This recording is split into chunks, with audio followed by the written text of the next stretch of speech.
Physical fascination destroys our generation. I don't mind. I don't mind. I don't mind. I don't mind.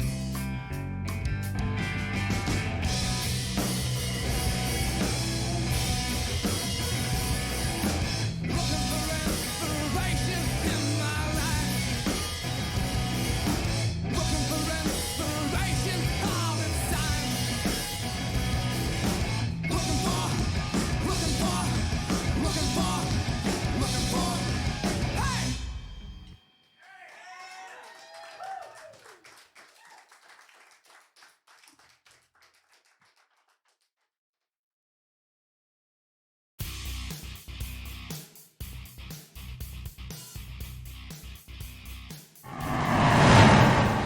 What is happening out there, everybody? Hopefully you have had a fantastic, sensational Saturday.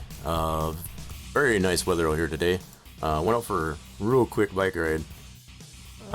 Maybe about 2 or 3 miles. They can give or take. Really nice day. I'll probably end up going out later. Supposed to have some really... Starts to cool off a little bit as far as here for Mother's Day. So I just realizing as far as we do have that going on, I guess as far as this weekend as well. So, happy Mother's Day to all the mothers out there tomorrow. So it's kind of like a Mother's Day Eve, I guess you could say. So, but for those that are enjoying the day out there with all your mothers. Okay, we're just getting some things loaded up here, I guess as far as so. Lots of things have happened, I guess, as far as between last week and now. And one of the things that did come to realize, maybe a little bit oversight on my part, maybe a little bit of whatever, but it has come to the realization and observation and so on that it was needed to create a separate chocolate production. So I've got the workings of that there. I've been frantically, I guess, as far as putting something together, I guess, as far as to separate the chocolate. You know, so for anybody that does know how the default dairy production works that Giants provides, automatically, well, I shouldn't say automatically, but does include the production of chocolate into it. The problem with that is, as far as the way I've got the custom one here for Dairyland 4X, is we have other products that are using chocolate within that dairy production, the custom dairy production for Dairyland 4X, that if you try to create that as a output as well as an input and vice versa, that doesn't work very well. So it has become necessary, I guess, as far as to make a separate chocolate production. And in the process of doing that, I wanted to make something, I guess, as far as that made a little bit of sense. You know, the construct and the visual for that production. So, as much as it discourages me, I guess, as far as to have to do this, always having more work to do, this, what we got in here, is just a part of the dairy production that we have, which I do have this open right here. So what we ended up doing, this is basically just the default construct that Giants provides, vanilla wise, I guess, as far as with the production. And what we've already done, what I've already done, is to separate out these two tanks or two liquid towers here, right, from this production. Now this is all one piece, right? So I've already done a lot of the heavy lifting and bulk of the work here to separate it out into this, and that's what I've got up in this deal. So that's already been done, and now all we got to do, that we've got it here separated, just labeled as a liquid tower, using all the same textures that was used in the original deal, so we don't have any texture weight added to this as far as even to the map. So that's definitely a good thing as far as to keep it optimized. So we've changed our clip distance. We do have the rigid body to it. We can confirm some things on this. just to make sure. Now this originally had an LOD to it, which is a levels of detail, levels of display, however you want to put it, and the clip distance was set to 800. Now, just so that everybody's clear, may not know this, when it comes to Giants approving a mod that was submitted to the official mod hub, they generally don't want you to go higher than 600.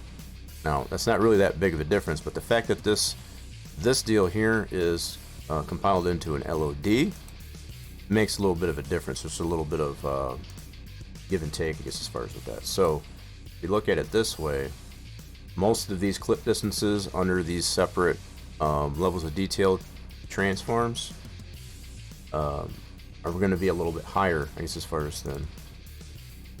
So that one's good. I'm just going through these. So this one should not have.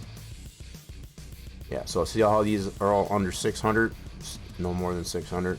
That is normally what Giants accepts, I guess, as far as with any mod that's submitted. So obviously they've created this one, which is within an LOD, and it has those. Yeah, so anyway, I took that into consideration here. So what we set our silos here, our liquid towers, to is within that threshold, I guess, as far as that Giants is willing to accept.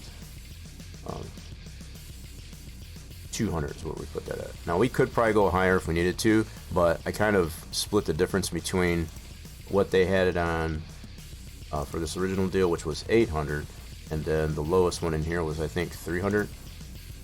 No, there's a 250. So I kind of split the difference, I guess, as far as what that too. So it's more or less a guesstimate, but still within that range, I guess, as far as being this 600 that day. All right. Without getting too technical with that, I guess, as far as there is reasons for doing that. Obviously, you don't want to have clip distance. All that is how much detail you get, I guess, as far as from different distances from it. Just to put it simply. In this case, this 200 represents 200 meters, I guess, is from it. So within 200 meters, I guess, as far as from this object to where we place it, this object's going to be visible. 200 meters is pretty decent amount. 600 is even more, and then obviously the default million, I guess, as far as I put on there, is not really acceptable. So the fact that this puts there as a placeholder, you definitely still have to adjust those things, I guess, as far as to. Anyway, I'm getting a little bit too technical with these things, but these are a lot of things that I have taken into consideration when putting these things together. So that's part of the reason why I not only say it, I guess, as far as for everybody else, but also to keep myself in check, I guess, as far as that I'm doing things correctly per Giants qualifications. Now, whether or not this Dairyland 4X will be submitted to the official mod hub or not is still yet to be seen. There is the potential or the possibility, I guess, as far as to have it as PC only. The fact that the map is a 4X is not going to be compatible, I guess, as far as with as far as slots and all that stuff for console. So there is the potential, I guess, as far as to still release it as a PC only download. So it's something I still keep in mind. So as I put things together, I always keep that in the scope of things, just to eliminate any additional work I have to do later, I guess, as far as if I did want to submit this. So everything that's been done up to this point so far for the map has been done on the premise that it would get potentially submitted to Giants. Okay, so enough of that flapping of the gums. We need to get this saved. Let's go ahead and save this to the desktop right there. I think I already did one save just to kind of test it and make sure it was going to be good. We didn't get any errors. So let's do this. I'll close that out. Now that I've got it saved, I just want to reopen this from the desktop. Let me close this right out. This is the way I go about as far as to confirm it's good. So we just save this i3D. So let's open that up. I'm gonna open or what? Oh, okay. I was gonna say that dialogue didn't come out. So. Didn't know what was going on there for a second.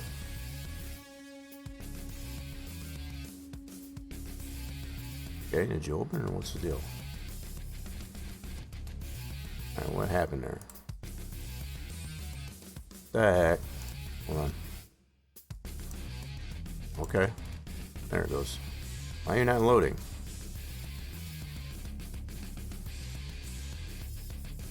Hello?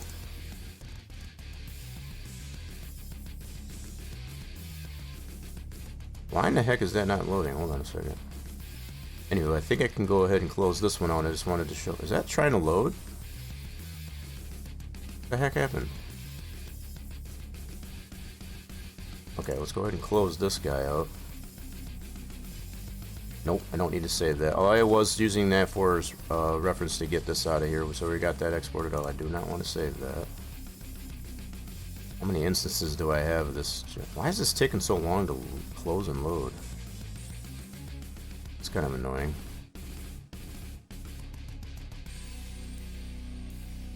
Oh my goodness, what is happening here? There, let me close all these instances out. We'll get it fresh here. I got several instances of this open now because I tried it more than once. Gotta close some things down here real quick. Not responding. Okay, hold on a second. Let's go ahead, close that out again. How many of these do I got open? Oh my goodness. Apparently I got several. Anyway, we're back to this. Alright, cool. I had to close all those instances out so we could get back to square one. Alright, now that we're back to square one, let's try this again. So let's open. I don't know why it wasn't opening though. Okay, so give that a second. Usually shouldn't take that long. Alright, I'm just gonna wait, because obviously it's hesitating for some reason, I don't know why. Alright, there it goes. Alright, cool. Alright, so it did load. We do not have any errors or warnings, so that's good. So now we have this isolated out.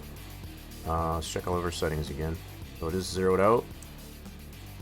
Flip this into 200. We got our rigid body for collision.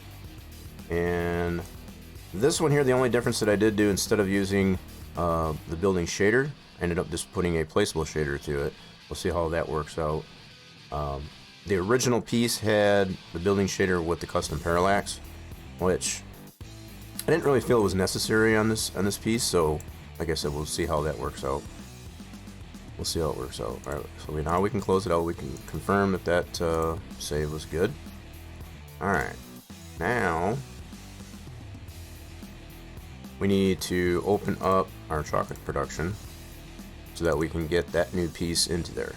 Now, because the textures that are applied to that liquid tower piece, I guess as far as that I just closed out, we can pretty much open it from anywhere. So the fact that it's just saved to the desktop, we'll open up our chocolate production, which is within our map. As far as the Dairyland 4X map, it'll kind of give you a little bit of a clue of what what look I'm trying to go for on this chocolate production. All it's going to do is it's going to take the same ingredients as the original dairy production. Only difference is I did tweak out the recipe, I guess, as far as for how much and how long it takes to produce, I guess, as far as the pallets of chocolate. So it will be custom through and through. Alright, so why did that not open? Let's go back. Renavigate. Go into our map. Placeables, production points. And this is one of the newer pieces that we've had to add to the map. And this will load in dynamically over by the same area as the dairy production as far as on map start. So as it sits right now, we don't have it to where you can buy one of these additionally, I guess, as far as in the store. We'll probably end up adjusting to be able to do that. Okay, so let's put some light on the subject. So here's the start of it anyway. So the building is more or less created from scratch, I guess, as far as to make this a chocolate production. Pretty simple. There are some other adjustments I need to make to this as far as the lighting to it. Not the light I just added, but there's some dynamically loaded parts, I guess, as far as for lights and such on this thing. We will need to test out, I guess, as far as to make sure our pallet spawn for this is being good, as well as our input. And as I already said, the inputs, I guess, as far as for this chocolate production will be much the same as the original dairy production, the Giants version of it. So nothing's changed there. You still take some milk and sugar to make the chocolate. They'll just produce a little bit quicker, I guess, as far as in the default. Not too crazy, much faster, but alright. So what we want to do is bring in those tanks, those towers, liquid towers that we just spit out. I want to put this in here, and we'll figure out where I want to put this. So I'm just adding some of, some a little bit more liveliness, I guess, as far as to this production is all, just to make it look more like it should, like a chocolate production. So I know the inputs I got over here. This is where we input the stuff. Let's take a look here. So, yep, there is where you load in the milk and the sugar. Pallet spawn is obviously over there. So where we want to put these tanks, these liquid towers, is to be determined. Let's see what we got on here. Alright, we don't want to put them too much in the way, I guess, as far as of where we input here and where outputs here for the pallet spawn. So we might just put them over on this side. We got some windows over here. Okay, well, I can always adjust to, I guess, as far as how close or far, I guess, as far as this from the building, so that's probably fine too. I did put a light here. We might end up having to move that. There's definitely going to be some adjustments I need to make to this. Oh, show. I might even put an AC unit on the roof. I've seen that before. Just to, just to add a little bit of liveliness to this thing as well. Would hate to want to cover all of this that I put on here. So there is some. Let me put some light on that. Let's do that. There we go. So there are some 3D aspects to this here, I guess, as far as to add some electrical bits and stuff like that to it. I could maybe put the tanks here. I can always move the pallet spawn a little bit further back. Yeah, well, let's see how this works. Let's bring it in. Just doing some initial planning, I guess, as far as on where this thing is going to go. Alright, let's bring it in. There we go. Now, let's put this into our visuals. Like so. Now, from here, we can actually put it where we want it. Sounds simple enough, right? Okay, so I think what I might do, just to make sure, I'm going to put a ground plane in here just for placeholder. Let's do plane. So that worked out pretty good, I guess, as far as with the specular. That's all default textures, I guess, as far as this too. The only thing different, like I mentioned, I guess, as far as that is not quite the same, I guess, as far as the original dairy production, is the placeable shader instead of the building shader, which adds the custom parallax using that. I don't think you really need that, though. You can see how much detail is in this tower, just the way it is. But I think between the normal map and the specular map, it gives it that sheen. So this is just fabricated light that we have in our scene. You can see how that's not going to look like that in the game. But it does give you somewhat of an idea of how much of a galvanized look it has to that. We wanted to maintain as much of that original look as possible. I think we did a pretty good job. Alright, so let's make this a little wider. I just want to use this. This is at ground zero, so we can see what's buried in the ground and what isn't. So when this loads in dynamically, as opposed to when you place it down manually, this is a way we can take note, I guess, as far as if we got things that are below the ground. So we do have this still in the ground.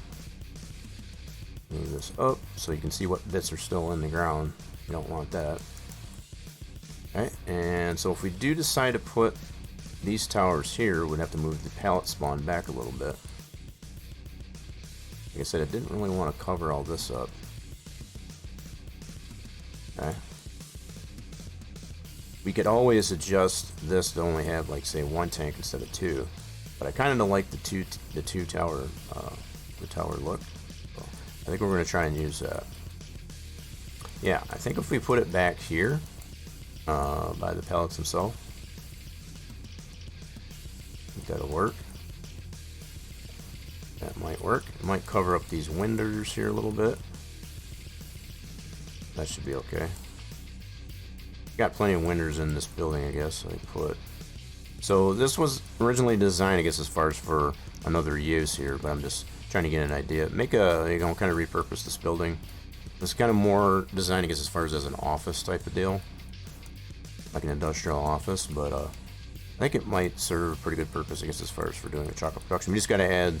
Just needed to add some bits to this to make it look more like a chocolate production, I guess. I think, well, this will work out nice. So we'll have to move the pallet spawn back a little bit, like I said. Not a big deal. If we really wanted to get finicky with this there, we could probably edit this building, I guess, as far as to say, take these windows off the back. Or to move these bits, I guess, as far as in a different location and put these tanks over on this side. That could be a possibility too. I don't remember if I saved this building in its original parts. I think once I got it put together, I just collapsed it and left it at that. But it wouldn't be too difficult, I guess, as far as if we needed to. Yeah, shouldn't be anyway. So we'll try it this way first. The more I think about it, it may even be more logical, I guess, as far as to have these tanks over by the input side, because we do have the milk and the sugar that needs to go into this thing. So you would have a milk and a sugar silo, for example. Plus you got the piping here. So yeah, we might need to move these bits for the electrical onto the back side near the pallets. That could be a possibility. Let me turn this way, so we'll go 90 degrees this way.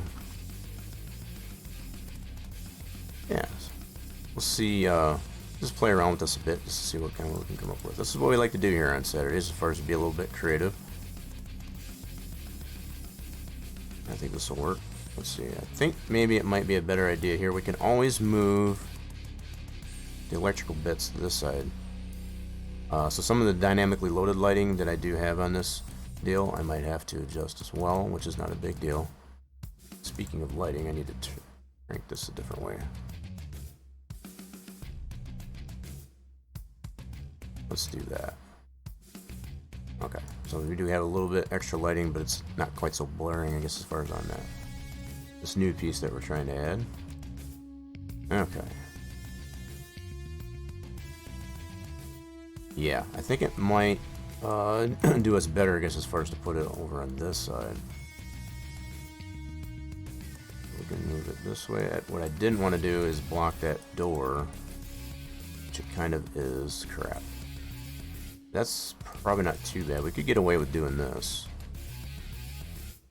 That's kind of the back door. We could do it like this. Yep. Could do it this way. Do I have this up higher? High enough? Yep, that should be good. Yeah, this should work. Okay. Almost feel like this would need to go on that side. Okay. I think it's doable. I think we can probably get away with this. So, you can still got access to that door and that window. Yep, so it doesn't look, it does look, give it that kind of an industrial look there, but obviously all those electrical bits there get concealed.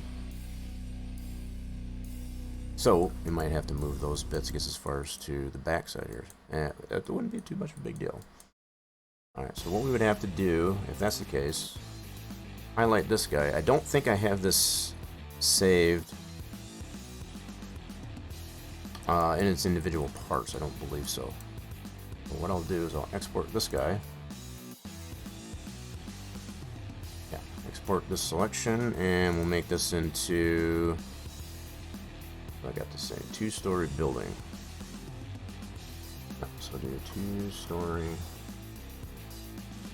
building.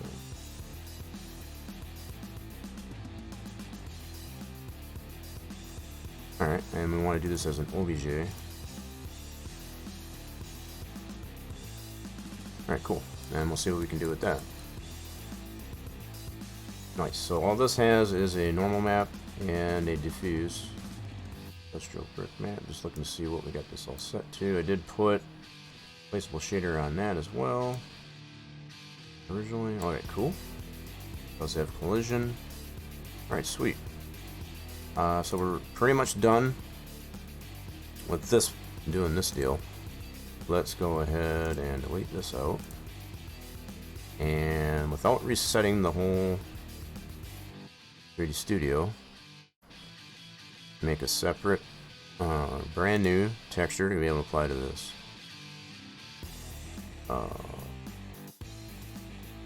Yeah, so the fact that I didn't save any of this, I probably should have. I got so many files. It's like some of these files that I end up exporting and saving for later purposes. It's like, nah, I don't need it. You get to the point where you just got so many of it to work with that you just make the decision, I guess, as far as like, nah, I don't need that. But I'm finding at this point I do need this again. So industrial brick mat. Let's establish a new texture in here.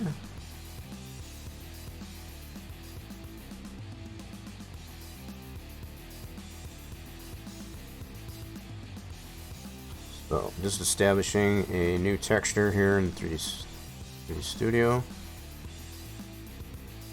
Alright, so that's what we'll name that. And then we want to apply, now this is right in our map. So I'll just point it right to our map. Okay, that is in the game files. We need to go to our map, which is go in the bay. Right. Just under imports, textures, and let's see, where do I got that at? Right there. Cool. Now this is being used by some other items that are in our map too, not just for this rock production. So I'm again trying to optimize and reuse and purpose, I guess, as far as things that are already in there, so we don't have to add any more texture weight. Where possible. Okay, there we go. So we got that all established. Now let's bring in our OBJ that we did from Science Editor. So we need to import this filler. Okay. Okay, there's our building object. Nice. Let's go ahead and convert this to an editable poly. Alright. That's all good to go.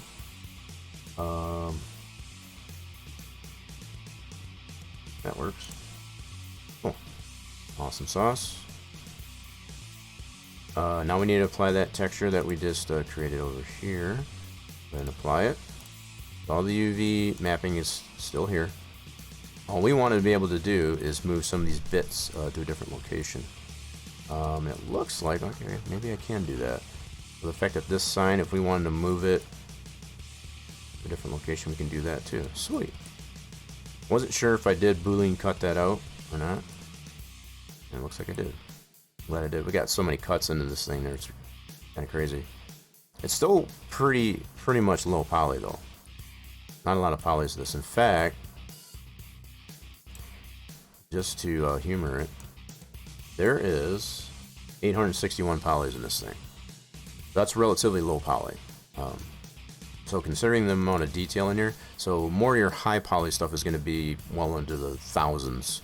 And the fact that we're well under 1,000, I guess, as far as in this one little object. But you can definitely see all the detail into it. I think it's what I would consider to be very well optimized, let's put it that way. Anywho, so what we want to do, now that we got it into an editable poly, we need to select all these bits. And we want to move into a different location. So let's go ahead and highlight all this.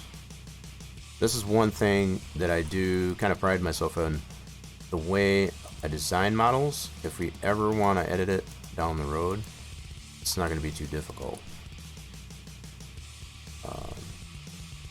Especially for doing stuff like we're doing here with the farm sim stuff. Try to keep it as simple as possible, I guess, as far as so that down the road, if you did want to do something different, on top of, you know, saving a raw scene, I guess, as far as of the different components of it, there's always that too. But even if you don't do that, you know, it just takes a little bit of time, I guess, as far as to break it back down again. Did a pretty good job, I guess, as far as I could have gone nuts on the detail, I guess, as far as for the conduit, all this on here, but in doing so, it adds more poly weight, number one, so it kind of makes it less optimized. So when you create too many polys, I guess, as far as in an object, it creates a restriction, I guess, as far as of what type of game engine you can apply it to and such. So I always take that into consideration too. I want things like this to be used in more than one type of thing. So yeah, I got to select that piece there too. That's the sign for the danger voltage. But as you can see, as I'm selecting all this in here, is relatively low poly. Whoops, that's not what I wanted there. Get rid of that one. Okay, did I get them all on that side? I guess I did. We do have this. We got a little bit of thickness there. There we go.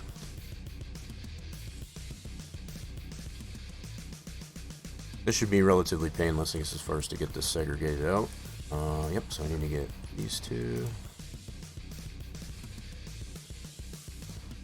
Just a few clicks there, I guess, as far as to get this all highlighted, selected, and what we'll end up doing is detaching this as a separate object, and then we'll be able to put it in a different location. Now, this here, I wonder if I want to grab that too. Probably wouldn't be a bad idea. Oh, got some bits up on top here too. I want to forget about these little fellers. Now, realizing that Giants does have, I could always take the approach of using their models, I guess, as far as for electrical bits, if I wanted to. Yeah, for sure. They do have some pretty nice models for electrical meters and such, so we could always go that route as well. I think I'm just going to stick with this for now, and kind of go from there. Trying to create this as a big old thick wire, so probably about a, I don't know, 10 gauge. Pretty low number, I guess, as far as the gauge of this wire. Might even be closer to like a 5 or 2. It's a pretty thick wire. Alright, actually we can select that this way. There we go. Cool. And I guess I do got some bits backside here that I don't really need. Okay. I'll probably actually delete those, but I'll go ahead and detach it. So some of these pieces I did remove the unnecessary polys. In some places I did not. So that's another good reason, I guess, as far as to come back through this and see what we missed in a previous build, and how much more we can refine it.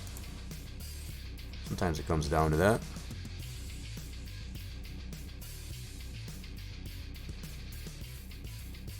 Yeah, but we haven't been able to do a lot of 3D modeling, I guess, as far as in the past couple of Spline Design Studios Saturday, so I figure, you know what, it was time.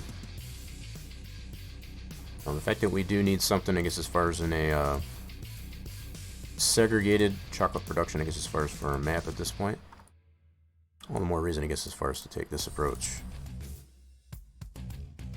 We like to be creative here on our Saturdays.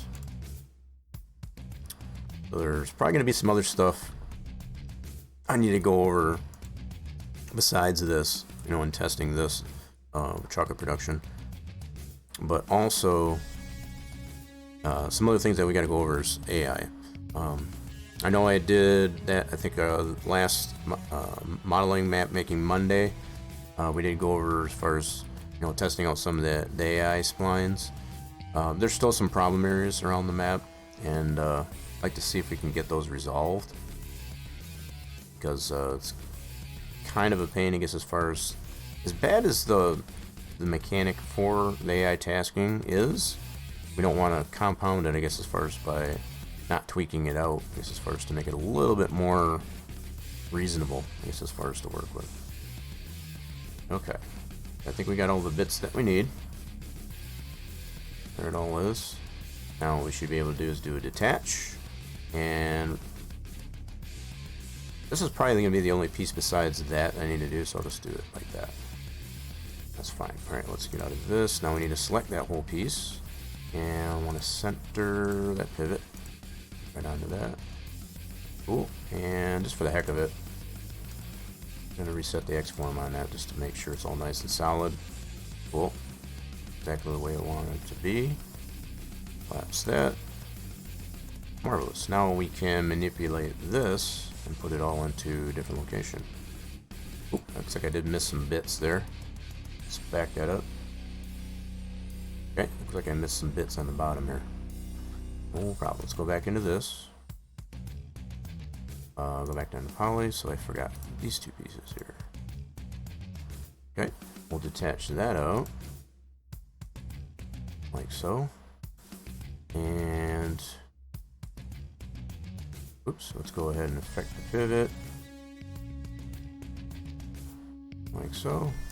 And now we want to take these two pieces that we just attached, grab it onto this here. So I'm going to take this, attach it to that. We'll go take our hammer and collapse, select it. Beautiful. And then just to make sure that's all still nice and solid, do. Okay, pivot's still good, and let's redo the X-form again. Just for giggles. Okay. Install. Hold yes. And we're going to reconvert that back to editable poly. Nice. Shouldn't need to do anything more with it, but if I find it necessary to have to, you know, move these bits around even further, we can do that. Let's move this all over here. Yeah, so I don't get anything left over, no remnants. Right? Hopefully not. What did I get? Wait, is that something here? Oop, got another little remnant right there. Hold on. Back that up. That's underneath this box. Okay. We got another piece here we gotta get. No problem. We got this. Alright, so we'll go back into this. Go back to poly. We missed these two little guys. Okay, detach that. Two, that's fine. Out of that, affect the pivot. Center that. Oops, that's not what I wanted to do. I need to go to object 2 that we just detached. Like that pivot, there we go. Nice. Okay, now we can do the same thing that we did before. Object 1, attach it to that. And grab our hammer, collapse to all.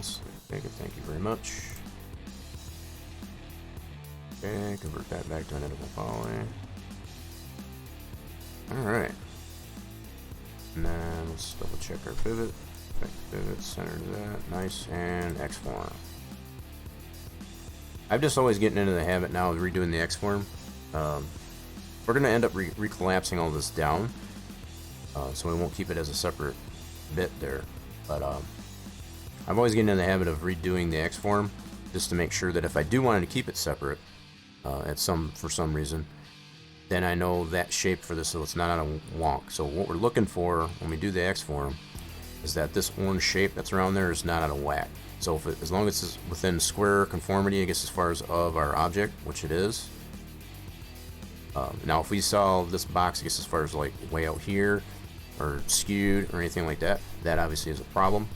So definitely proves the point as far as most of the time, you know, with what we've just done there, we haven't changed the shape of this at all, other than just to detach it from the original piece. It's going to come out fine, but it doesn't hurt, I guess, as far as to go through the habit of resetting the X form, just to make sure everything is nice and true to itself. Okay. Now, should be able to move this over here. So we got any more bits here? What's going on there, Twisted Angel? Welcome on in. We're getting a little creative here, I guess, as far as we usually do on our Saturday. Hope your Saturday's going well. Alright, so we need to turn this. Been doing any firming lately?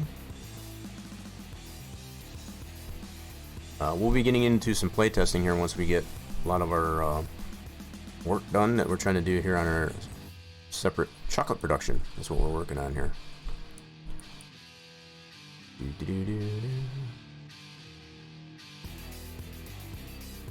Yes. Hi, welcome on in. That goes for anybody that I guess as far as that's showing up here and hasn't said anything. If you're in here in the liturgy capacity as well, I appreciate that. We need to angle snap this. Yep, we're gonna do it this way. So we want to get it 90 degrees this way. We're doing just dandy. Yep, we're doing a little bit of getting a little creative, I guess, as far as we usually like to do here on Saturday. We haven't been able to do that in a couple of Saturdays, so I think it just kind of feels good. I think this will work out better over here. Now that I look at it, nice. That fits in on this side pretty well. So that'll leave room, I guess, as far as for us to also. I'm gonna move this sign. We'll segregate that out and put that over here on the. This would be the front of the building as far as this decorative corner. So I think we'll put that, like, say, next to this window. Yeah, I think that might work out better. Shoot, the other thing I think of is got this rust on that sign. We might have to. I don't know. I may just end up leaving it there. I'm not sure. We'll see. I would have to remap this side if I did do that, so that we can get this below the sign if we do move it. So whether or not I want to do that amount of work to it or not, I'm not sure. I'd rather not. Call me lazy, but call me lazy. But I think this is going to work out. All these bits right over here, I think that's going to work out a lot better. I think if we put it right in between these two vents and not to overlap this window there, I think that'll work out pretty good. So on this side is where the pallet spawn point, so it's going to be over on this side. So we won't have to move our pallet spawn. We do it this way. That position for that should be good. What we will need to move is the inputs, I guess, as far as for the production. We'll have to move it a little bit further, which is not a big deal. Not a big deal at all. Okay, so I think this is going to work. I like that there. All we did was just turn it 90 degrees and right over here. There are some polys on this that I do need to get out of this thing there. Hold on just a second here. Oh, wait a minute. Did I not? Let's see here. I might have moved that in just a little bit. Okay, there we go. Yep, let's do that. There we go. Now we got it slightly protruding, I guess, as far as the wall. And then there's some polys here I still want to remove. Polys that you can't see, as far as doesn't make any sense, I guess, as far as to leave those on there. So the fact that we don't have any back face polys onto this here, because you're not going to see any of that from this side. So still got a couple bits here that I forgot. Not a big deal though. Definitely correct that right meow. Like so. Cool. And so that's good. And we can see how we look now. Let's go ahead and deselect it. Like so. And we can see how that looks. Very nice. Cool. I like it. I like it a lot. Yes, sir. Alright, so now we've got this all freed up. So part of the reason why we did that was to still have those bits, because where we want to put our newly added silos, or these liquid towers, it kind of conceals all that. And we didn't want to do that. That looked kind of bad. So you can still see this sign. So I might just leave that like that. To be honest, again, call me lazy, but if we needed to, we can always nudge this over a little bit too. Just don't want the tank circuits as far as to cover this doorway. It's not accessible or anything like that, but we don't want to make it look unnatural, I guess, as far as to have. You wouldn't have something like that in the way of your door, I guess, as far as... Wait, is there not... Okay, that's just the way the lighting is on there. It's like, why is that poly missing? No, it's just the way the lighting is shining on that top piece for our window. Okay. Thought maybe that was something I was going to need to fix. Alright, cool. Anywho, so I think we got everything done that we need to do in here. Alright. So now what we need to do is get this thing exported out so we can bring it back into our Giants editor. Okay. Whoops. Sometimes when I go back and forth between the editor and 3D Studio Max, I tend to use the same keys, I guess, as far as in the editor and between the two, and that doesn't always work out. So I have to be careful sometimes. Alright. We need to collapse this down. Take that. And I'm selecting this one first because I want the name of my model to remain this name. I've shown this plenty of times before, I guess, as far as where if you want to retain the name of your object that you're detaching and moving bits around, make sure you select the piece that you want it to remain that name first. So order of operations is going to come into play. So if I selected this one first, once I collapse it, it's going to name it that. So I want it to maintain this, so I'm going to select that one first. Now, granted, this is only two different pieces, but when you get into models that have several pieces that you're trying to collapse together, it makes a big difference. Alright, so we want to select it in that fashion. Got two selected. Go to our hammer. And there we go. So now I'm going to reset, make sure our pivot's good. It was need a little bit of adjustment, nothing major. Now it's mostly because that little bit of, oh shoot, I still got some pieces here? Crap. Dadgummit, I missed some bits right there. Just noticing that. Shoot. Well, crap. So I got these two little bits right here. Missed those two. Son of a gun. Where were those at? There must have been somewhere up in here. Let's see what I got here. Let's take a look and see where we boo-booed. I might be able to fix that. Let's reconvert this back to editable poly. Let's see here. That's good there. Oh, I see where I missed him. Yep. Okay, no problem. I think we can fix that. Yeah, so right in here is where I missed them. See that big hole right there? Whoops. Yep, and right there. So I think what I should be able to do, should be an easy fix. What I will do... Yep, so instead of moving those bits that are left behind over there, over to here, I'm going to take another easier approach here. Let's take these out. Okay. Completely clean that up. Then we'll go to edge. Grab that edge. Like so. And we're just going to drag that out like so. And then we can snap that. Whoa. We can vert snap this. I don't need edges. Need my vert snap. Select this edge and snap it right to that. And this one here.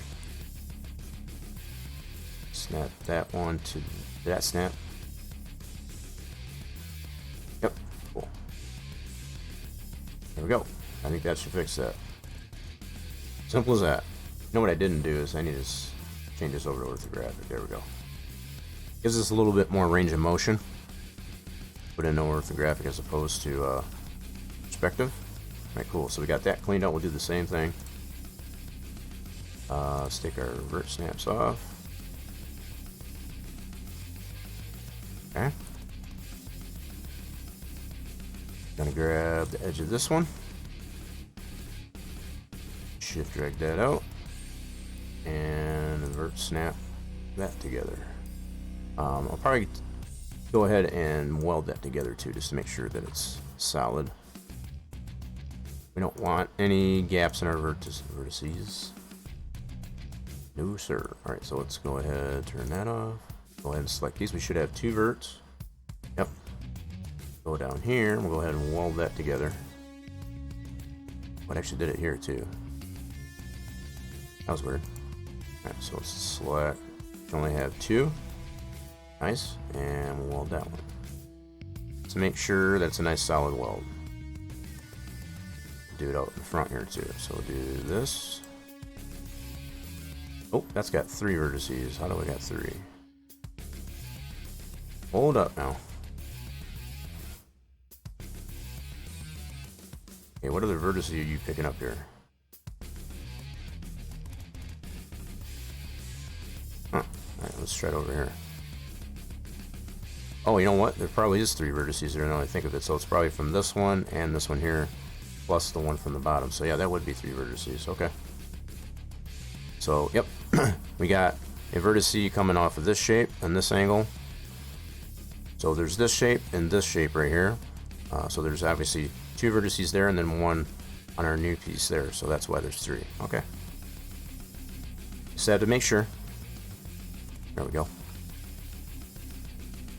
Marvelous. And we'll do that same thing over here. This one's probably going to have 3 as well. Yep. Awesome. Cool. So that's all fixed. Now we can actually remove these 2 bits that got left behind previously. Yep. So let's do it by vertex. Yes. Yeah. Do that. These we don't need anymore. Whoops. Cool. All gone. Nice. That was a quick little fix. Happens sometimes. Alright, cool beans. So now just checking the integrity of the whole model. Let me recheck our pivot. Yep, so move just a little bit. So even removing those polys that we just did there, slight adjustment, nothing really super serious, but obviously they require, I guess, as far as to readjust that pivot. So make sure it's nice, true in center, zeroed out and such. Alright, so we're good. Now I want to reset the X form.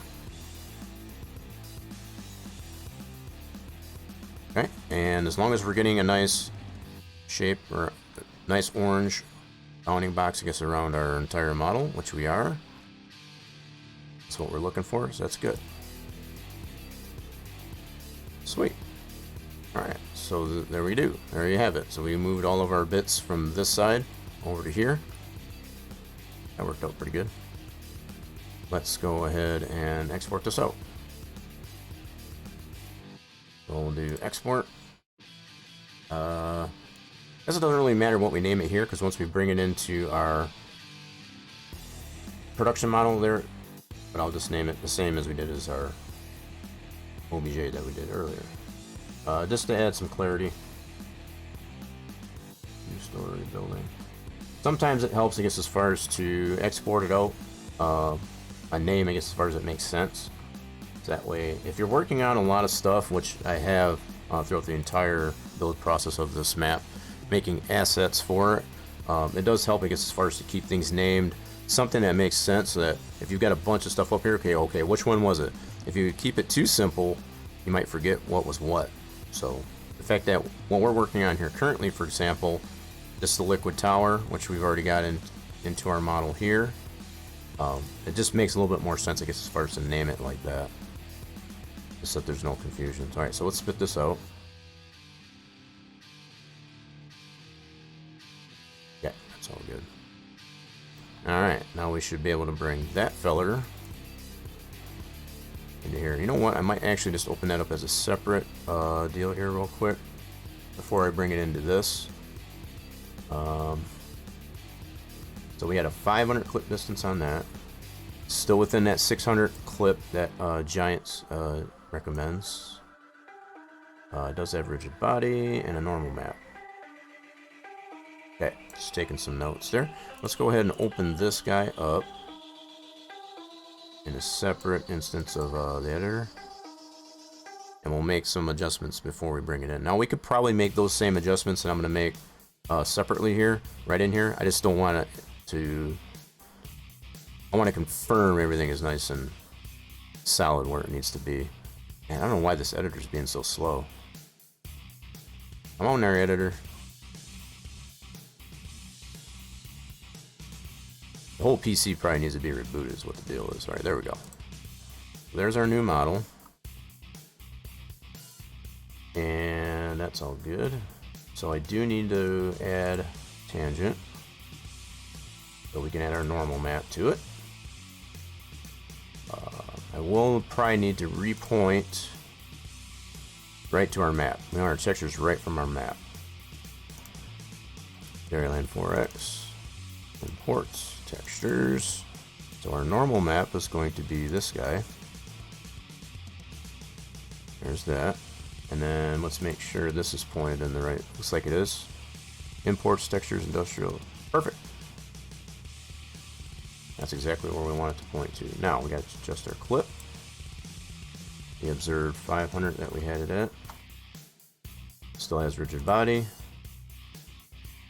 And the only thing left to do is to add the placeable shader. This placeable shader will allow the snow effect, for example, to be applied. Also adds the when you go into build mode, I guess as far as when you select it, it'll actually put that halo or that glow onto it to show what you've got selected in the build mode. So it serves more than one purpose, I guess, as far as to add placeable shader. Okay, so we'll just add that, and it also has, like I said, that snow scale to it. So whether we want to have it on as a number 1 or off as a 0, that's how that works. Just to be okay, so that's all good to go. We'll go ahead and save this right to the desktop, which is right there. Yes, please. Close that up. Go back into... Wait a minute, what did I do here? Oh, that's just mine. Never mind. I thought that was a... Never mind. Okay, we're good. So what we need to do is bring that new building that we just adjusted. Now when we bring the new one in, we should have all those electrical bits on this side. That's where they should be. Put some light on the subject here. Oh my, let's do it like that. There we go. That's better. That's just my fabricated light for my scene in here, so I can just see what the heck's going on. As well as you folks, I guess, as far as see what's going on. Alright, so let's bring the new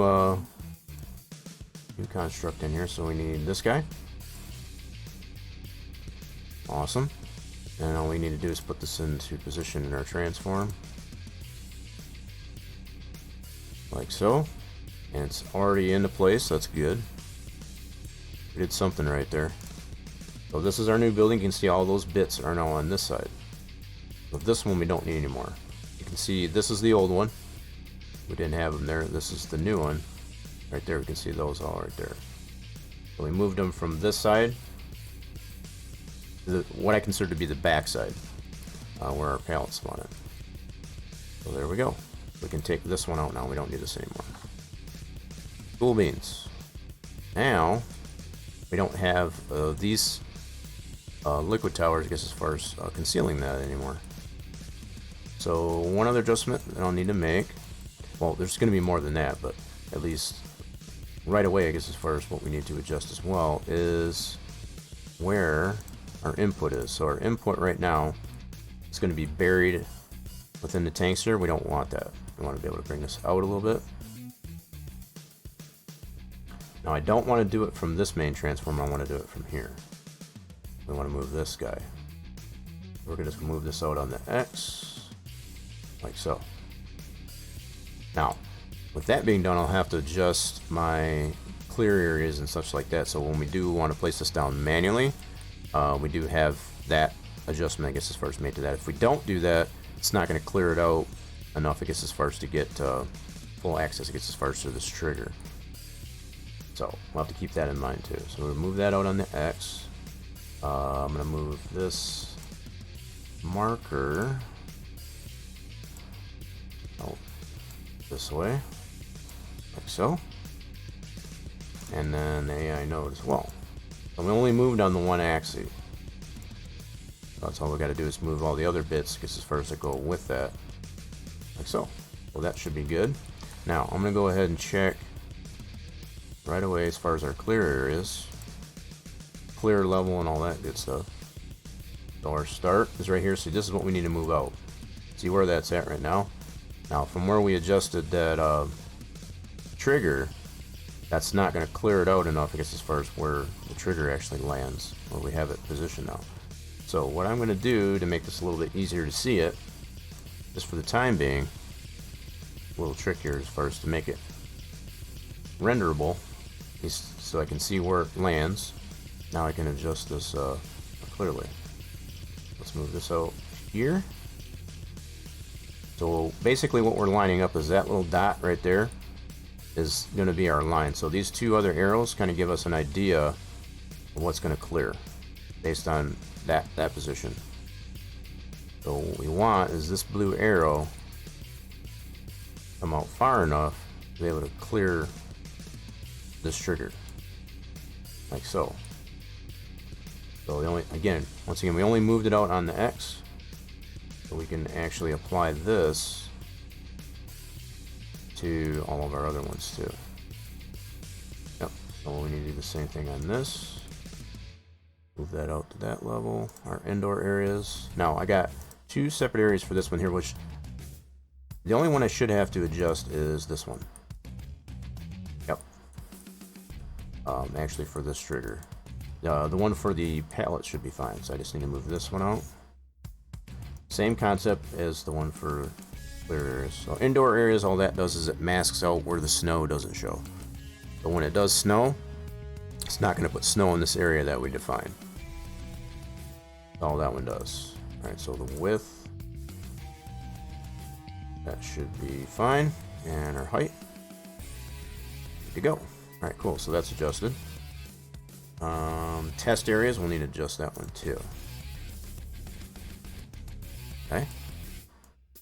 Yep, so we need to move that one out. I'm going to borrow this X and move it to the X on this. Okay, much the same concept as all the other ones. We want to have it out in the same area there, so we could apply this to our tip occlusion area as well. So that's one thing you have to keep in mind as far as like when you adjust one thing in there, chances are there's other items that still need to be adjusted as well on top of that adjustment. So if we did not make that adjustment as we're making to our clear and level areas, it's not, when you place it down, it's not going to clear and level out and such, I guess, as far as to accommodate repositioning, I guess, as far as this trigger, for example. You just have to always keep that in mind. Okay, tip occlusion, turn that on. That should be still good.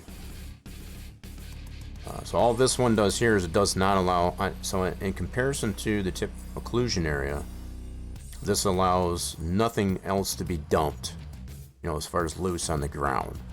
So you do have the ability in the game, I guess, as far as to dump just in random positions on the map.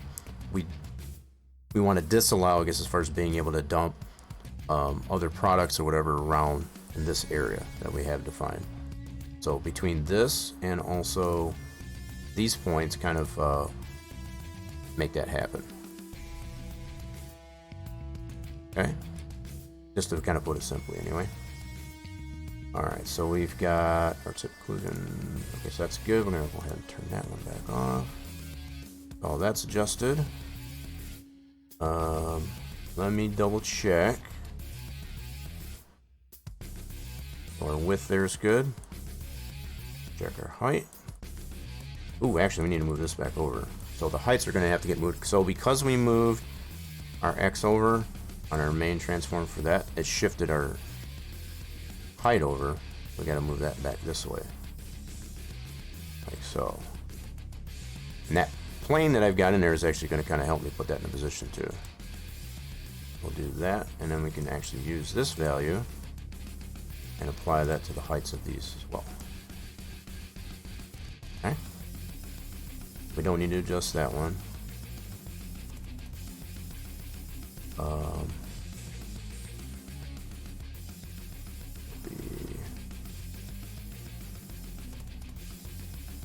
That should be good like that. That one goes from there. There. This one we need to adjust here. That's what I was going to say. No, I knew one of them we had to adjust. This one here. There we go. Yep. That'll work. And this one.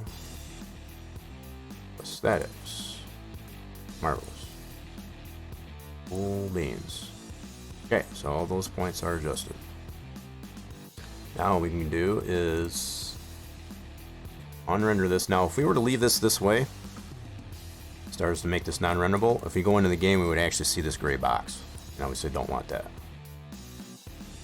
We will see the marker. That's what this node here does. I guess as far as it shows that little glowy disc, it's as far as it shows you where the inputs go. So in comparison to keeping the trigger lit up as far as renderable, that looks a little bit unesthetically appealing, I guess you could say. So it's better to have the little glowy bit, I guess, as far as in the rough shape of the trigger itself. Alright, so that's done. I think we're looking pretty good here. I think something else I do want to apply to this deal is maybe an AC unit on the roof. And I do have some of the... oh wait, am I clipping through there? I am. Oh no, I didn't realize I had that close to the building. Alright, hold on. We got a little bit of room to adjust that, so that's cool. I just noticed we got this clipping into the building here a little bit. Let's adjust that. We got a little bit of room for adjustability there, like that. Cool.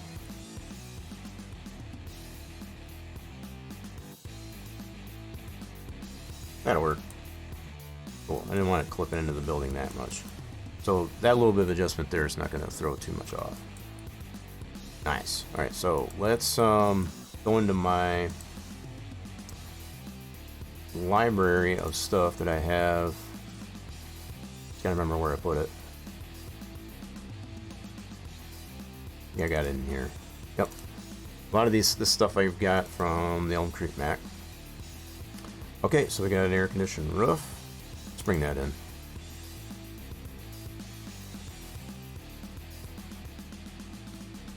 And we'll just go ahead and put this into our visuals.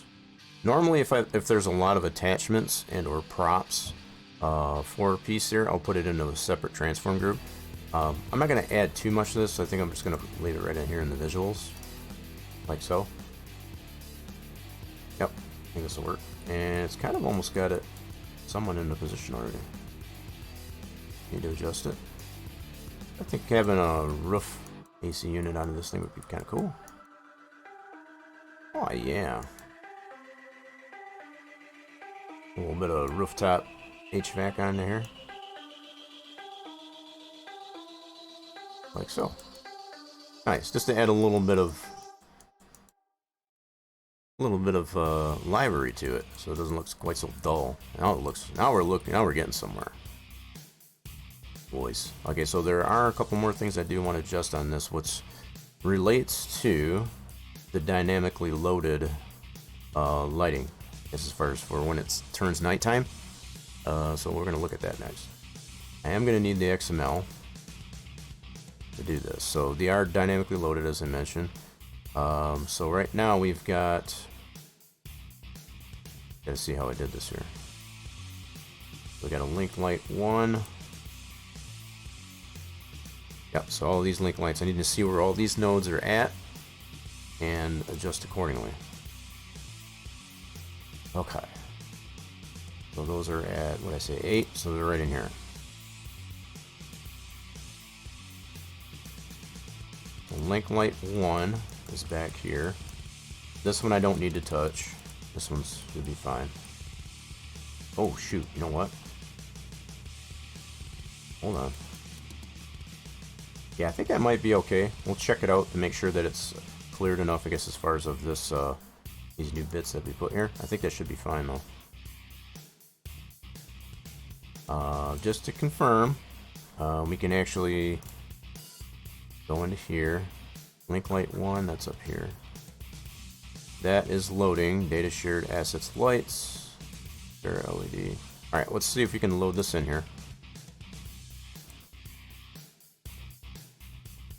We're going to go to our game assets, right in the game directory. So that was under, what was it again? Shared assets lights. So it's going to be in here, assets, lights, and it's going to be in this directory. And it's going to be fluorescent tube 50 watt. Yep. This one right here is what it's loaded in that spot. Okay, so now what we can do is in this position, make sure that's 0. Yep, I want to apply these coordinates. Now some of you might be asking your question, why wouldn't you just leave this light directly into it?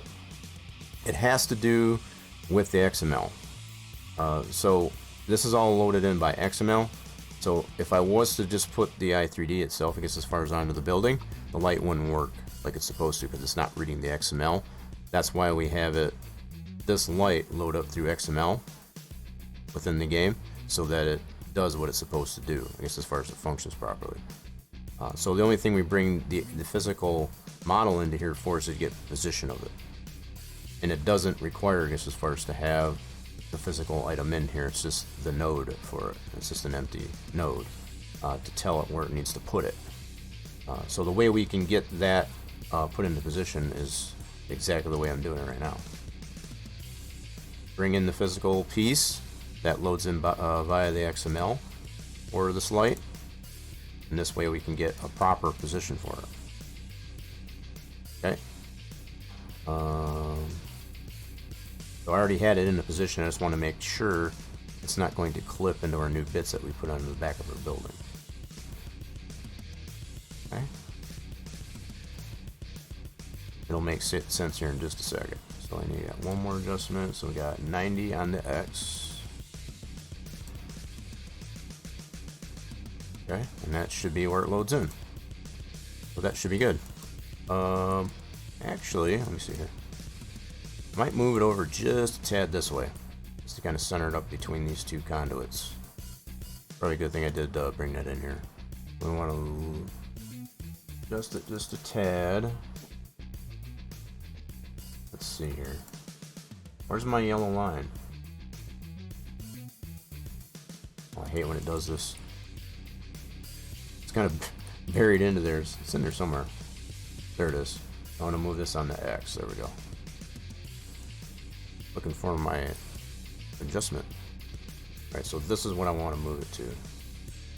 All I need to do, now I already done previously, I guess as far as the replace function, the fact that I'm just bringing it in here to confirm where it loads in here, I don't really need to do the replace this time because I already got that transform, the node for that transform already established. So I'm just going to take this value from here, the physical piece, and just apply it to this. That's all I need to do at this point. So what that's going to do is that empty node, I guess as far as for the placement of that, it's just going to move that in the same position. Alright, so that's one light adjusted. So that actually will put some light on the subject for where our pallets spawn in. The other one I need to adjust is over on this side. I think that's link light 2. Now that we got these tanks in the way, I don't know where I'm going to put that. I wanted to have some lighting for the actual input area. Oh crap! Now that I got these silos in the way, that's gonna create a problem. There's a couple different ways I could probably adjust this though. not incredibly impossible. So this link light 2, yep, it loads in behind here.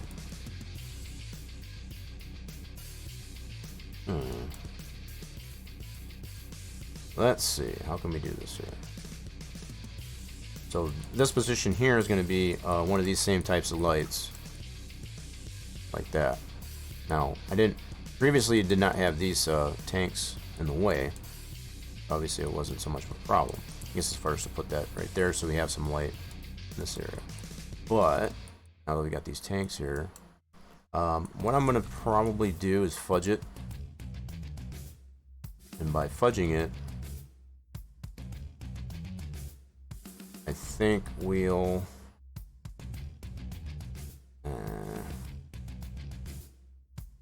I might just go ahead and put some industrial lights on these tanks. That might work too. So instead of using the fluorescent light in this position, I might do a industrial light. So we could switch that to one of these types of lights right here. Right now I only got one of those applied to this on this side of the building. It was over here. Okay.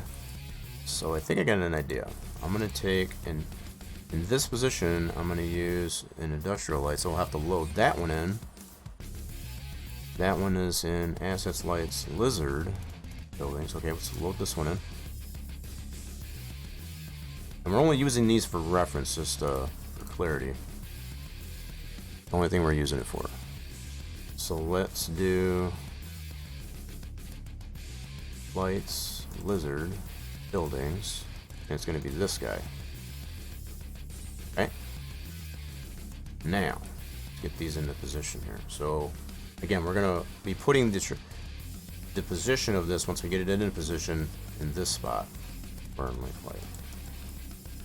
So let's see what we got here. I think what I'm going to do is put some industrial lights right on the tank. So we got to go 90 degrees on the Y. Oh, wrong way. I have to go minus 90. So there we go. Now we'll just slap this onto the side of this tank. Now, because this is a round surface, it might be a little bit crazy. That's why I went with a smaller type of light. Because if I was to try to put the tube on there, put this design in there, it might be a little bit harder to get that to lay it flat. Do it. That's why I'm going with this kind of light instead. Alright, so I just want to get that somewhat centered. Like that. And we're just making sure it's hugging this thing here. There's enough thickness on the base of this light that it should obviously do that. Cool. Nice. I think we'll put another one over on this one as well.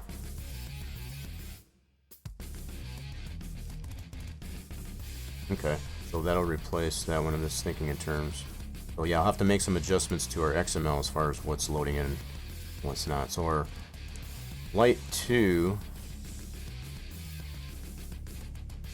3 is on the front. Okay, so yeah, I definitely have to make some adjustments to our XML here too. Just taking mental notes. Okay, so let's do duplicate.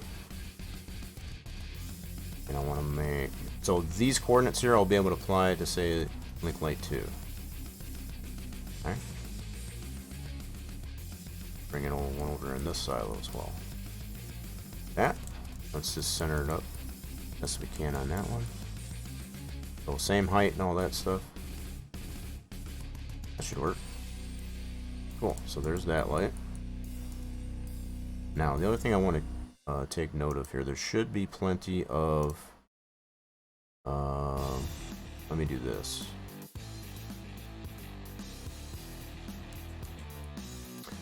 So these are the actual casted light that'll show.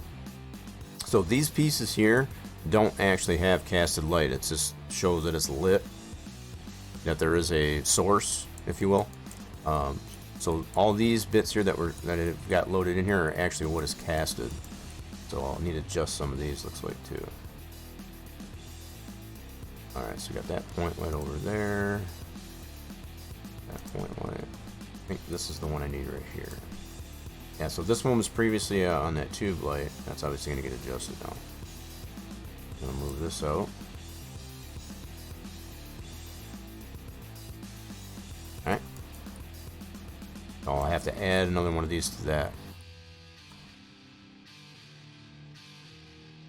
These can be a bit of a pain sometimes, just as far as to get exactly where you need them to. So picture, if you will, this is the source of light and how it casts. Like so. That's the light up this area, I guess, as far as where the input goes. Oops, we need to move that over this way. Gotta look at it from all angles to make sure that the light source look, you know, it makes sense, if you will. Doesn't look off. Okay, so we'll move that down still. Oh shoot, don't rotate it. Don't do that. There we go. Alright. That's looking better. Now what we should be able to do is duplicate this. Move that up. I'm going to relabel this one to 3. What it's labeled in here doesn't matter. It's more or less just for clarity in our scene graph. And then this spotlight was for... what's this one for? Well, that's this light in here. I'll probably end up removing this one. I didn't like how this one was, quite honestly. So I might actually repurpose this one over on the side light. But I am going to label this as number 4. Just for clarity in our scene graph is all. Okay. Alright, so now we have this. Now I just need to slide this one over to this one that we added. Like so. There we go. So now we have light coming from both of those slides. Casted light, anyway. That should work. Okay, so we got this one here is good. That one's good. That one's good. This number 4, I'm going to end up removing 1, 2. I got here again. So this one I don't need. Actually, I need to just change this position to this one that we added down here. So let me do that first. So I need these coordinates into link light 2. Do that before I get too carried away.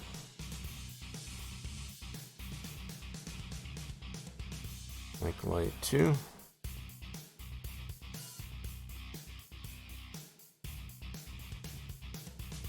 Get to Z.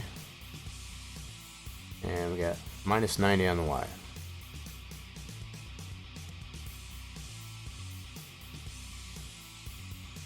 Okay, only a minus 90 on the Y. So let's do that. Take this one out. Cool. So that's our new position for that light. Link light 3. This is this one that I'm going to remove from here. I don't want that one there. So I'm going to repurpose this position here onto this light. Oops. Onto this one right here. We're going to put those coordinates onto this one. Okay. Making sure I'm selecting the right one. Getting there. Alright, and then we need our Z.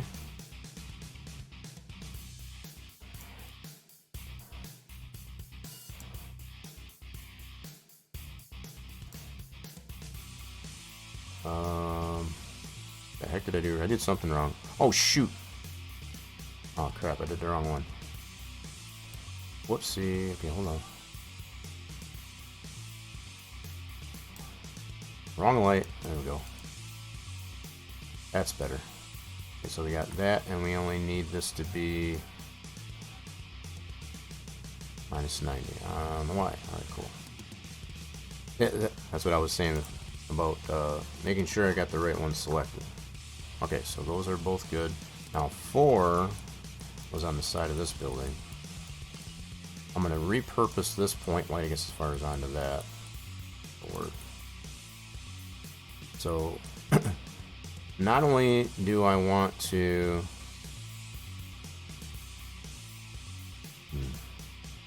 I still want to put some light in the front of this here. I'm going to keep this one here.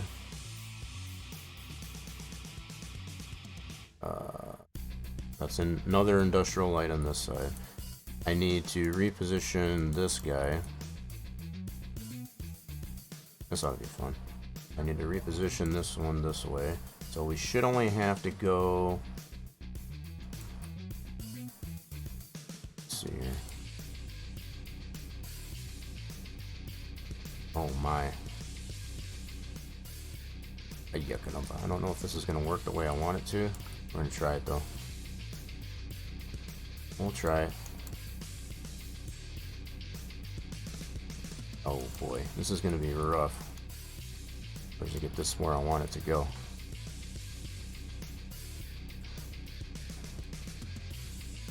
Alright, so I'll probably have to refer to this node. So this is where we need to get it to, is right there. I'm getting a little bit confusing in here, I guess, as far as like that, but I think we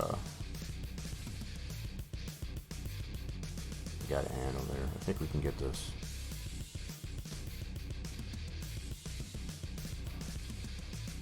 I don't think I can. Here, let me try something here. I think I've done this before too, and it seems to work. So on this light, I'm gonna put these same translates. Yeah, let's try that. We'll do this, put it on to this. This should get in the ballpark, at least anyway. So that's for the light itself, and I'm just applying that right to the actual spot, the point light. That's the Y. Oh shoot, that's gonna be too low, I think. Okay. 4, and then 3. Let's see how close we are. That actually might be about right. Alright, cool. So that source there should actually line up with this. So wait. Alright, cool beans. So now we got that repositioned. So we'll leave that one there. I wanted to add maybe a couple of lights to the front here. I don't know, maybe I'll just leave it. We already got a light over here. Let me just move that there, so I think that might be okay. I almost feel like there might need to be at least an industrial light on this side. You know, like kind of at the same level as this one over on this side. So we got our one that's over here. We did slide this over a little bit, so I think we're going to do the same thing. Remember, we did slide this over on the X, so you can see where that's pointing out. I think I'm going to adjust this just a little bit. Go this way. And center that up on the light again. There we go. So we got 2, which is that one there on the silo, that one there, and then this one on the side here. I think we're going to add one. Yep, I think that's what we're going to do.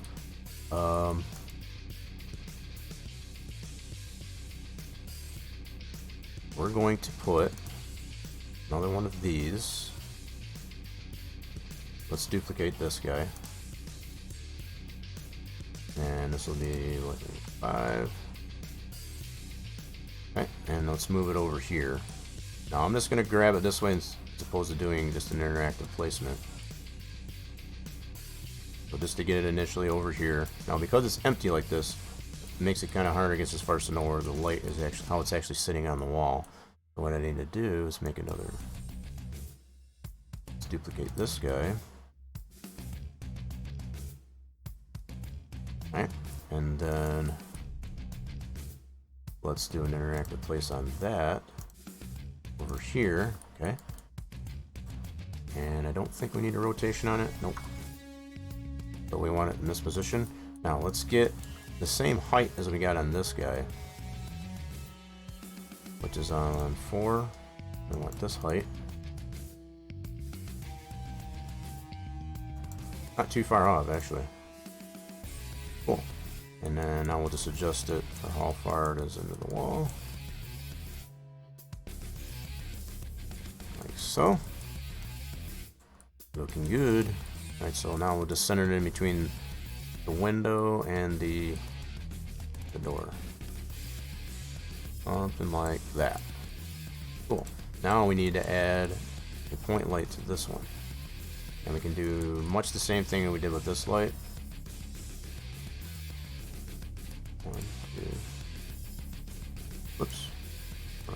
Yep, so we need to duplicate this. Okay, and then we'll just rename this one to 5.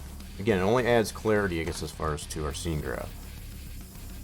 All that really does. As far as what it's named in here, doesn't matter. Now, these are pointed in our XML, I guess, as far as in general, as far as what's going on with these. So it's all it's in here in the XML is just saying these are where the nodes are for it. You can put as many point lights and spotlights as you want. The game will just read this main transform to know, I guess, as far as where that casted light is coming from is all, and what to do with it. So the XML is controlling how these lights will show, which is only at night, for example.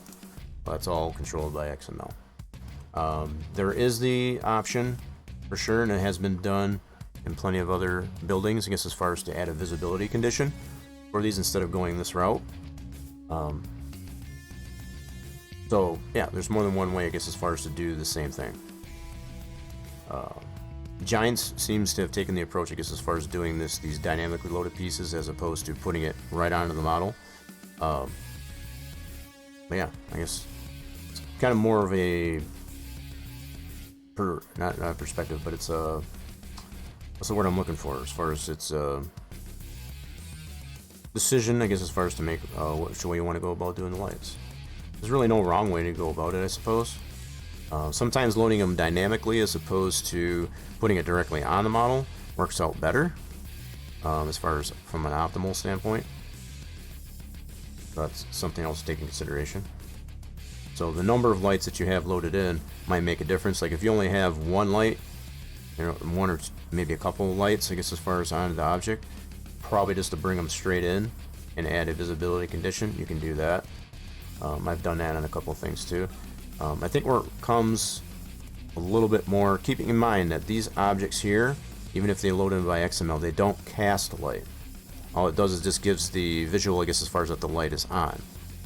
Right, so that's something you have to keep in mind, I guess, as far as with that. So if that's all you want, is just to show a light that is turned on, but not necessarily have a casted light, that you could take the approach, I guess, as far as just adding a light directly to the model, and don't worry about you know, these point lights and spotlights and so on, which actually will cast the light. So that's something else to take in consideration when doing that. Anywho, we need to get this guy over to this light. So we're going to take the translates of this guy and apply it to this point light that we just duplicated. Okay. Point light 5. We need our Y. I think that should still be good. Yep, that's still already good. So 5, and then we need to go this. So we'll at least get this part taken care of for it. Like so. Now we gotta get the rotation correct. That's always the fun part. So we got two different angles. We got the angle on the X, and also we need to deal with the Y. But when we have the two there, you can see it adjusts all the rotations. So we got to be a little bit careful, I guess, as far as how we do this to get it pointed in the proper direction. So we're going to line it up this way. Only adjust just this axis. So I'll pull this in. Okay, I think I got the rotation we need. That should suffice. Alright, now I can reapply those translates, I guess, as far as for that. I should have just did it that way, now that I think of it, but whatever. Wait, what happened here? Shoot, what did I do? Oh, that one I didn't adjust. Never mind. I forgot I was taking it from here instead. No problem. And so let's copy these two. I still need to adjust that yet. Kind of freaked out there for a little bit. Yeah, so I'm gonna get all these coordinates from here.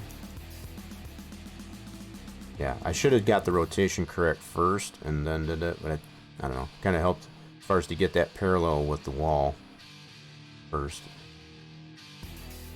I know a lot of what I say sometimes doesn't make sense, but sometimes it helps me to understand what I did right and did wrong. So that's part of the babbling we do here. Okay, so we need this. We'll get the X. Copy that. Paste. Alright, so that should be about right. Why does that right there not look right? Okay, I guess it doesn't look too bad there. Cool. So now that we got the physical light. Sweet. So now we got a point light, I guess, as far as on that one there. Now we need to apply. The same translates to our linked light, which is this position here. I don't have that quite all the way where it needs to be. But do we have any? We have no rotation in this one. Nope. Alright, so we need to take these coordinates and apply it to our link light node here. Okay.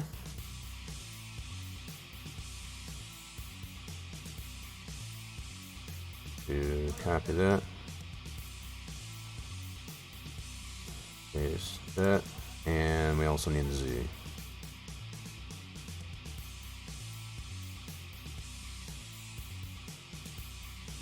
And then this one's not going to have any rotation, so we can take that right out. Cool, so there's the position of that light. That's at least the empty transload. So that way the XML knows where that physical light needs to be replaced. Alright, I think we've got all of our lights where we want them to be. Cool beans. Let's go ahead and take all these out. What I will need to do is also adjust the XML, so let's go ahead and do this to make sure. So our link light 1 is going to be the 2. That's for by our palette spawn. The link light 2 is going to be industrial light, so I need to change that. So let's copy this. Do here. If you excuse me just for a second, folks, I'll be right back. The desktop was the texture filtering. I normally had it to extreme, which I've turned down to normal, and my opponent pit crews I've set to low. Normally I've set those to high. So that's what I've come to find. This is one of the many tests that I've done to try to alleviate some of the problems that I've had with running this mod on more detailed tracks. And as I was mentioning, as far as the shadows, the only thing that I've turned off is from structures from other cars. So I've got it by the black clip there. Oh. Yeah, that's the way you're supposed to pick them up. Oh my god. Yeah, see the way they stretch. They're super heavy. Yeah. Like a boingy boingy boingy. That's funny. Oh, Martin's best right now. If I was missing any car files, this is a nice little, neat little tidbit of information. If you're ever missing a car file and you've got the replay analyzer and you save a replay, and all that matters, you can just save a snippet, even while it's live. Just save a snippet, go out of the game, and it'll show everybody that was on, that was actually in participation. And in this case, I was missing Monty Keller's car in 028. I can look at this actual, what the name of the car file was, and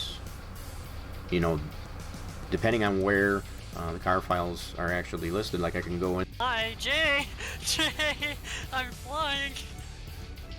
What the hell are you doing? What the hell? I can't even see ya. I wonder how high the sky limit is. Where are you doing? Where are you going? I can't even see your name anymore. How did you do that? I found the sky limit here. That we run into like we just did. Oh my goodness. Oh, I should have known he was going to turn too. Ah, that's rough. Alright, so at least everything's right here, it looks like. Oh my, that hurt. I think I got a little bit of whiplash on that one. Ayya caramba. Alright, let's see if that helps. Oh god. Oh god, what are you doing, truck? Oh no. Oh no. Oh, that is so not good. Stop! In the name of love.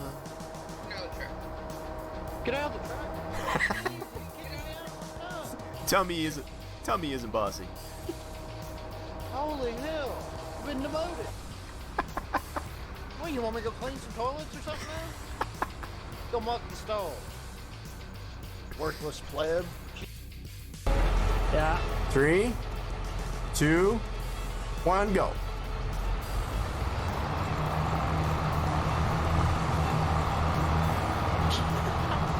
I don't know. I don't know. I'm using full throttle here. Holy crap. He's edging me on here. I'm giving her all she got, Captain. Yeah, you're kicking my... Yours, you don't have as much seed, though. That's what it is. He's lighter. He's got a lighter load. I got a much heavier load. Okay, so that wasn't 100% fair. Yeah, you got much less seed in yours. Yeah. Oh, I'm such a wiener. Yeah, he's got much less seed in his, so that's, Anyway, that was fun. I just feel we make much more money, I guess, as far as selling the cannabis and the, maple syrup. Just to be fair. Yeah, now that we got this bunker set up, from our smoking buddy, I guess, oh crap, no.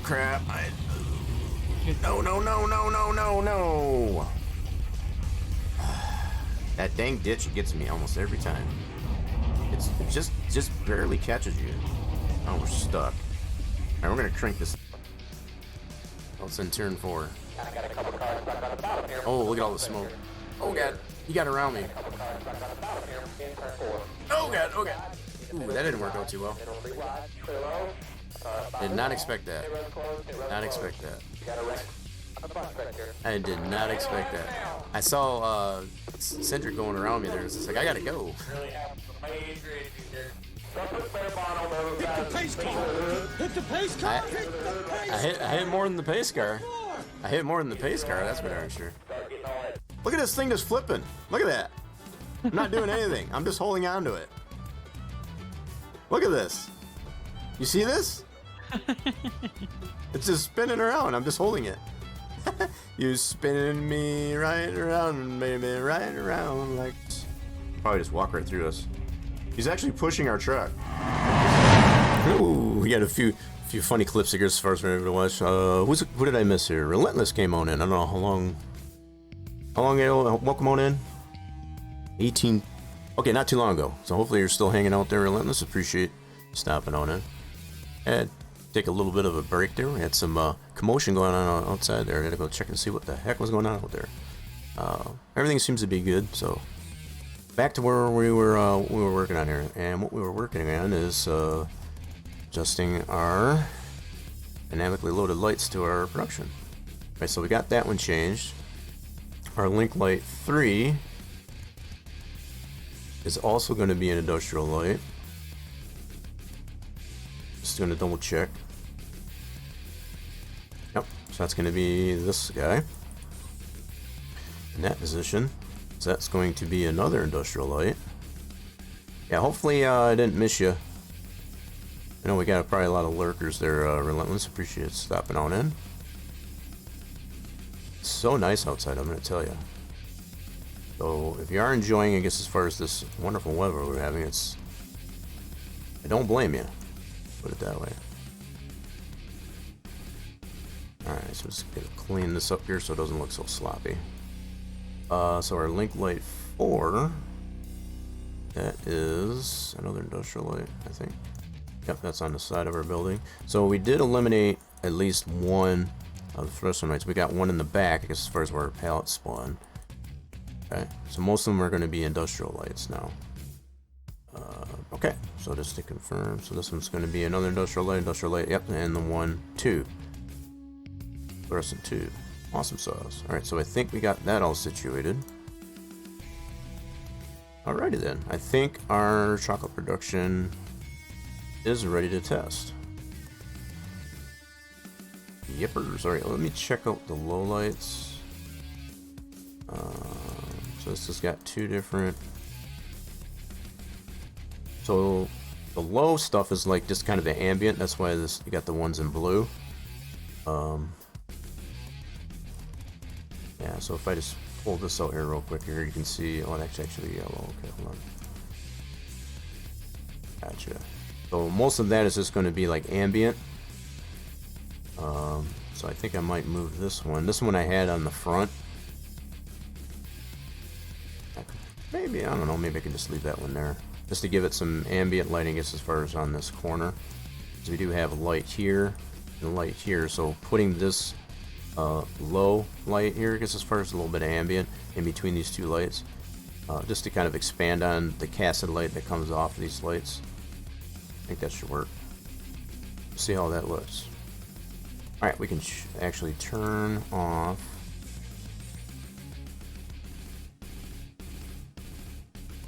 Let's turn those off. We don't need those on anymore.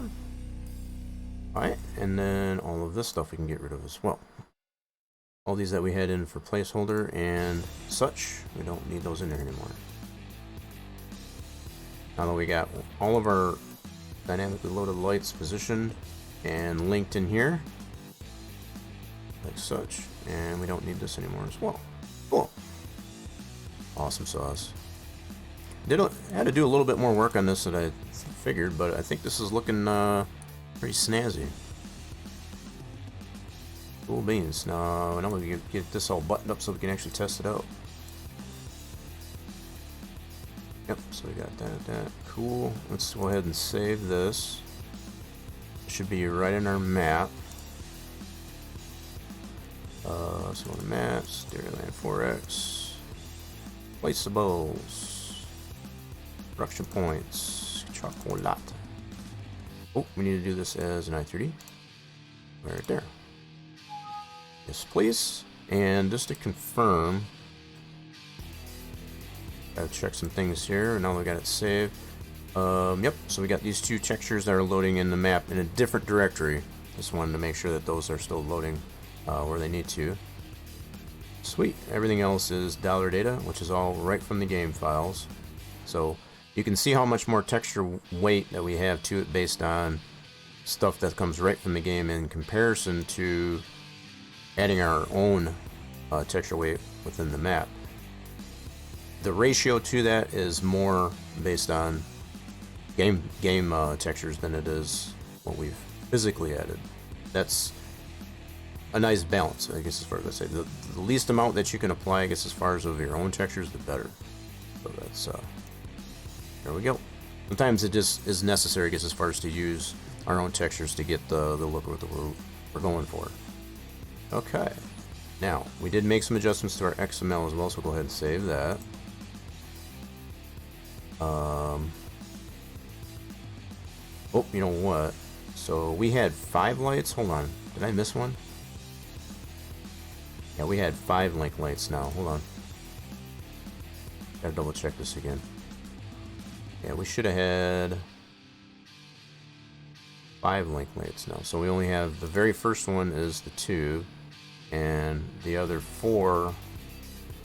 Okay, so we gotta add. Hold on. One more of these. That's what it is. Gotta add one more line to these, and then we also have to, because this is a i3D map, gotta add that to our i3D map for link light 5. Okay. So yep, let's add another node down here, and we'll make sure we get the proper node for it.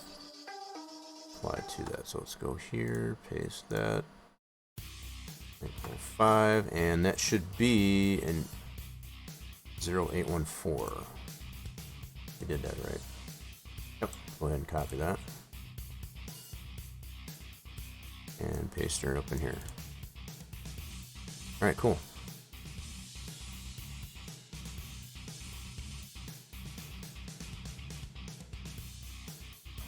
Sweet beans. Alright, so now we can save this XML.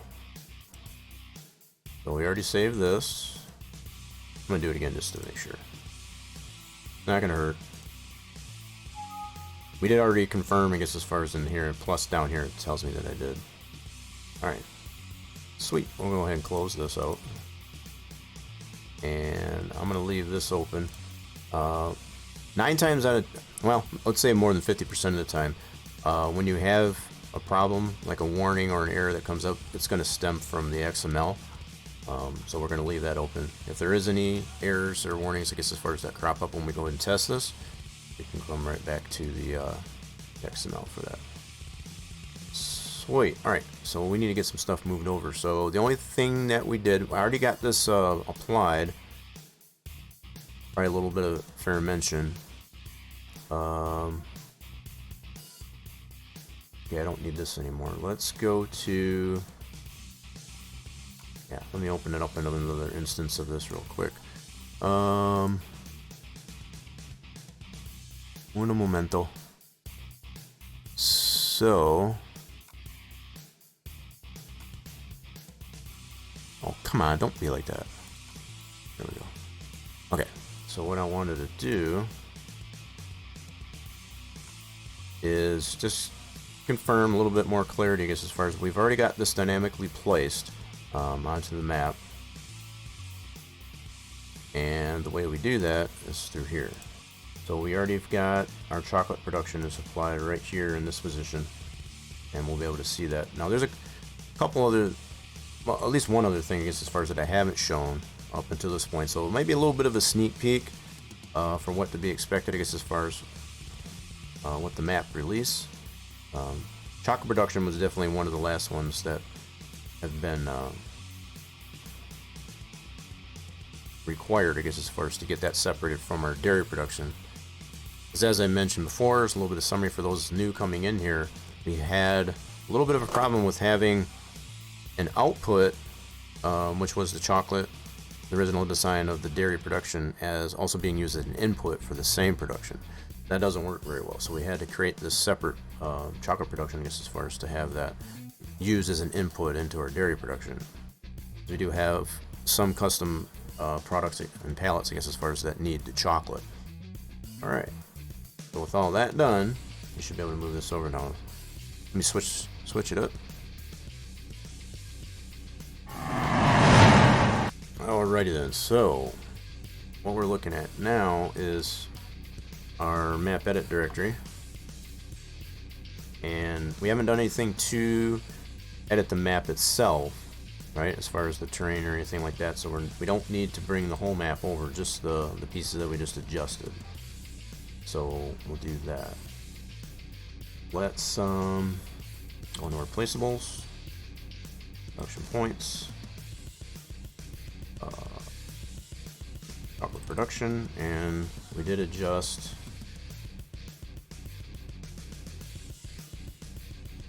that, and that.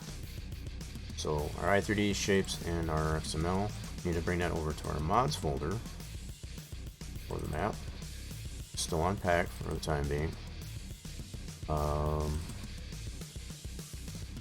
chocolate production, and replace these guys. Yes, please. Alright, cool.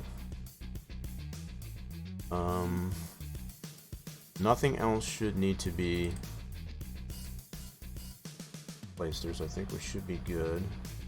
Just double checking on my other screen here just to make sure. Give me a second. I want to take care of any initial problems that I know we might have. Okay, so that should be good. So 2 new items that I have not shown before to include this chocolate production that will be loaded up into our dairy production area right there by town. Lots of new items, I guess, as far as that we had to work on, I guess, as far as with those productions in particular in town. Not too far from town, let's put it that way. So we'll go into the game and actually go and test these out and kind of show everything now. I'll just stop flapping my gums and just get to it, right? Okay. Want to make sure that my wheel's set up, even though I'm not going to use the wheel. I want to make sure that it is set up there so we don't have any problems in that department. I guess that should be good. And let's make sure we're signed in Steam. Which we are. Cool beans. Let's launch it. Send it. Let's go. This is always the fun part, I guess, as far as with doing the creative things here. So we like to do on our Saturday is to test it out and see how everything works. So I thought that's well under 2 hours, I guess, as far as to get all that done. Okay. Something probably also to note too that Giants has recently put out there was the bale stacking and the arena. So the esports aspect, like we had in Farm Sim 19, is also newly been applied to 22. So highly recommend, I guess, as far as to check it out. It is still considered beta, and it does require participants, additional participants. So at least 2 or 3 people, I think, have to join in order to have it be a competition. So they're set up as competition maps, right? And as far as to do it solo, it doesn't have that option. There is an option, and again, it's still in beta. Keep that in mind. To be able to randomly go into a tournament, I guess, as far as that's set up by somebody else. I'm not 100% sure how that works, but from what I've checked out so far, I guess, as far as with it, seems pretty interesting. So the fact that it is still in beta, like I mentioned, doesn't really adjust anything else to your game other than to add those 2 maps, which is called the arena and bale stacking. It will put it into a separate folder. I forget the name of it, I guess, as far as right off the top of my head, but it will add a separate folder to your game install. So there is 2 different ways, depending on if you've got the game through Steam or through Giants directly, through their download portable, as far as how you get that applied. So feel free to check that out, I guess, as far as if you're into the bale stacking or doing the same thing that they do in the esports, I guess, as far as with doing all the baling and getting the bales up into the barn and all that stuff, you have the same aspect being applied to Farm Sim 22 at this point. Pretty interesting if you're into that stuff. Anywho, let's go ahead and load the map up here real quick. I just need to, I don't know why it always makes me add this.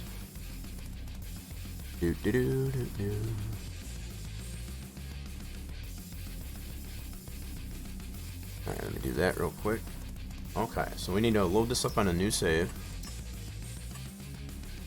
New farmer, and load up our map. And this is why I wanted to mention that. So you will get these 2 selections in your game once it is installed correctly, I guess, as far as first. So this is a competition map for bale stacking itself. So it's just how fast each team can get the bale stacked onto the trailer. And then you have the arena mode, which is what we've noticed, I guess, as far as with the esports, as far as having to do all the baling. You have to harvest the crop, get the straw, you have to bale the straw, get it baled, get it over to the barn, all as fast as you can. So you got the 2 teams. Usually have a blue and red team, for example. This is now being allowed and applied, I guess, as far as to the game, I guess, as far as in beta. So definitely feel free. You'll have those selections in there. We need to load up our own map here, Dairyland 4X, in a new farmer. And let's check out our error log.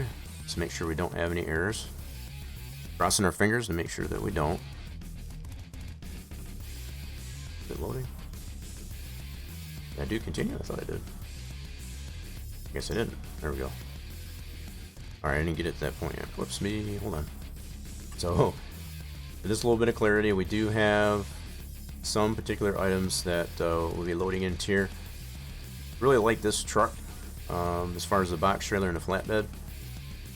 Highly recommended, I guess, as far as suggested in a recommended mod, I guess, as far as for use on really any map.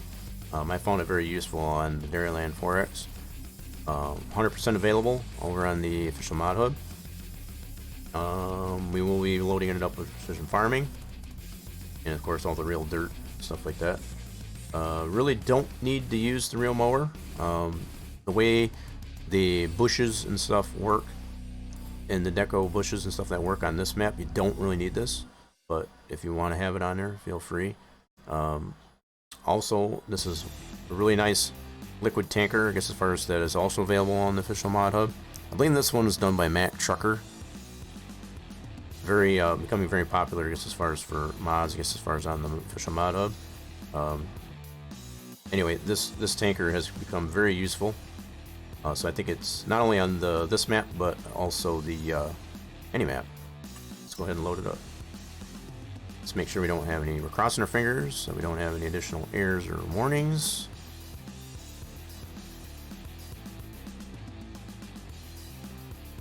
If you are following the channel, you do have the cross fingers emote. Feel free to use that. So far, so good. I don't know if it scrolled past so fast that I didn't see it. There is a warning still. Haven't come to a resolution for it yet. That is related to the animal food. But that was also evident for Farm Sim 19 as well, as far as like editing the default mechanic for animal food. The Giants engine, you know, the way Giants has it designed, doesn't like that, so it tends to if things don't line up the way the engine expects it to be, it tends to throw a warning, and that's the only one we should have. Just gonna scroll back here real quick. Yeah, that one right there. So everything does work as yeah, we've been testing that quite a bit lately, I guess, as far as on the map. Everything still seems to work as expected and as intended. So the fact that it just throws that warning because of the way the game engine actually reads all that information, if it's been edited, I guess, as far as from its default settings there, it just doesn't like that. Alright, so anyway, I'm going into the map. I'm going to go ahead and turn off our background music here so we can get some game sounds. I need to turn this up on my end. So we're going to confirm our character here in a second. This turned up. There we go. That should do it. Now, y'all going to have to let me know, I guess, as far as if the game sounds are too loud, too soft. Definitely let me know. Alright, so this is where we load in on a new farmer. So you do start off with this starting equipment, for example. I did make some adjustments to the layout of this to make it less cluttered and less crowded. Mainly to move this silo auger, I guess, as far as in a different position, so it wasn't like totally crowding you, I guess, as far as into the shed. So much more accessibility with the shed. What we want to test out here, though, is over here at the dairy production. So we do have the ability to just walk over there, take a vehicle. Also, one thing I kind of pride the map for is being able to teleport, I guess, as far as over these different positions. So here's our dairy production. And just to give a quick view of what we can produce here, we have to buy it first, I guess, but we can take a look at it this way.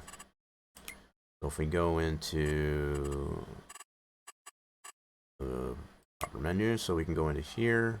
It's probably not going to listen until we buy it. So we do have access to the fruits and vegetables garden at 100% ready to go, I guess, as far as right off the bat when you do a new farmer. So if you want to get a garden going, you have like 3 different ways to go about it. So you can just put the water in there, and it'll get you the low-key production, I guess, as far as of your tomatoes, lettuce, strawberries, potatoes, and sunflowers. If you start adding fertilizer to it in the form of solid fert and or manure, you get a little bit more out of it doing that way. So you get a little bit of a benefit as far as adding fertilizer in the form of manure or whatever, whichever way. But you can get it going with just simple water, I guess, as far as in that garden. So let's go ahead and buy this, just to show what's brand new to this that hasn't been shown right now. So this is going to be a sneak peek for those that have been looking forward to the release of this map. So as you can see right there, we have your butter cheese, which is pretty much default. But the pallets, I want to make it abundantly clear, the pallets that do spawn are different. They're custom pallets, I guess, as far as in comparison to the ones provided by default. So we got our butters, cheese, cottage cheese is totally custom. The ice cream. The reason you got 2 yogurts listed is because one will take the strawberries from the greenhouses and one will take strawberries from the fruits and vegetables garden. So I had to separate that out, I guess, as far as to allow for both types of strawberries to go into that recipe. Probably the 2 newest things that have been added to this since the last time that I was showing this are the milk jugs. I have not yet to see a production. There is one on the official mod hub that I noticed that does do the flavored milk bottles, which is more of a European type of style to it. So what we produce over on this one are the jugs, the gallon jugs, for example, that we've come to know, I guess, as far as with American style. So not only the straight up milk jugs that you can simply just put the milk in, get the milk jugs, but if you add chocolate to this, you can get a 1 gallon chocolate milk jug pallet. So this is part of the reason why we had found it necessary as far as to separate the chocolate from the production and apply it to this newly created one that we just did. So here's the new guy that we just worked on. The first part of the screen. There it is. So we got our silos to it. Liquid tanks. We got our input there. We got our pallet spawn. Works out pretty good. We moved all these bits, I guess, as far as from the one side of the building, so you can see our lights are spawning in where we put them. So yeah, we got the industrial lights up on the liquid towers. And we got the one here. So all of our lights are where we put them. That's good. So we'll check this out at night. Let's go ahead and buy this. Something else I just realized I did not adjust was how much this production is going to cost. So I'll probably adjust that too. Got a little bit too high. So what I'll do, so that was just to show. Let me go ahead and cheat in a little bit of money here. So you can do this a couple different ways. You can just obviously get a loan for sure. I've gotten really acclimatized to this using these dev controls when I'm testing stuff. So don't shame me, I guess, as far as for taking this approach as opposed to. Let's just add a little bit to this. Should be enough. Actually, you know what? We'll have it. Just so we got enough. So I will need to get some equipment to get some of this stuff into this. Let's go ahead and buy this. I am going to adjust the price of this because right now it's the same as the dairy. Because it only does the one output, I guess as far as for chocolate, I'd probably reduce this probably down to like, say, 30 or 35. This sounds more reasonable that way. Okay, so we got it purchased. So now what we can do is I'm going to move our store delivery spot. I love this mod too. Highly recommend, I guess, as far as to get store deliveries. If you don't necessarily want to go to the store, that mod will allow you, I guess, as far as to move your store. They'll have your stuff that you buy from the store to the spot that you set down on the ground. I've gotten very used to, I guess, as far as using that mod as well. Let's go to the store. We're gonna get ourselves a truck. So this truck is good for working with the pallets, I guess, as far as that's why I like these. I got that mod in there. Highly recommended that as far as being able to get your production pallets into this. A lot of adjustability and configurations to it. We just need something simple here. We're gonna grab this guy. This is a mod I've been working on there. It comes from 19. It's not 100% done. Not all that happy with it, so I just it's useful, I guess, as far as for what we're doing here as far as testing. Whoops, went to the wrong place here. So I need to go down to here and get that tanker that I was talking about. 100% available on the official mod hub. Like I said, I do believe, if I remember correctly, is done by Mac Trucker. So if you want to search for that, I guess, as far as on the official mod hub as well. A lot of adjustability and configurations to it. I just need it for the default capacity of 40,000 is fine. So we'll go ahead and I'm just going to lease it. Might need to buy some more stuff. like we will need sugar pellets. I'll probably cheat that over here. We do have the sugar mill that's over at the industrial park. So if you were to do this realistically, I guess as far as you would have the sugar mill that's on the other side of the map over here. You do have the sugar mill over here. Now, keeping in mind, if sugarcane has completely been removed and is non-existent on this map, so this will accept both cut sugar beets and normal sugar beets, I guess, as far as they're to produce sugar. So you can use that. So if we were to play it realistically, we would make the sugar over here with some beets, cut or otherwise, and then send that over to the dairy production over here, the chocolate production over here on the other side of the map. So for testing purposes, we're just gonna pretend we did all that. So we're gonna, now there is a couple different ways you can go about doing the milk. So if you have cows already established, obviously we get the milk directly from our cows, right? So if you don't have cows started early, but you still want to get these productions going, you have the means, I guess, as far as to buy milk at a premium right here at the dairy facility. So you can come right over here, for example, and you can fill this up. Now, keep in mind, this is pretty expensive to go this route. Not advisable, but if you want to get these types of productions going without having any cows, you can totally go this route. So just to kind of give you an idea how much this is going to cost, that's why I added a little bit more money to accommodate this. It's pretty expensive, and for good reason. It's kind of by design, because it kind of encourages you to get cows going so you can get the milk production going, I guess, as far as cheaper. But there is at least the ability to do it this route. So I'm going to do just that much for now. Just under 32,000 for barely a half a trailer here, which this holds 40,000.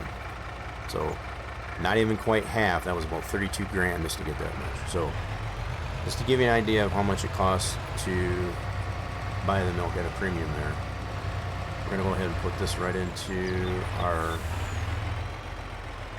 chocolate production. This turned out pretty good, I do have to say. Pretty snappy. So adding some, some stuff to it, I guess, as far as like the AC unit on the top. We moved our electrical bits to the back side. I think that turned out pretty darn sweet. Alright, so let's see if everything works though. We should be able to input our milk there, giving us the prompt to unload that. Sweet. I'll probably add a little bit more to this, just because I want to double check to make sure all the pallet spawns are working properly. So let's go ahead and cheat the rest of it into our tanker. But just to demonstrate, and I have shown it before, but for anybody that wasn't aware, there's more than one way, I guess, as far as to acquire yourself some milk. Okay, so this should allow us to put more milk into it. Yep.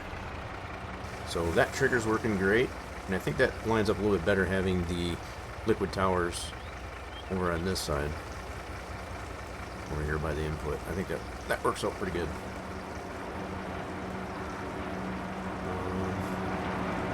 I'm missing something on this here.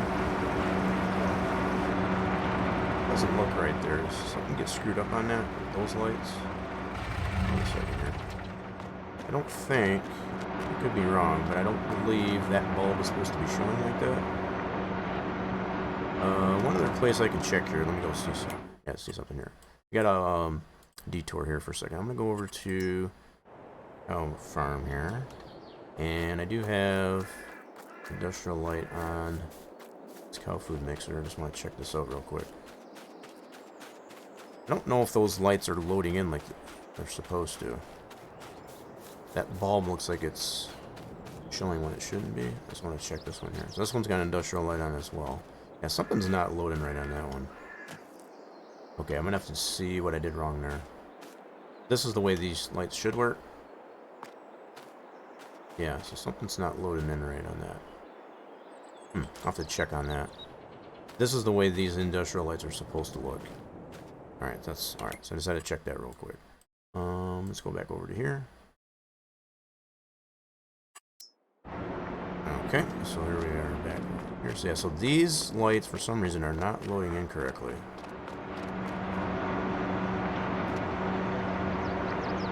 At least I don't think they are. Hold on a second. I think there's one of them on these star checks too. Hold on.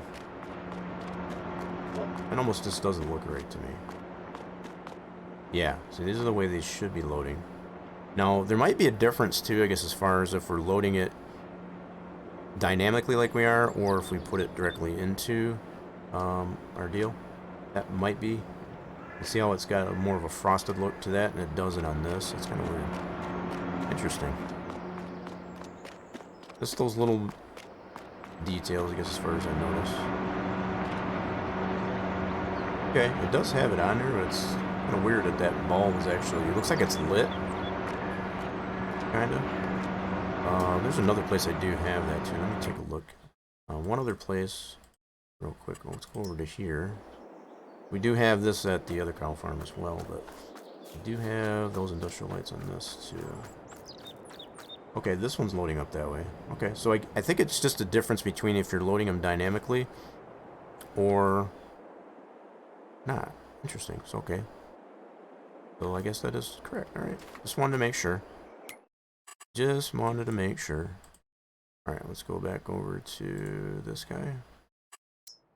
Cool. So the only thing we got left to put into this is some sugar. And again, I'm just going to go ahead and cheat this in.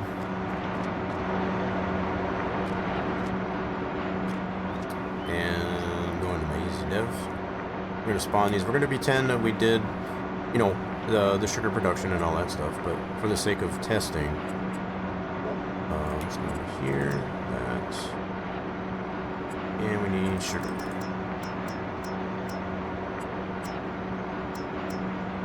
Now, I did adjust the way, oops, I need to give myself a heavy strength here too. On the sake of testing, at least anyway.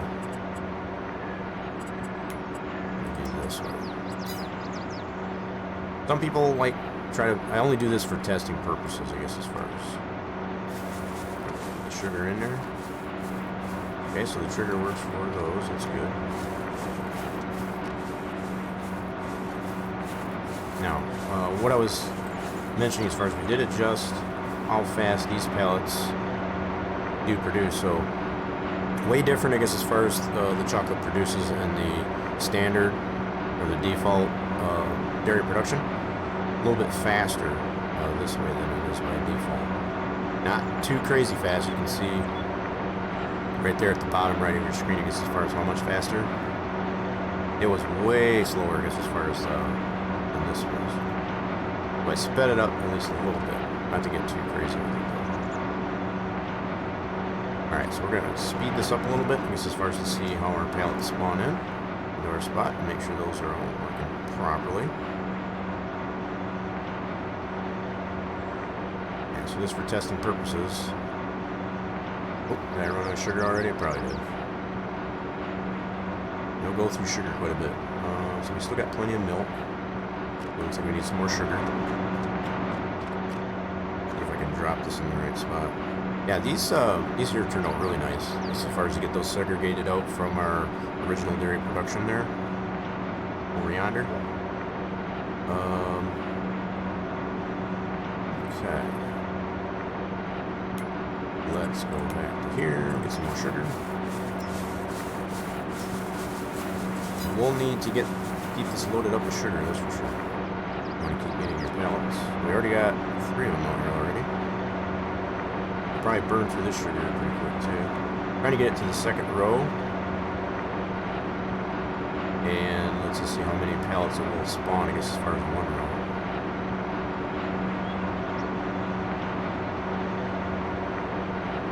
These are all default. Oh, there's our lights. Pretty cool.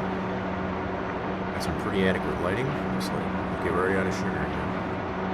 Oh, I guess while we're waiting here, let's check out our lights. Our lights seem to turn out pretty good. Now we do have some lighting that's around the facility itself too. So I think the other test, the next test we're going to do is this one just loads in dynamically in this spot. I don't have it in the store so that you can manually place it down in your spot of choice. So we'll probably get a chance to be able to test these lights out. But these are working. And you can see how that casted light works, like this. Yep, that's pretty good. And right over here as well. Cool. Actually, that works out pretty good. We got a little bit of light around the perimeter for our nighttime. I think a lot of this light that we can see on the side of the silo is coming from that light. So, yeah, that's going to be our next test, I guess, as far as to get these loaded in the store. So right as it stands right now, just to kind of confirm here, this is not going to be available. Oops, hold on. Yeah, this one will not let you sell it or rename it. This is going to be maintained here, I guess, as far as its own piece here. So, but that was something else I was pointing out too. When you apply the placeable shader to it, see how it glows it blue? It lets you know what you've got selected. So that's another reason to use the placeable shader. Yeah. So one other test I want to do here while we're in here is to see how it applies the snow. So as far as in winter, now it's not going to put the snow cap on the roof or anything like that, but it will add the frost and the snow bits, I guess, as far as in the appropriate areas, if we've done everything correctly. That's what I want to test on that. But just to confirm in here, what the heck? Why is it not letting me go to? Oh, that was weird. I'm kind of stuck in that. So anyway, going to our productions. We're not going to have these available yet, I guess, as far as for chocolate production. And I got the one other one too, so yep. Still need to get that applied to the store. So this one, for sure, is only going to be for this facility over here, which is the Dairy Brothers here, just outside of town. You can see all that layout. So we got our dairy production there, place to buy the milk and a premium. And one other new production that is totally a teaser. Many of y'all have not seen this yet, but this is a milk homogenizer. So this is another new mod that has been worked on since last week. I've been working on a little bit here and there, and it's to the point now where I feel it's pretty ready, I guess, as far as to kind of show it off. So this will create containers of homogenized milk, and we'll get into testing that one out too. This one also is only set up to load in this location, so it's not available in the store as of yet. So once we get it tested out and confirm everything is working the way we expect, we'll get that available into the store so that you can actually place that on other areas on the map. So a lot of these different items like this are totally available in the store, will be totally available in the store, and not totally secluded, I guess, as far as for just the one, for just the one item. Okay, so we're trying to get this to where it's loading up the second row here. That's what we're doing. We need to get more sugar in here. That's what we need to do. Get some more sugar into this thing. Whoops, wrong. Alright, we need to load up some more sugar.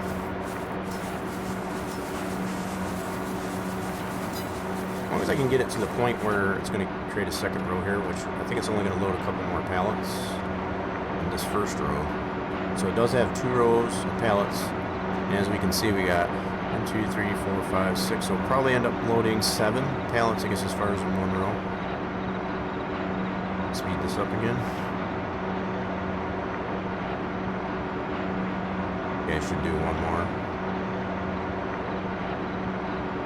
1,000 liter pallet. Everything is default, I guess, as far as this goes. Okay, so does that go overboard on that? Nah, not too bad. I could probably adjust that way just a little bit. It's starting to rain. That's not too bad. That's not too terrible at all. It's well within the range, I guess, as far as the markers. And my pallets are getting wet. Yep, and we're out of sugar again. So you definitely got to keep this thing loaded up with sugar. The milk is going quite a ways, but the sugar gets used up quite a bit.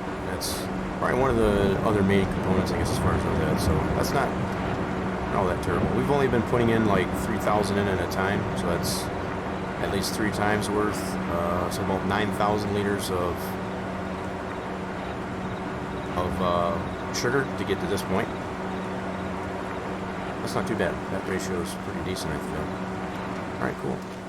The next thing we'll get tested out while we're at it is the milk homogenizer. So let's go ahead and we'll take milk and water to make the pellets of homogenized milk. So let's go ahead. So there are plenty of free water sources to get water. You can get water at a price, I guess, as far as over at the co-op. So plenty of ways to get as far as to get water.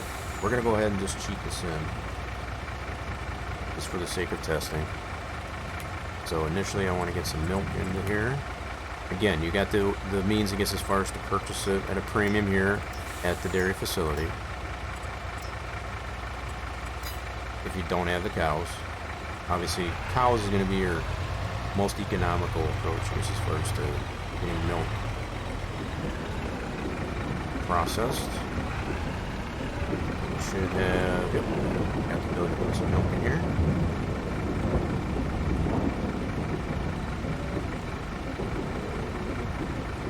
Put it in there, there we go. So there is a fill gauge on this deal here. You can see the gauge that we actually gives you a visual of how much you got going in here. You should be able to fill this up with this tank, no problem.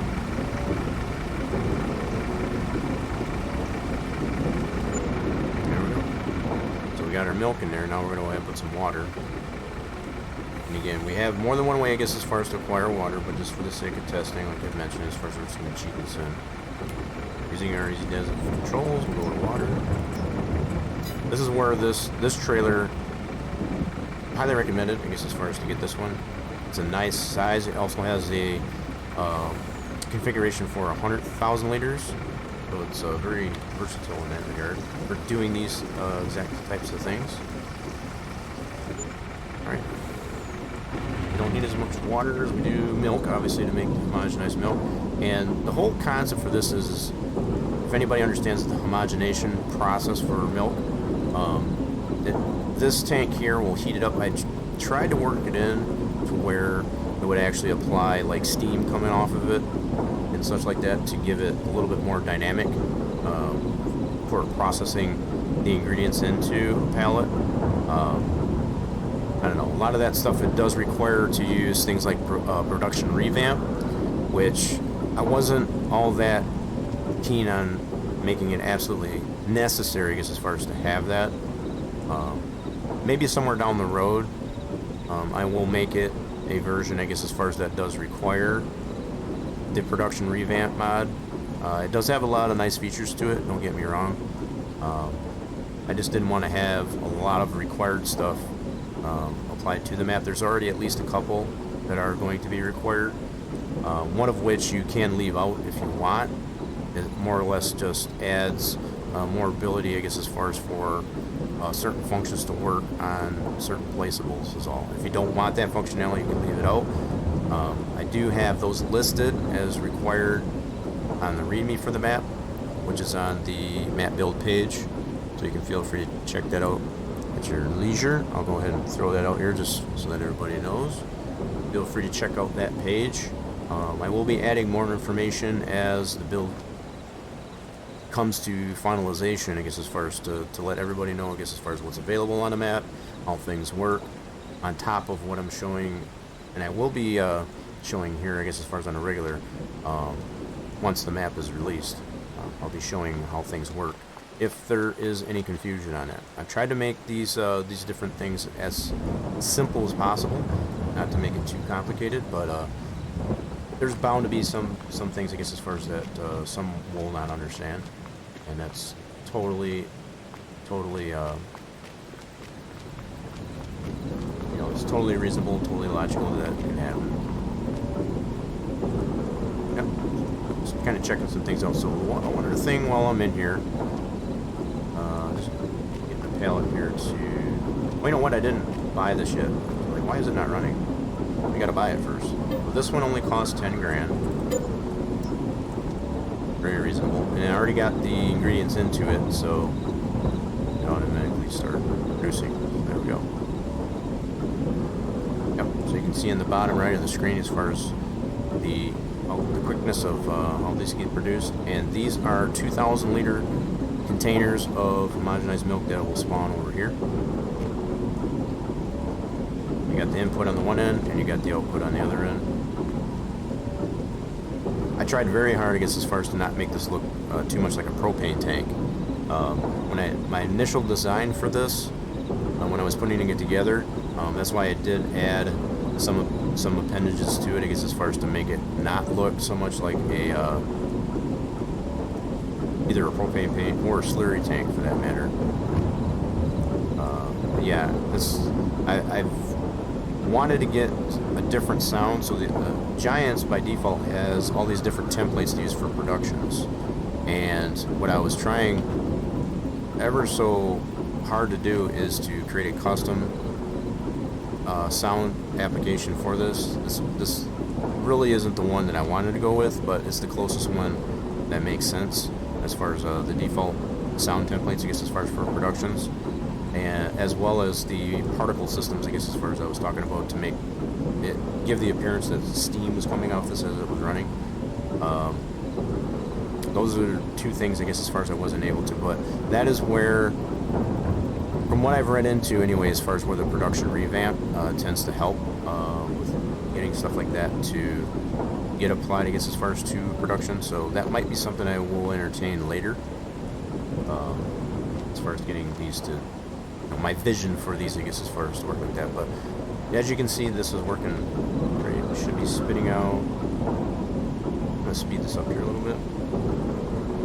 Should be, like I said, a 2,000 liter pallet. We'll speed up the time here a little bit. Okay, the rain stopped at least. Anyway, that's good. And there's our pallet. Pull this back down. So there's your one pallet. Now this will only spawn 2 pallets at a time in this area. I have come to find, I guess, as far as if I try to get anything more to spawn, it's way beyond the borders of the production itself. I wanted to maintain it within this concrete pad, for example. So in order to do that, I've got it down to just 2 pallets that'll do at a time. So once this does fill up with 2, we'll need to pull those out to get any additional. Of course, it will store it. We got it set to that, I guess, as far as in the production. So, alright, so it looks like everything is panning out. We don't need all that much in adjustments on any, even our chocolate production here, so that's cool. It is producing the chocolate pellets, to which they should go and be able to put these right into. That's something else I need to test while we're in here. Did I turn off? I don't think I did. I did not. Shoot. There's my answer. I usually like to turn off the autosave, I guess, as far as while we're in testing. I'll just have to remember to delete that one when we come in and test again.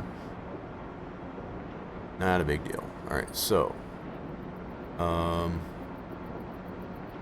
yeah, we did get this purchase, I believe. Yeah, sure did. Alright, so we should be able to put the chocolate that we're producing over here. This is why we had to create it as a separate production.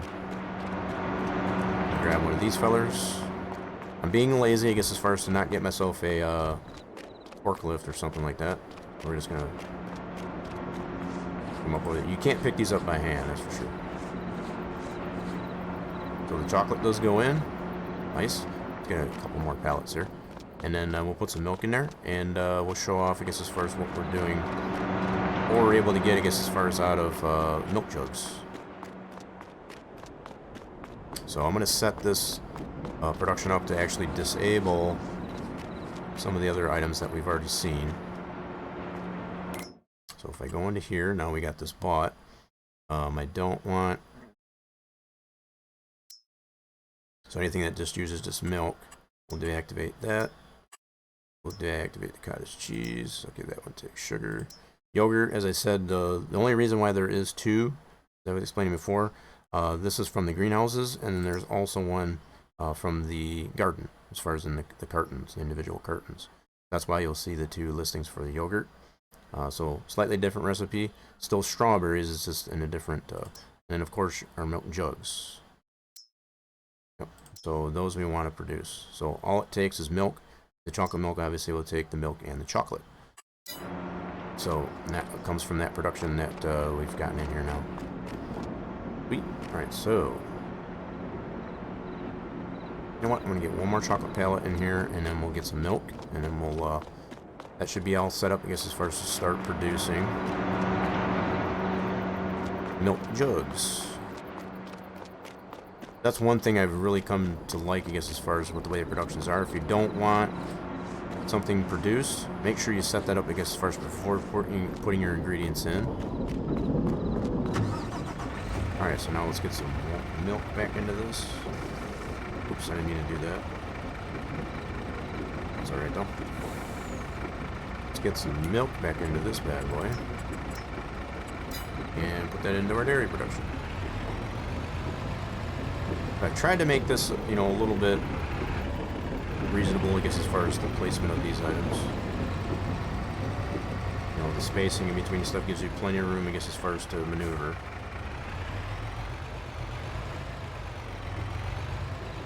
Okay.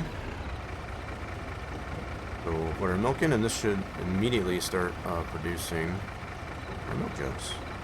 We deactivated anything else that does use straight up milk, like the cottage cheese and the cheese and cottage cheese. We've already seen those. I just wanted to focus mostly on the milk jugs. And there is a means, I guess, as far as to sell those items over at... Let's take a look at that real quick too. So we do have the ability of selling. Let's go through our list. So not the direct milk at all. So we do have the productions you can send those to. Homogenized milk, Dairyland Dairy, and also the chocolate production. There is no sell point, I guess, as far as for direct raw milk, right? So it does, the way this is designed on this map, as far as to, you have to process the milk into something. The milk can also be used to feed the baby calves, the cow calves. So that's another way you can use that. You can also use milk jugs, I guess, as far as to do that too. That's something else that's been adjusted. So here's your milk jugs. You can sell those at the Dollar General, as well as your chocolate milk and the homogenized milk. I did not get that set up yet, so I will need to get that set up, I guess, as far as to sell over at the Dollar General as well. I think I do have a note for myself here, so that's something else I need to adjust before we test again, to make sure that we can sell these containers of homogenized milk over to. Now, at some point, I probably will make an option, I guess, as far as for homogenized milk in jugs for this as well. So much the same as you get this container, we'll have the option, I guess, as far as for homogenized milk jug, as far as like we do over here. So not so much be produced on this, but on the homogenizer itself. Alright, so let's speed this up here so we can get the production of that, just to kind of give you an idea of the expediency of how these get produced. Not super duper fast. We got it on just 5 times. Okay. In fact, we can go over here while it's on 5 times. This would be the default setting, as far as for that. So if we come over here, this one still needs sugar. That's right. Let's put some more sugar in this. Let's cheat some more sugar into this. That's another thing that's really nice with that I've come to find with the production revamp. It does give you the ability to be able to buy the inputs that's needed, much in a similar fashion as it was for Global Company, for those of us that do remember how Global Company worked for FS19. Alright, so this is at 5 times speed. As you stand here, you can see how fast the pellets are produced. Here, not too crazy fast, but you know, fast enough, I guess, as far as if you do go with the default setting of 5 as far as an easy mode. Same goes over here, and then we'll go over here to the homogenizer. Yep, this is getting ready to spit out another pallet here pretty soon. Yep, so you can see the speed of it, at least anyway, as far as not super crazy fast, but it will take a little bit of time. But that's all at 5 times speed. Alright. Alright, so we're just waiting for this pallet to come out. haven't seen these yet. So these are, the milk jugs are a 2,000 liter pallet as well as the homogenized milk. Alright, we're going to speed this up a little bit so that we can get those pallets through.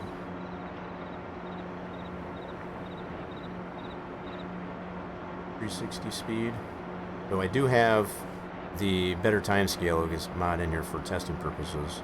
So to be able to go above and beyond the maximum of 120 that you can do by default. So we're about twice the speed, I guess, as far as of the default speed.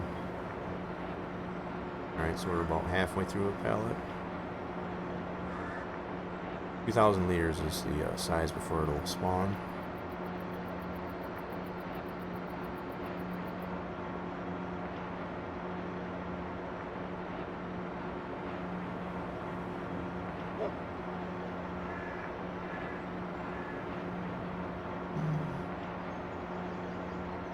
Just about there. But we took, so far we have taken about a day. This is first to get that. Okay, so we'll slow it back down. But roughly about a day, if you want to factor that.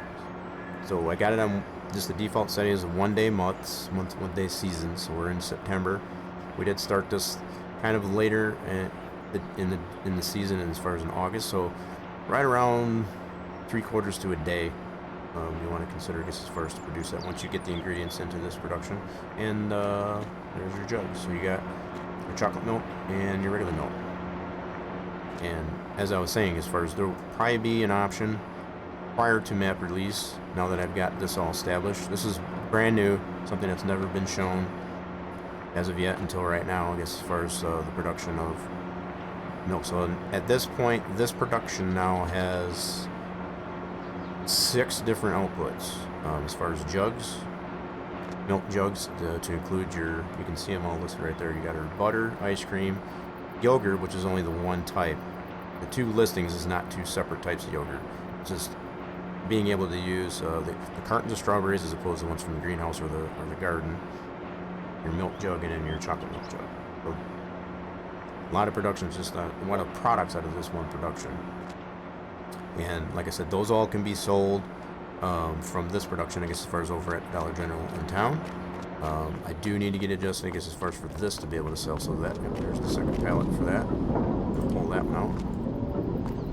I'll probably have some homogenized jugs option, I guess, as far as for this one. I will need to apply something different, I guess, as far as like to get either or.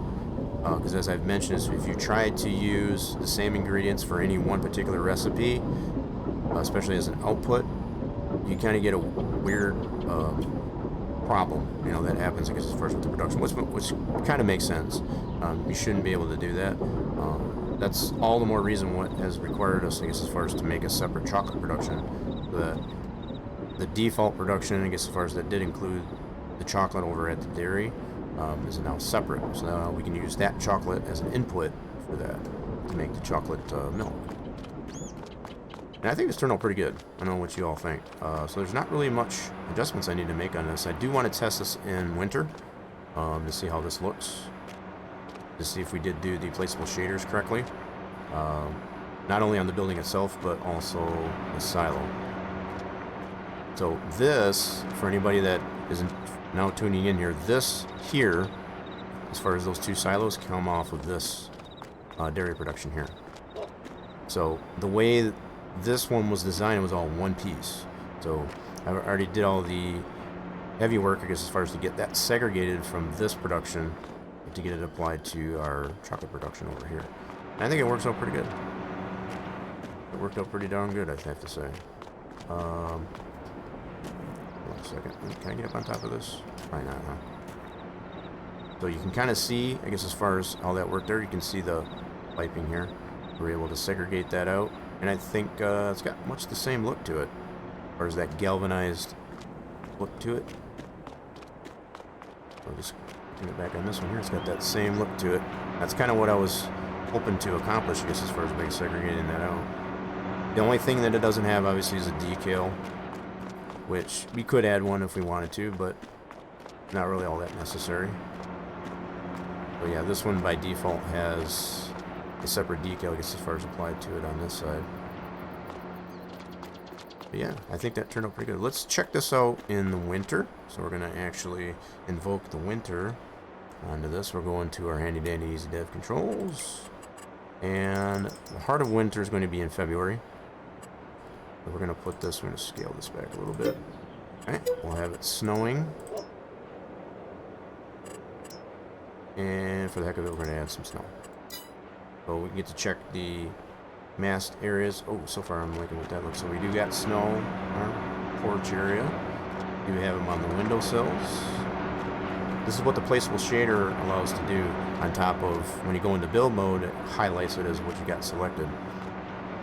This looks like it is applying correctly. So it's putting snow on all these parts on the top side of that, so that's pretty cool.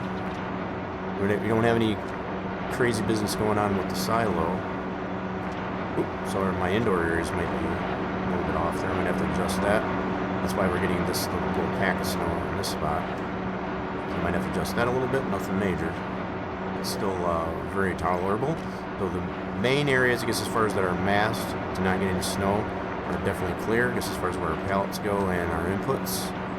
And yeah, so the snow is actually looking good on this.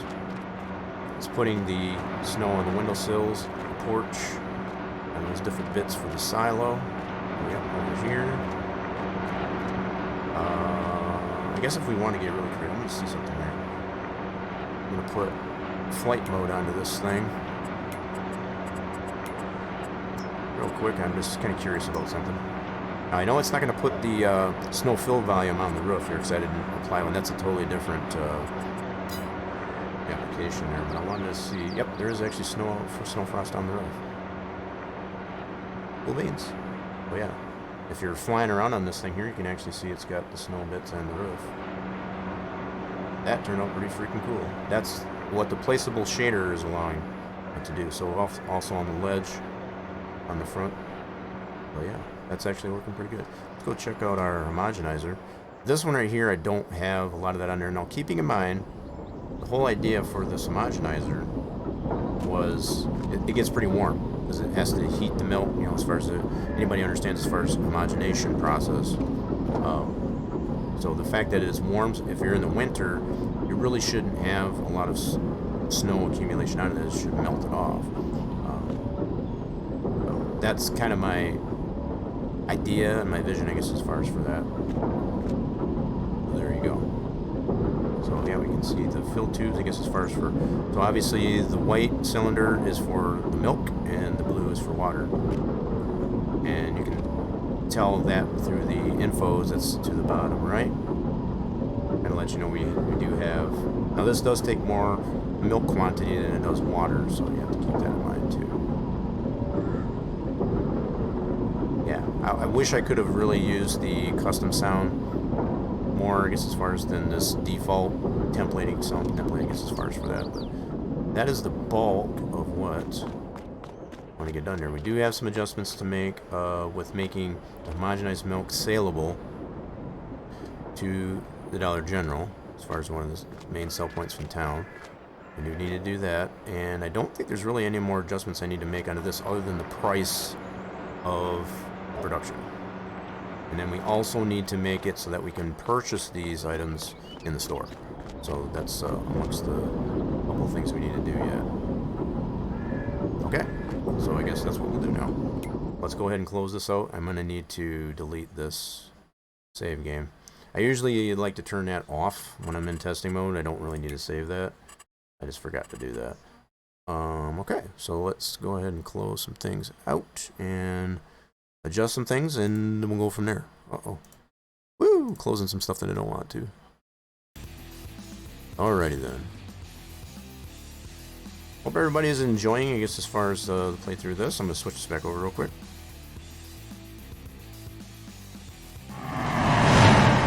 The map, I feel, is definitely coming along. Alright, so we're going to close out the game. I was going to get into doing some of the AI stuff as far as the splines. I don't know if I want to bore everybody to death with that. I know it is very, very boring. But but it does allow, for those that don't know, the ability to AI task, to use that feature. That's brand new to 22, FS22. And yeah, I don't know if I want to bore everyone. I know I did some of that for last Monday, and yeah, it's not all that fun to watch. So I try to pick things that need to be done with the map like this, I guess, as far as that seems a little bit more interesting. And I'm just hoping you all enjoy it. So what I need to do, first off, and I do have a note for this too, I need to make the homogenized milk saleable to the Dollar General. So the way we do that is we need our store items. Nope, take that back. Nope, scratch that. We gotta go into here, into our sell points, and go to our Dollar General. This is something else that I would also have taken into consideration if we have brand name stuff being utilized, I guess, as far as within a map. That's something that Giants cannot allow due to lack of licensing.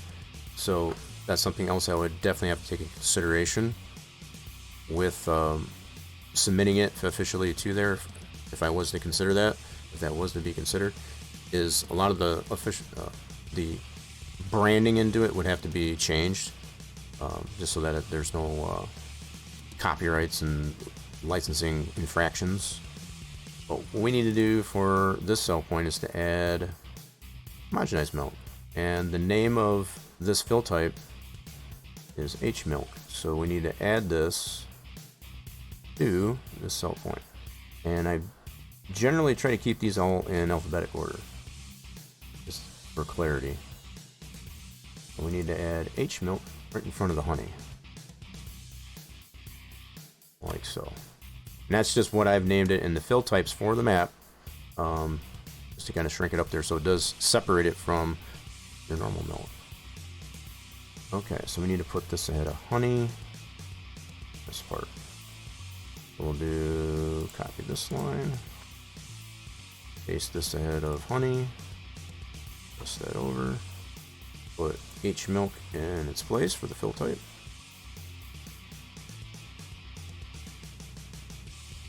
Okay, so as we've already tested the milk jugs as far as the regular milk here, and our chocolate milk is up here.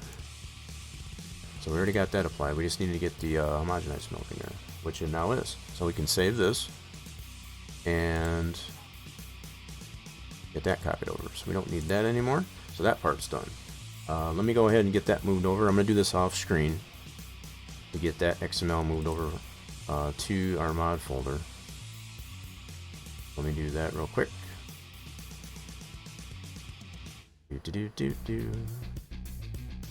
Okay, that's going to be in our placeables. No points. Just talking it through. Don't mind me. Okay. Placeables, sell points. I'm just moving that XML that we just adjusted over to our mod map in our game directory. Cool. Alright, so that's ready to go. Now,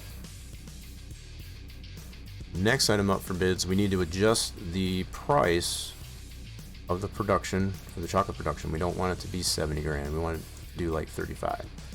Be it the fact that it only does produce just chocolate and not all the stuff like our custom production does. I think 35 would be reasonable. All right, so we'll go ahead and save that. Move that over. I'm gonna do that off screen as well. We're just adjusting a few things, I guess, as far as to be more, logical, I guess, as far as in that regard. So we need to go to placeables, production points, production, and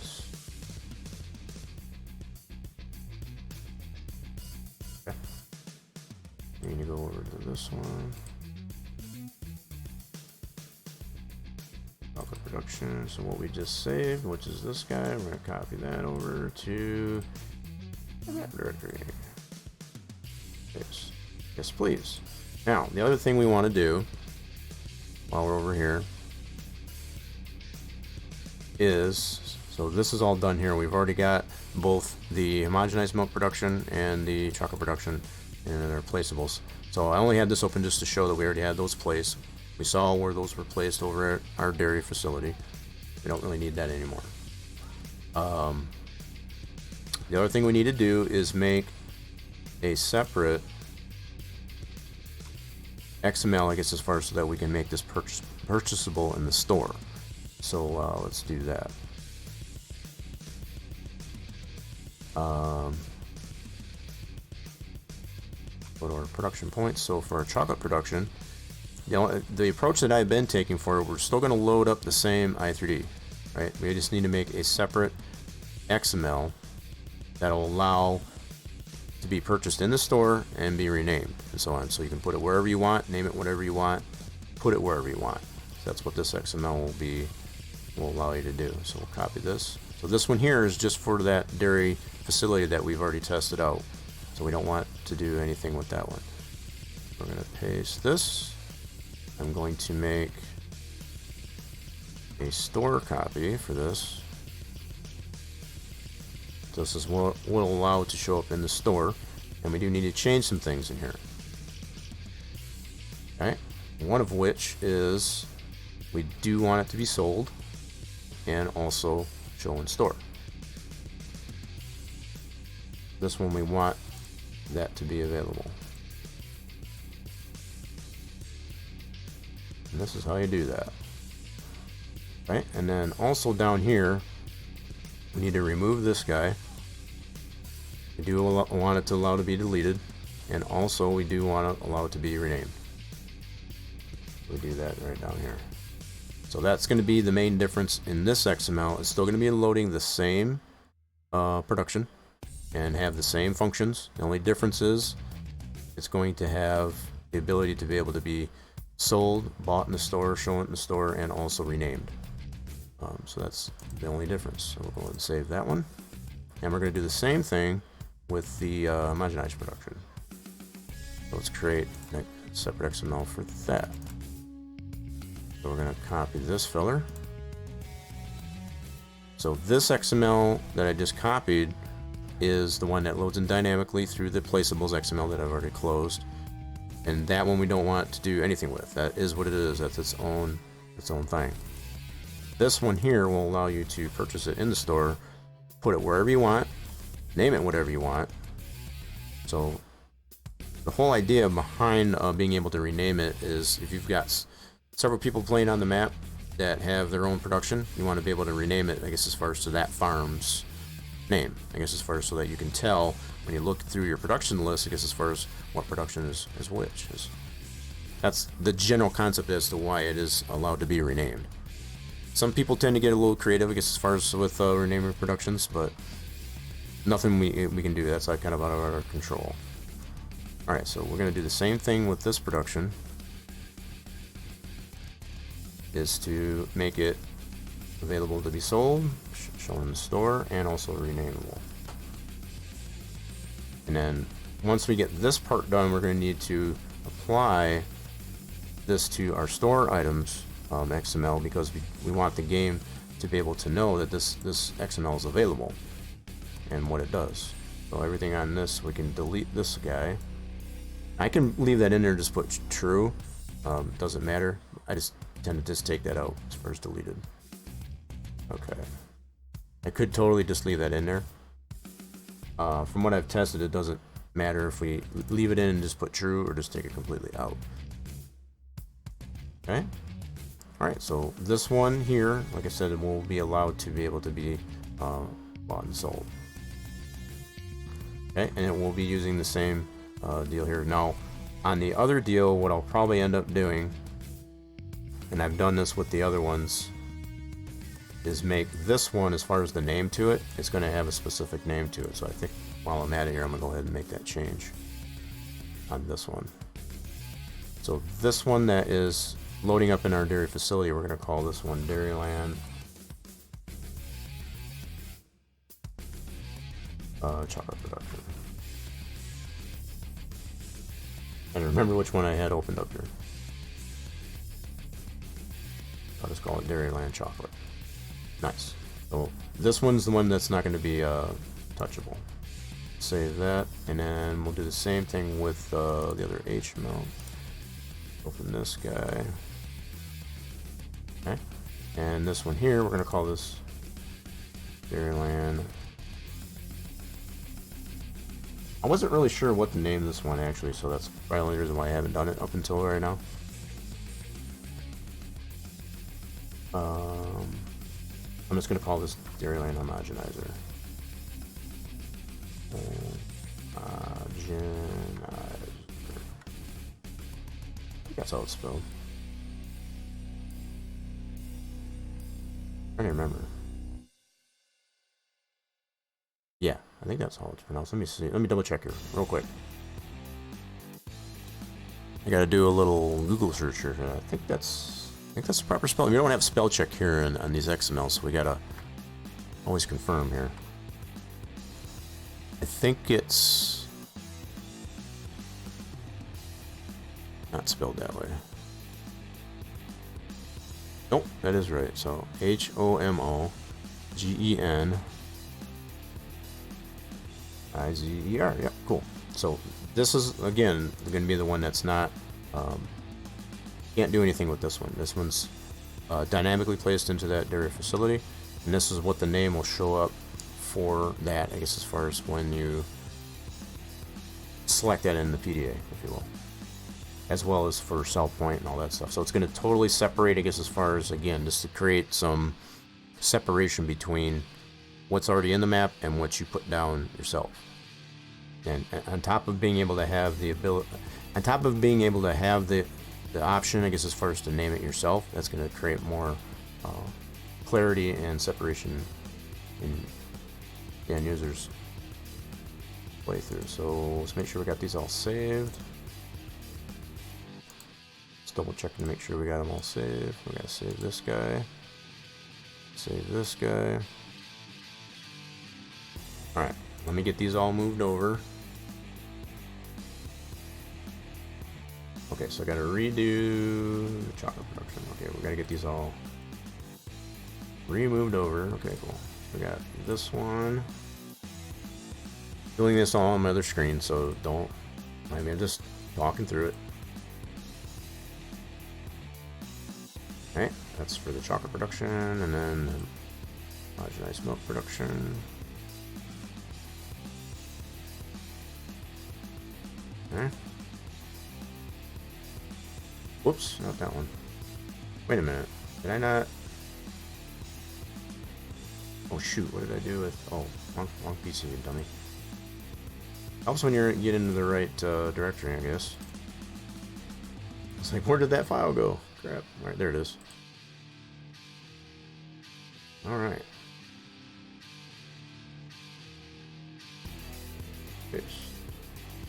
Yes, sir. Alright, cool. So that's all replaced. So now we do have the option. We adjusted the price on the chocolate production for both options, I guess, as far as both at the dynamically placed position in the Dairy Brothers facility, and also the manual placement, I guess, as far as that. So those are the same. We adjusted the lights, milk jugs. Oh, something else I got a note here for. So what the map also has is a generic cell point. So if you have a building, or if you want to have a different location that you want to put a cell point that is not available on the map, there is a generic cell point that is available on the map. I got a little note here for myself. I need to apply some of these products that are not applied to it yet. So let me do that.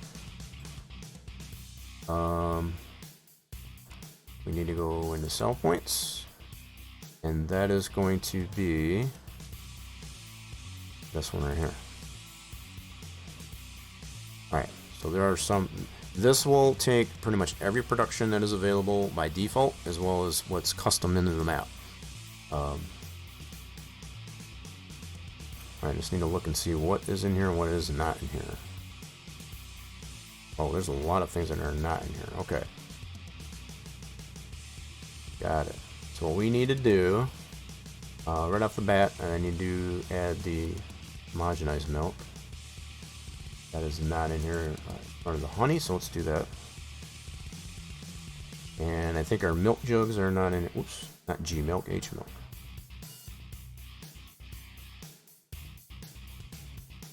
Come on, keyboard. Work with me. There you go. Okay, and then we'll add that down in the list here. Again, I tend to keep these all alphabetic order. Just to make it a little bit more simpler. So that's going to go in front of the honey right there. So I'll copy this line. And we'll change the fill type. This is going to allow that fill type to go into the cell point. We can test this too, I guess, as far as on our next test. That will make a point to do that. Okay, so the H milk is in there. The other thing that's not in here is our milk jug, chocolate, and the regular milk. Okay, so it already has yogurt. But just make it. Let's double checking real quick first. Okay, so we need milk jug. That's definitely not in here. So we got our milk. So we'll do milk jug.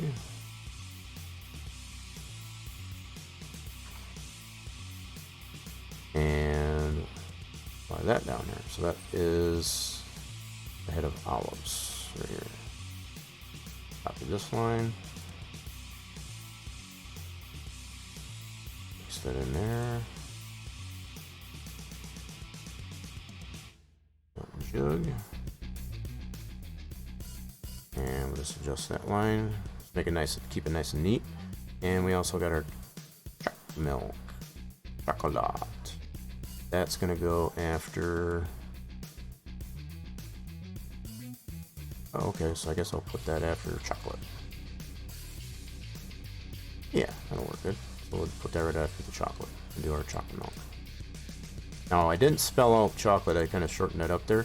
It does help, I guess, as far as when you keep your fill type names relatively reasonable in length. Otherwise, they tend to scroll off, I guess, as far as. And it makes not only the XML sloppy, but also your PDA, you know, as far as your menu, I guess, as far as for that. So to condense that as much as possible. This is where I found the extent here. This is about as long as you want to have a fill type name. I forget how many characters it is, but once you start adding more characters than that, it starts to scroll and jumble it up, I guess, as far as how it shows up in both your HUD in the game and on the selling price menu is table. So yeah, I've done a lot of testing with that. So we want to add this as chocolate milk. The way I name this. Oh, I remember. Did I put an underscore in that one? I don't remember. I need to double check my fill types here for a second. Give me a second, so I gotta confirm, I guess, as far as what I did name that fill type. Let's see, map fill type. Right there. Just need to confirm here for a second. Alrighty, we have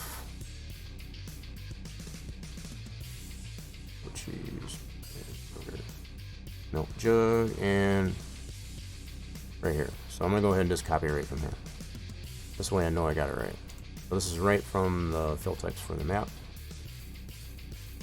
Put that right in here.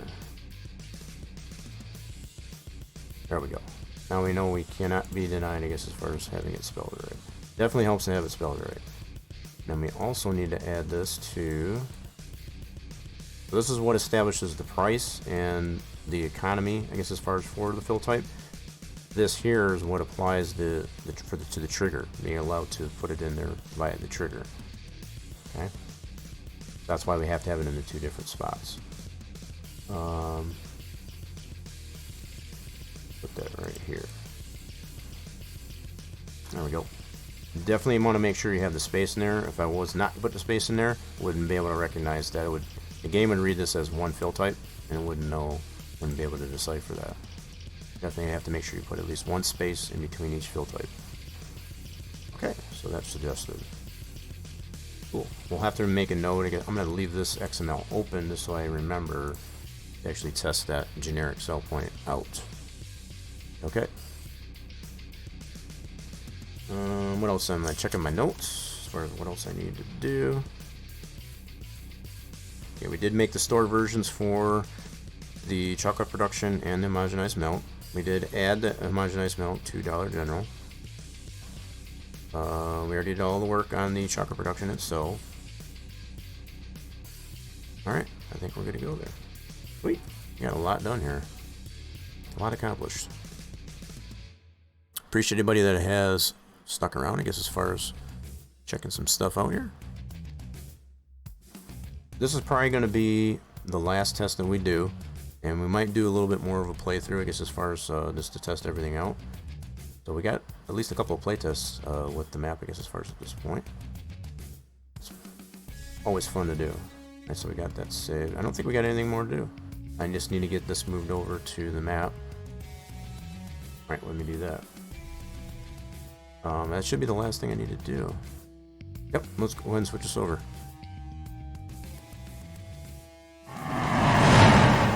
Alrighty then, so all we need to do is get this last file that I saved, I guess, as far as for this generic selling station, or generic production. I'd probably make that point. So it's not everything to include your grains, you know, your crops and stuff like that. It's just for productions.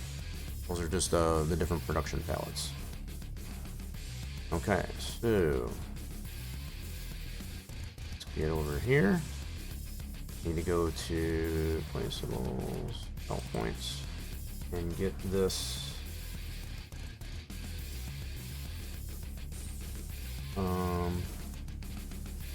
This guy.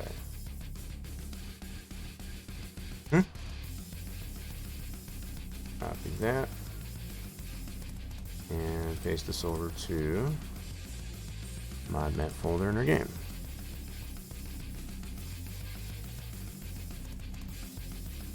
Yes, I want to overwrite that. Cool. That's everything we needed to do. Okay, so just to summarize, we adjusted the price of the chocolate production for both what we can buy in the store. We need to double check that it's in the store, as well as the homogenized milk. The only thing we adjusted is as far as to make sure that the pallet is saleable to the Dollar General. No other further adjustments to that. We added those fill types, I guess, as far as to our generic production sell point. Okay. And that's the bulk of all we did. Alright, cool. So I think we're all good to go. Let's go check this out. Go back into the game, we'll test it out. Get it loaded up. Quit flapping my gums and just try it out, right?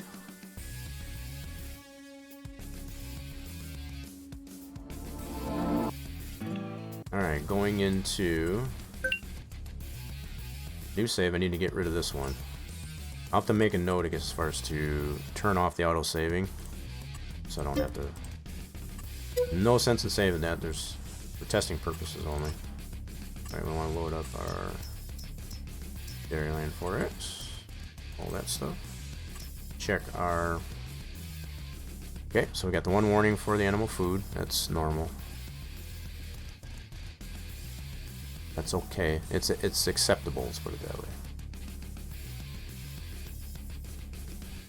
All right. As long as we don't get any other errors or warnings, we should be good to go. Pretty clean load up there, I guess, as far as for the most part. There we go.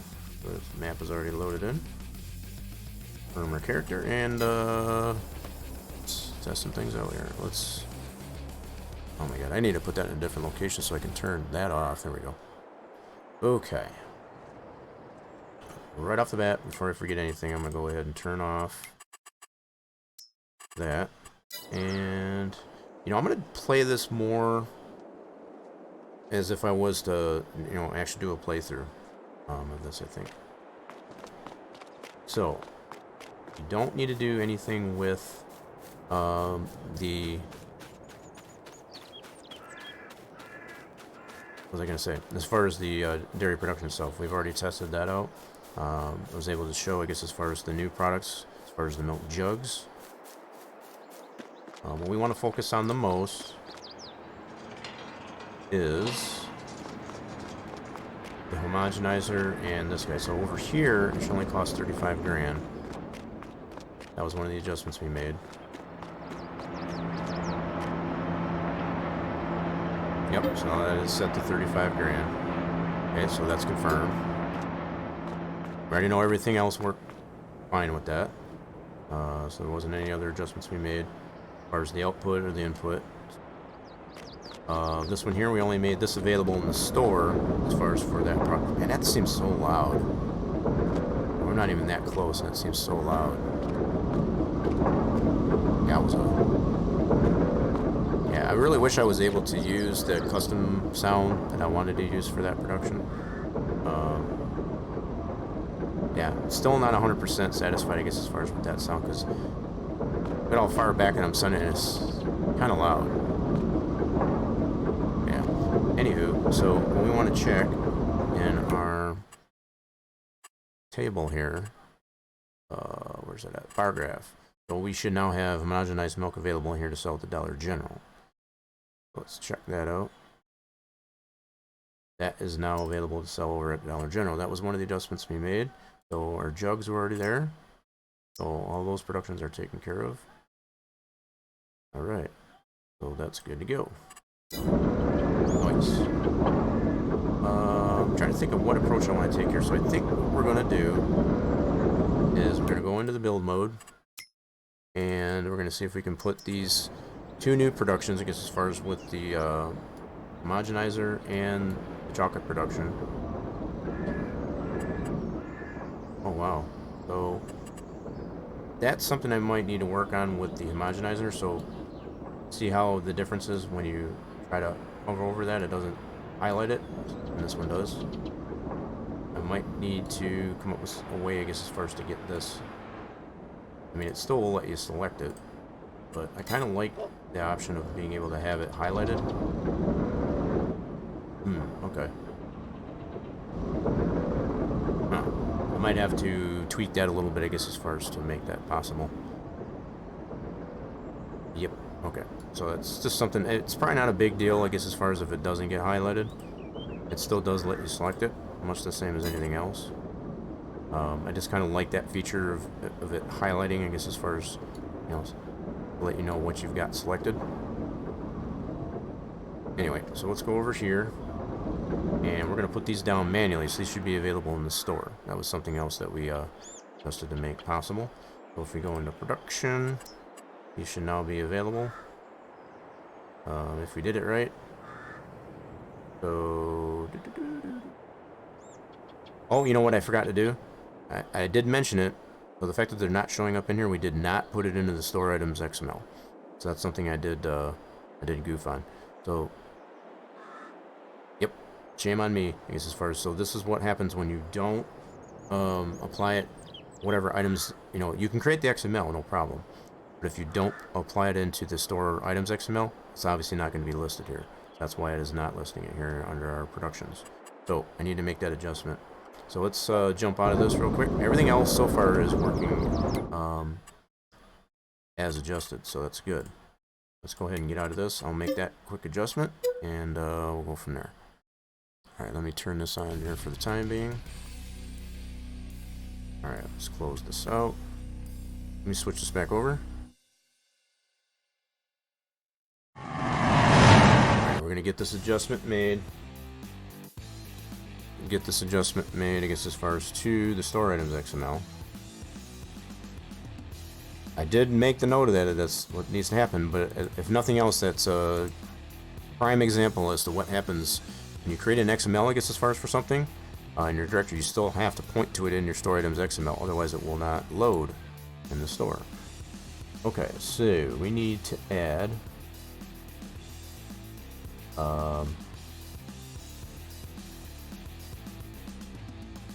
right here. So our chocolate production, let's just copy this line.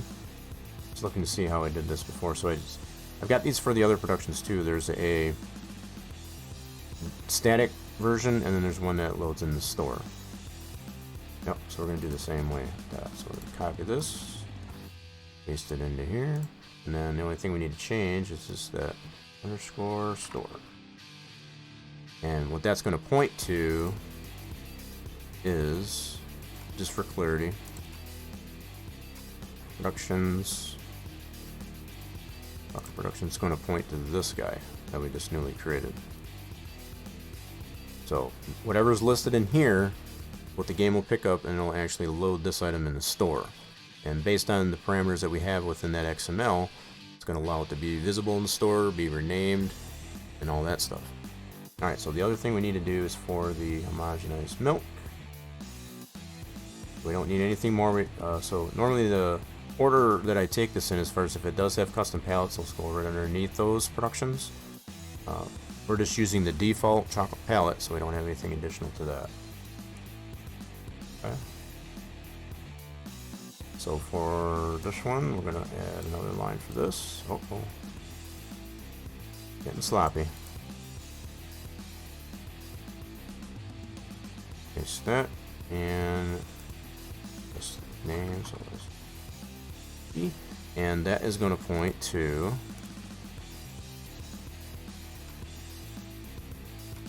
that fella right there. That's where that's pointing to. So we'll go ahead and save this guy, and we'll get that moved over to that, and we can go right back in and test this out. So let me switch it back over.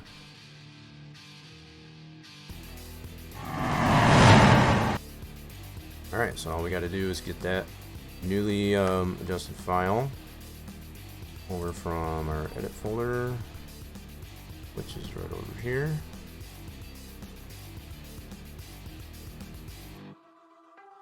Let's see here. So we got our store items that we just saved here.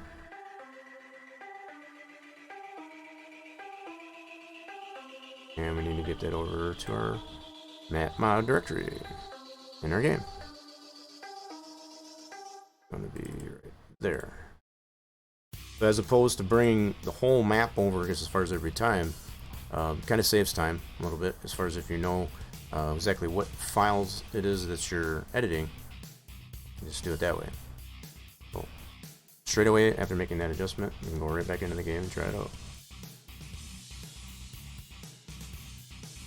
Alright, there we go. Now those items should show with that adjustment in the store. So we can apply those manually wherever we want. Let's load it up. New save, new farmer, load up our map, and here we go. Let's load up the dev log. So again, anytime you make changes, you always want to, I always do anyway, I always suggest, I guess, as far as to double check and make sure there's no errors or warnings. You could have made a little typo, I guess, as far as in your XMLs. You can be you know, as far as not closing your tag, you know, something could be off, I guess, as far as to cause an error or a warning. And the system that's in place here, I guess, as far as with the dev log there, I guess, as far as is kind of helpful. Kind of points you in the right direction, I guess, as far as where the problem area lies. Alright, so let's load it up from our character. Shut this back off. And let's turn off our auto saving. For testing purposes, we don't need that on. Alright, cool. Now we should be able to see. We already confirmed the price of the chocolate production, so let's see if we can put those right over here. So we're going to pretend we want to put these right over here. Go into the build mode, construction, and we're going to put our homogenizer and our chocolate production over here. So now these should be listed. Okay, there's our homogenizer. Nice, 10 grand, just like it is over at the dairy facility. Now we want to take in consideration, well, the input you can see is on the right hand side as we're looking at this. We'll put it there. Nice. And make sure we didn't get any errors on that. Nope. Good deal. And then our chocolate production is right here. So I've already taken the liberty of making a store item, a store picture, I guess, as far as for these. So I'll probably have to make a new picture for this one here, because obviously we did add the, yeah, as far as the liquid towers, I guess, as far as to that. So this I'll have to adjust the store image. But other than that, at least we do have a store image. There's a chocolate production. Yep, and it does give a little bit of information on here, so when you put the milk and sugar into it, so keeping in mind this isn't normally a separate production, it's all built into the default dairy, which is this filler. This is the default dairy right there, and it already has the chocolate into it, so I did have to make a point to add information for what this production does. So other than that, and just needing to adjust the picture for it, there it is. Okay, so we're going to put that guy... I guess we can put both inputs right there. I guess it'll work. Cool. So at this point we can check our clear areas and stuff to make sure it is clearing the areas properly, which it looks like it. That's good. So it is clearing out where the pallets go, and also input for the stuff that goes in. Sweet. Nice. So that's about the only thing else that we'll need to do on that one is just adjust the photo, the picture, sort picture. So but they are in there. I mean, we're able to manually place those. That worked out pretty good. So right off the bat, we should be able to start putting stuff into it. Yep, right off the bat. So these are loading the same deal, I guess, as far as it's over at that facility. But if you want to test this, I'll just cheat some pallets in here for sugar. Got the doggos barking at us. Yep. So let's. Alright, come on now. I'm trying to get my easy dev controls, I guess, as far as stuff. There we go. Pellets. Products. We want to go to sugar. This is just to confirm that the trigger does work. And it does. So you can see. That works out pretty good. So it does put the trigger does work as far as even if, so we don't have the trigger too low. So as far as the clear and leveling areas, work out this good. Of course, you can always go into the build mode and clean those clear areas up if you choose. So there's that.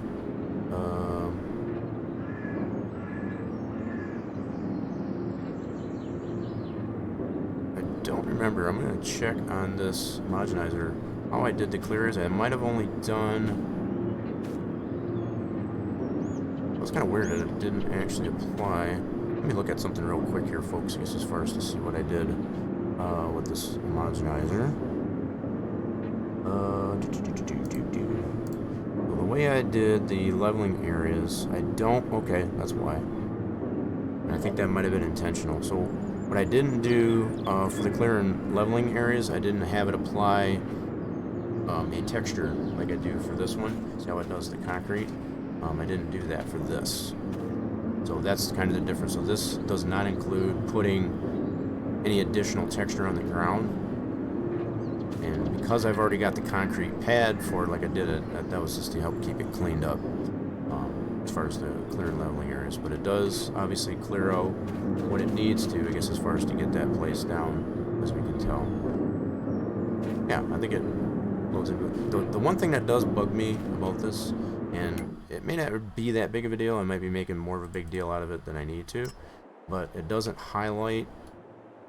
See how it'll highlight this piece as far as to know what you got selected? That's where the placeable shader, and in this case, goes into. This one doesn't have that. So I may need to. So again, the way we've got this XML design, we can totally rename this. So this is what it'll be by default. The other thing I want to take note of here, go into the map. We did rename, I guess, as far as the ones that are dynamically over here. So that's Dairyland Homogenizer. Yep, that's exactly what we named it. And then we have our Dairyland Chocolate. So that's what's going to differentiate when you, especially when you go into your productions. Let's do that. Test that out. So when you go into here, it's going to totally set these apart, I guess, as far as with, especially if we were to take the approach, I guess, as far as to rename these, it's not going to be the same as what's already in the map, for example. So let me go ahead and buy. I might have to cheat some money in, but that's fine.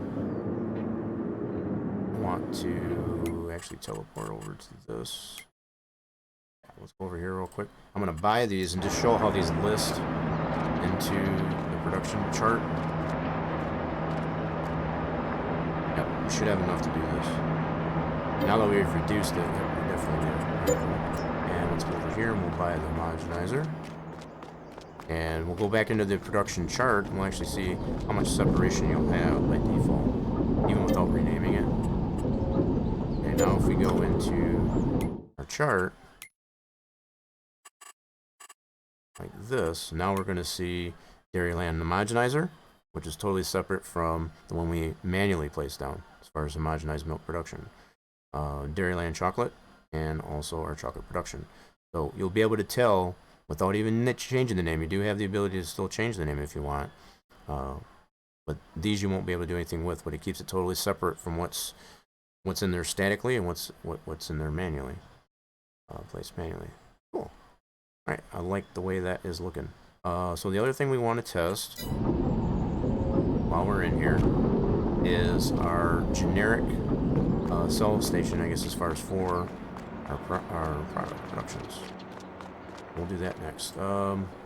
It's just a matter of deciding where we want to put this. Let's put it, I don't know, for the sake of testing here, we'll just put it over here. Let's go back into the build mode. And I also want to confirm, I guess, as far as what price I got set at this too. Alright, so more than one reason, I guess, as far as we're going to go through this. So go to construction. Now if we go into production and go to sell points, that's where that's going to be located right here. This we added the milk jugs and the homogenized milk to this one I can remember. So we want to test this to make sure that those items will go in there. Now the chocolate should go in there by default because we didn't change the dynamics for that default fill type. Only thing we did as far as to make it a separate production. Alright, so let's put this guy, let's say right there.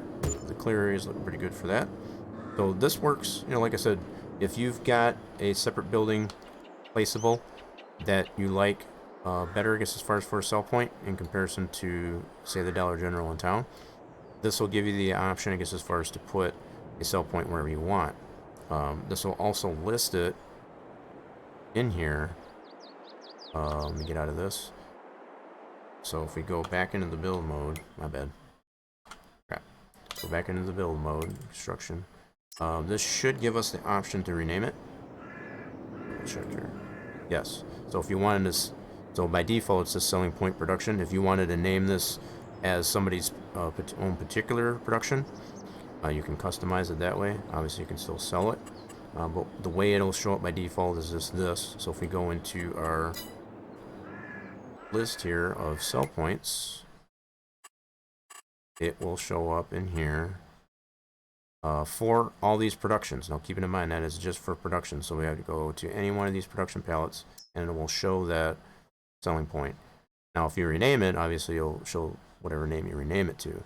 But any of these production items, to include the default productions, cereal, all that stuff should be saleable there.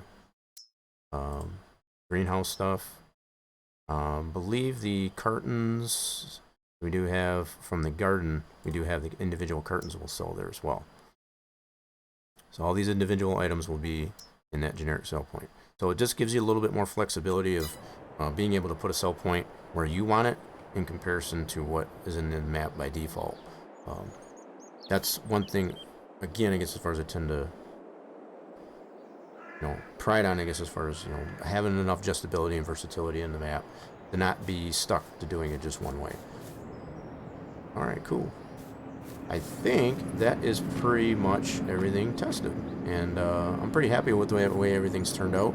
I will be working more off stream, I guess, as far as, like I said earlier, I guess, as far as with AI, as far as being able to task them out. Because as it stands right now, that's a little bit wonky. I guess while I'm in here, I can probably test where we've got these placed and see if we can get these to deliver there. We could probably test that out. Let's give that a try, just to see if I do need to add anything additional to these productions.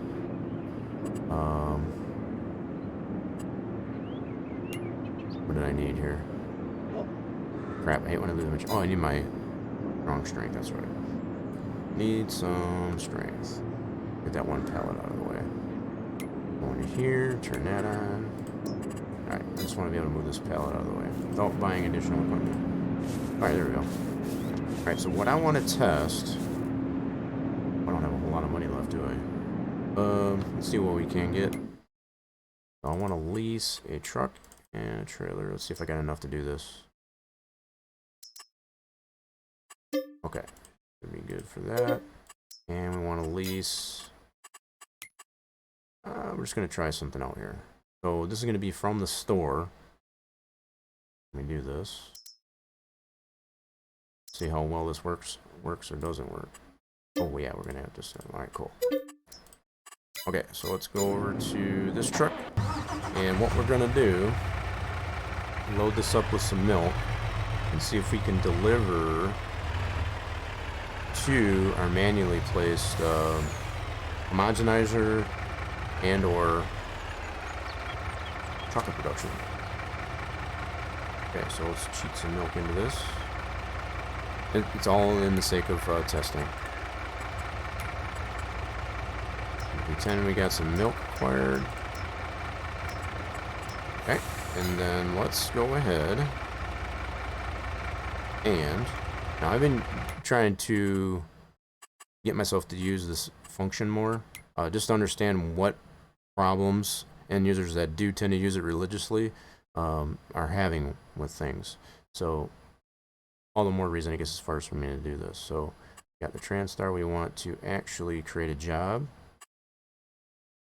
All right, and we want it to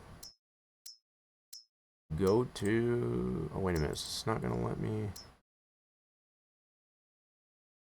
The heck? No. Why isn't this giving me the option to? Hold on. All right, so I thought I had this figured out before, so I thought it was going to give me an option to just deliver. Okay, let me cancel this. Why is it not giving me the option to... Yeah, with that truck, can we not do deliver? What the heck? Okay, what am I missing here? Vehicle missing? Okay, that was on the follow me. Why is it not giving me the option to do a deliver?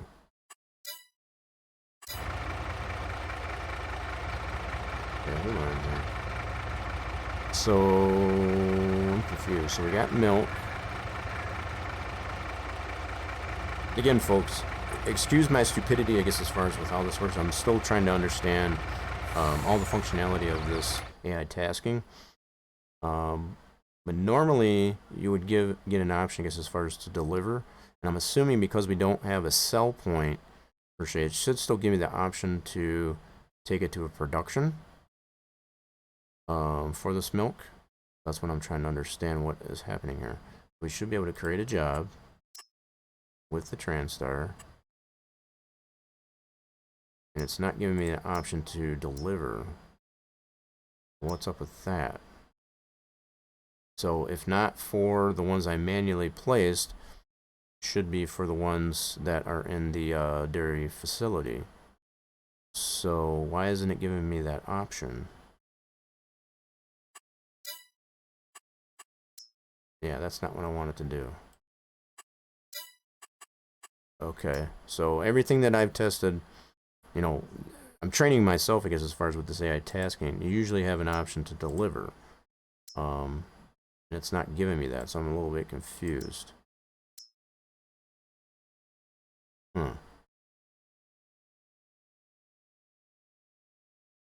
So is there no option for milk, I guess? I know if we do grains, as far as to go to the two main sell points, it should give us the option to deliver. So I'm just trying to understand how that works. So what I was hoping to test out is to see if this will actually deliver the milk to...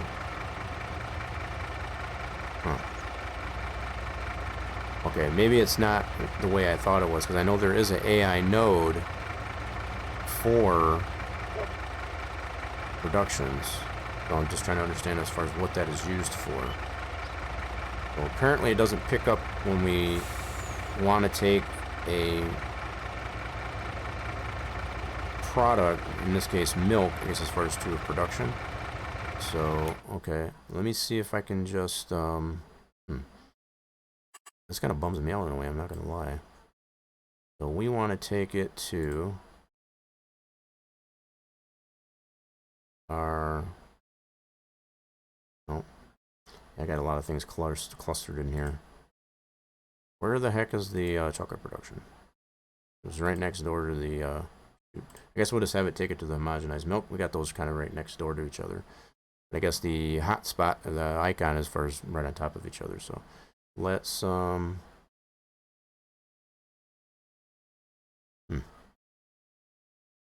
this kind of bums me out that we cannot deliver directly to the production itself. So I don't know if that's something that's, yeah, I'm still trying to understand as far as how all this AI tasking works. So don't, yeah, go easy on my stupidity and ignorance. Let's see, so great job. I guess we'll just do a go to, and we'll have it go right there. Let's see if it does this. Position is blocked. Unreachable. Shoot. Yeah, I know it is kind of tight in there. I don't know.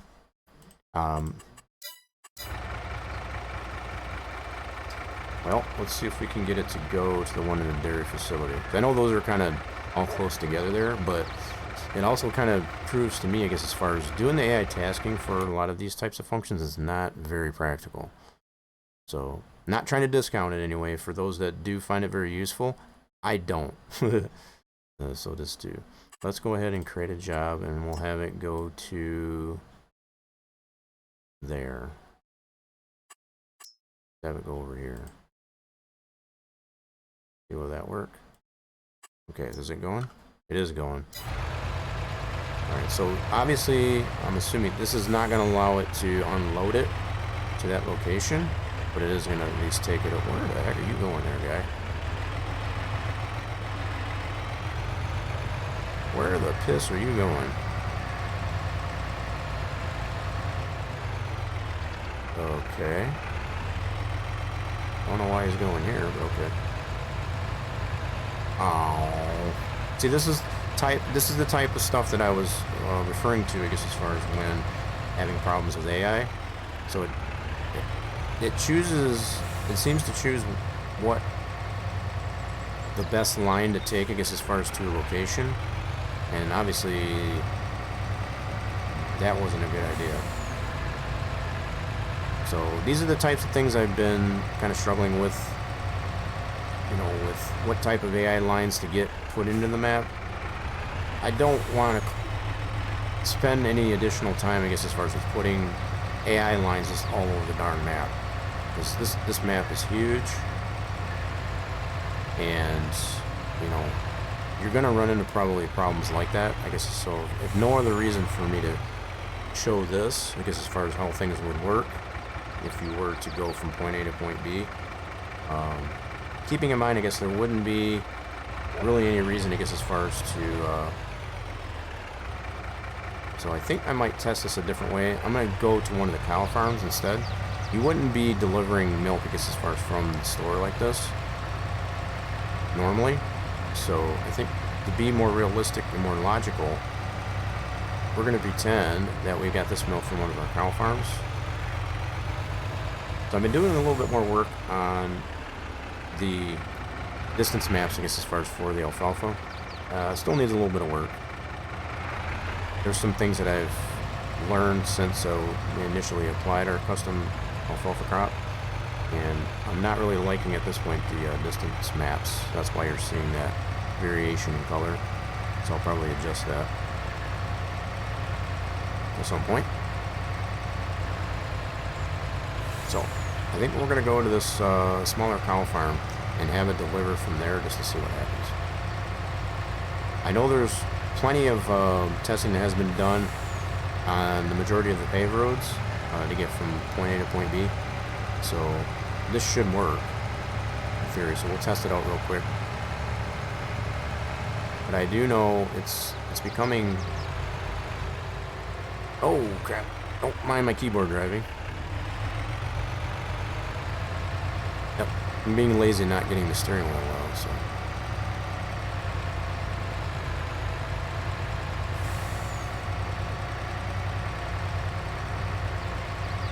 We're going to... I'm kind of curious myself at this point to see how this is going to work, because I don't have any splines within this cow farm. So I'm kind of curious how this will work. So we're gonna mock this, I guess, as far as to test it out to see if we delivered and loaded this trailer up with milk at this point. Let's see what it'll do. I'm gonna turn it around now.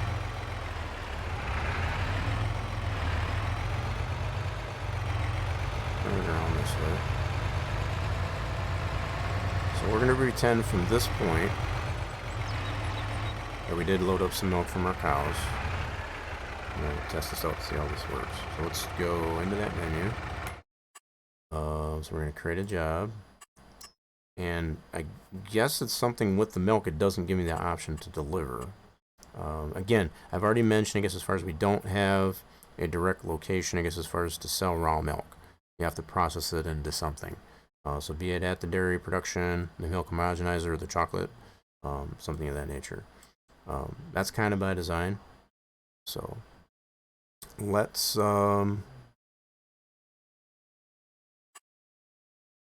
see here.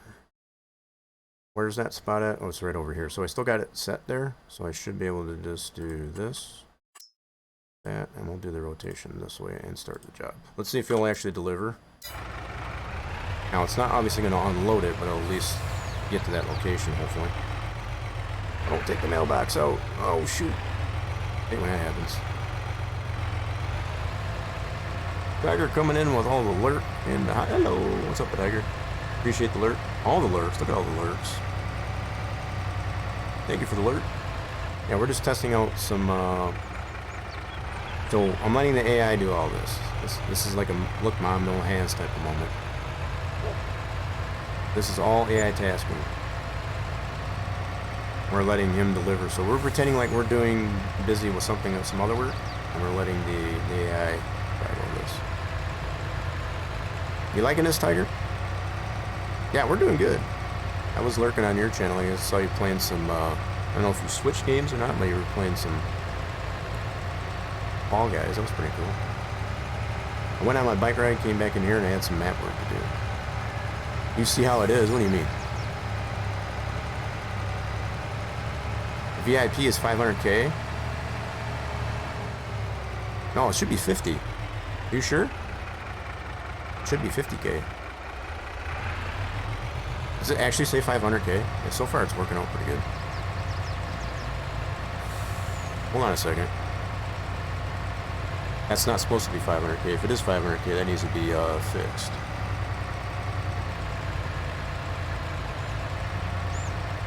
Oh, lifetime? Oh, gotcha. Yeah, I did have one. Yeah, I'm looking at my back end. I have, oh, I don't have it enabled. That sucks. So I do have one for where you can be VIP for a month. That's 50K. Let me see if I can enable that. Yeah, the lifetime one is 500K. That one was, no, that's why I did, oh shoot. So I turned the wrong one off is what I did. Oh, so far he's making it there. Oh, goodness. Taking out some signs, but yeah. Yeah, I'll have to get that adjusted there. Hold on. So while the AI is doing its thing, look, Mom, no hands. Let me see here.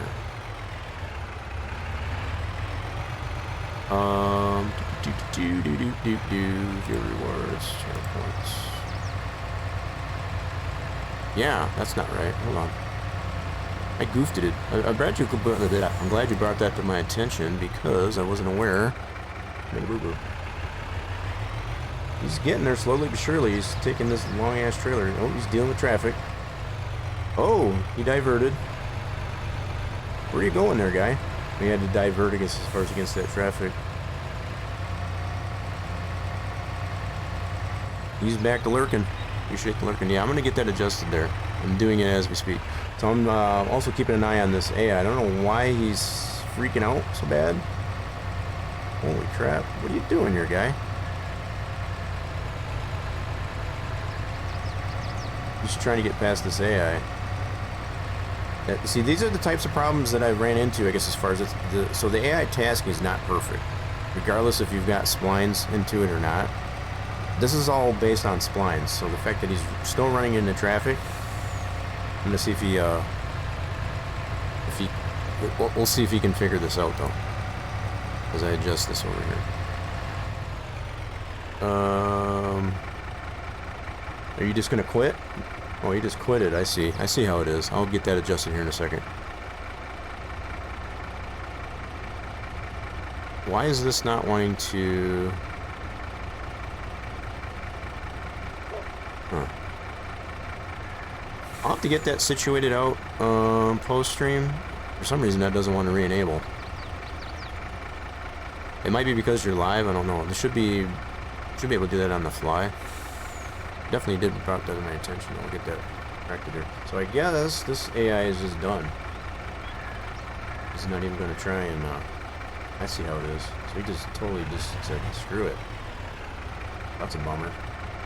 So at least it gives everybody, I guess, as far as a little bit of a clue. It's really going to depend on what type of equipment that you're using, I guess, as far as to deliver stuff. You're going to run into these problems regardless. Now, the fact that I have plenty of splines going down this road shouldn't have really had a problem. Should have been. You did try to navigate the traffic there, obviously not very well. So if I had a different trailer setup, for example, it would probably would have reacted differently.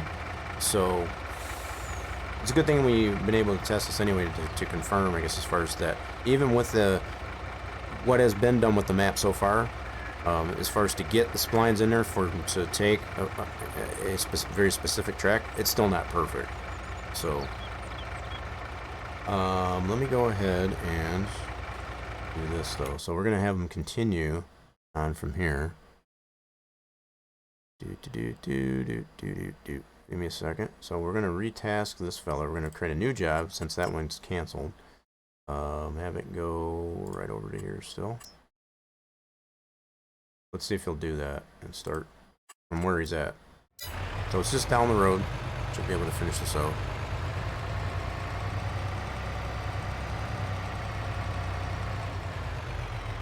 Where are you going, dude? Oh my god. I have no idea what he's doing. Dude, are you drinking? You should just be able to go right straight down the road. I have no idea why he's going that way. Try that again. Now this is all with AI splines in here, folks. And I can kind of show you, I guess, as far as after this test here, kind of prove that there are splines in there. There's no reason why you should have turned there. Okay. Let's go ahead and retask this. Okay. But these are some of the problems that I've been dealing with. I hope you all understand that. So excuse the fact that I don't really want to spend more time, I guess, as far as to put splines down in the map, because regardless if you've got them in or not, they're not perfect. In some cases they will be, but not always. And this is probably a perfect example.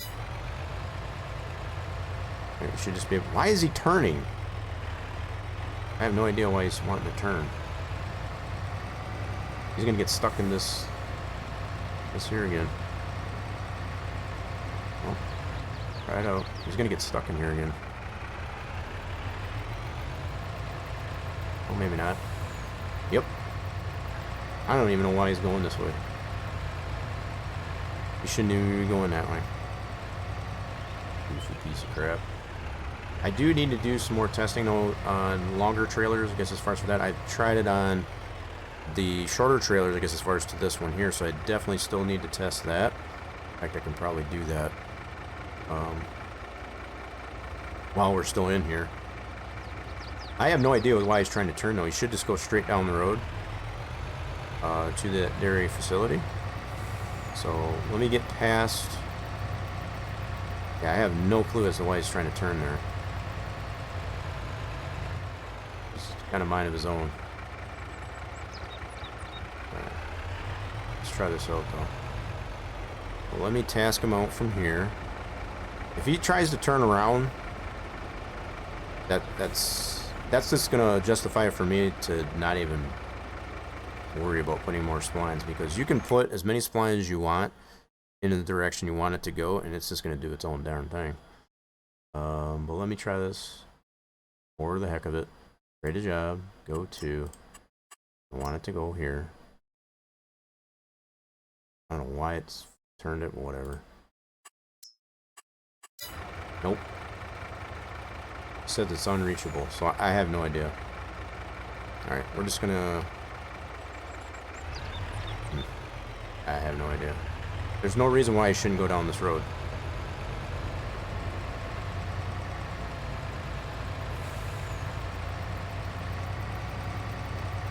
Of course, at this point I'm not sure... I'm pretty sure I do have a spline going down this road in this direction. I know I do in the same direction as the traffic. For the heck of it, let's see something here. Let's drop this trailer. Well, why aren't you dropping it? Whoa, that was a huge delay. Okay. Guess I had to put the feet down on it first. Okay. Let's get ourselves a longer trailer. So I have tested with this trailer, I guess, as far as at that plot sell point. We're going to test this with a longer trailer. Let's do the... I want to use a default. So we got the distinction, which is the double hopper. That's the Low King. Where's the... Oh, here's the Wilson. Let's do this guy. This one's a little bit longer. Oh shoot, I don't have enough money to lease it. Oh yeah, I guess I am a little bit low. We have to get some more money. Gotta ask Rich Uncle, I guess, as far as for some more money. Let me see. I'll borrow a little bit of monies. Okay, cool. We'll do it that way. Go back into the store. Go back into the trailers. We're gonna get that Wilson. We just want to lease that. There we go. Put that at the store. Alright, so we'll load that one up there. We'll check that one out. If this one doesn't work, with getting into the sell point and getting stuck, we're definitely going to have to adjust that. Definitely. That kind of bugs me that didn't want to enable, I guess, as far as for that VIP. Piece of crap.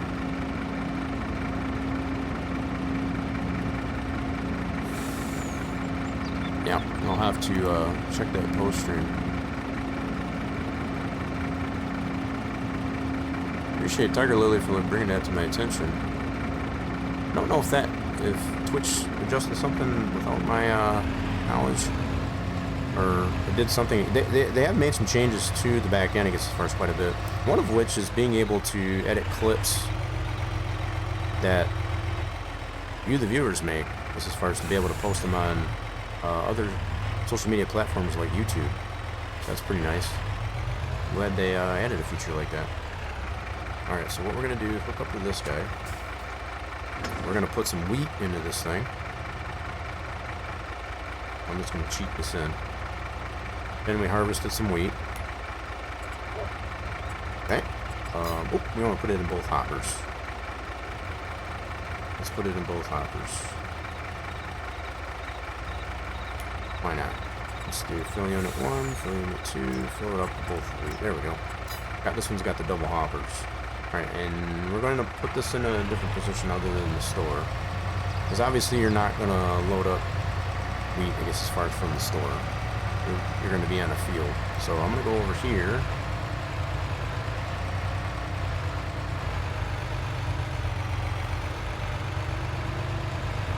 In fact, I need to test it from here anyway. Let's try this out. I think he's going to want to turn around. Yeah. I think in theory I'm just going to want to turn around here, so let's test this one out right away. If nothing else, I'm going to make sure we get him on the road or into a different field. AI tasking. So I'm getting a lot of practice, I guess, on this Okay, go to, this should give me an option to deliver. Yep. So it must be something with milk, because I don't have a delivery for raw milk. It must not be giving me these load and delivers and deliver options. I'm assuming how that works. So I might have to rethink, I guess, as far as how I do the milk, as far as to have a place to sell it raw. I might have to rethink that. So you do have more options with AI tasking, because when you do have the option for sell points, see, it does give you the productions and all that stuff for like the wheat, for example. So yeah, I definitely need to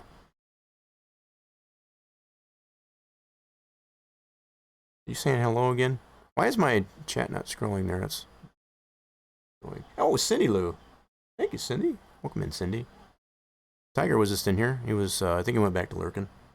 How we doing there, Cindy Lou? Yeah, we're just testing out some things with AI tasking in our map. And we're finding some things out, I guess, as far as that we get more options for different types of product if it already has an established sell point for the raw material. So I might have to rethink for milk in particular. So we want it to go to United Co-op, which is over there. So we should be able to highlight right there. That's where we want that to go. So let's start the job. Loading point is missing. Oh, whoops. Yep, I forgot about that. My bad. You do have to set up the loading point for this, so we have to go like this. And I generally tend to put it right where it's already located. Like so. Now we should be able to start it. And it's unreachable. See, this is what I was thinking was going to happen. So one of the things that I did here on the main farm, for those that don't know, is I made this to this road going in this direction. There's a navigation collision there, so it's not able to. So I kind of expected that to be unreachable. Let's see if we turn him around. Let's see what he does. What I was hoping you would do is want to turn around. Man, look at all the traffic. So all that problem we had with the truck holding up traffic there, it's kind of backed it up there a little bit.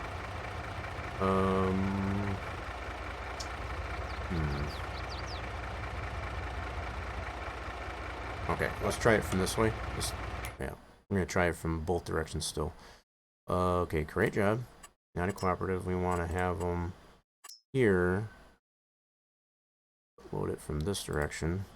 Start job. Nope, still unreachable. You son of a gun. Okay, so again, this is where my conundrum is here, folks, because I don't really want to apply a ton of different AI splines, because we've already come to prove I've got splines in all these locations, and all the trouble that the truck had with the milk as far as to get there, he was wanting to turn into areas, I guess, as far as he shouldn't have. I don't know. I'm kind of up in arms, I guess, as far as with the way the AI splines and the AI tasking works. I'm always the type that is like to call me traditional, but I like to do majority of the work myself. But I do understand, I guess, as far as that people find it very convenient, I guess, as far as to use this new feature, I guess, as far as I think they need to tweak it a little bit more so it's not quite so ornery, I guess, as far as in the way it functions, because yeah, as I'm finding, even with these couple last tests here, there's no reason why he shouldn't have been able to go across the farm here to that, where that traffic is. He should have been able to find that, no problem. But the fact that it gives me the unreachable error, that's kind of a problem. So let's let me try this again. So we do have this option to be able to deliver to a spot, and what he'll do is he'll go through the whole motions. If it works like it's supposed to, he'll actually unload it and then come back to that loading position that we set. But he's not wanting to do that. Yep, it's just giving me an error up here that it's unreachable. That's so not cool. All right, let me go on the other side of the main farm. Oh my goodness. Yeah, don't mind, I guess, as far as the color, the discoloration, I guess, as far as of our alfalfa here. I'm still working on the distance maps. that's going to be changed prior to official map release. I'm not liking the way that transitions, I guess, as far as from a distance. That just looks terrible. It's pretty easy. It's easy enough, I guess, as far as to get that adjusted. That is not your screen yourself, or that is a issue, I guess, as far as with the felt distance map. So let's get him on the road here. See if he'll do it this way. We'll get him off the main farm. And let's go back into the AI tasking. We'll have them load from a different position, obviously. So we'll create the job. We'll have them load from here in this direction. And okay, what the heck? Oh, there we go. Start job. I was like, why wasn't he giving me the options? Okay, there we go. All right, let's see if he'll go this way. This ought to be interesting. So there's splines all through this part of the road. That's why he's able to drive the way he is. Let's see what happens once he gets to the sell point, if he'll unload, let alone to... do I still have... Oh shoot, he's driving. Yeah, it does have wheat in it. I had to double check to make sure. I had to make sure he had something in there to be able to dump. He wouldn't have moved, I guess, as far as if he didn't. That's another thing. So when you set that up there, obviously the AI is not going to move until he actually has something. He's going to have to deal with this traffic. This is not going to be cool. This is another problem I feel that is with the AI tasking. If there's traffic in the way, it gives 2 Fs. Yep. And there's no way he's going to be able to clear that himself. So I don't know. There's just so many problems, I guess, as far as with AI tasking. I don't know if it's worth it to do any additional work with the AI splines. I mean, he was doing good up until he had to encounter some traffic. So, I don't know, folks. I'm really up in arms, I guess, as far as whether or not to apply any more time, I guess, as far as to AI work. Let me go ahead and retest this, though. I don't know. This is the problem I continuously run into, I guess, as far as with that one. More things than one, I guess, as far as with it. So we should be able to just continue it without changing anything. He should continue on his way. Yeah. So there needs to be some fine tuning. So because see, when he runs into traffic, and you got a longer trailer like this, this is what's going to happen every time. So I don't know why there isn't some type of AI detection, you know, as far as traffic detection. Now I'm stuck. That's great.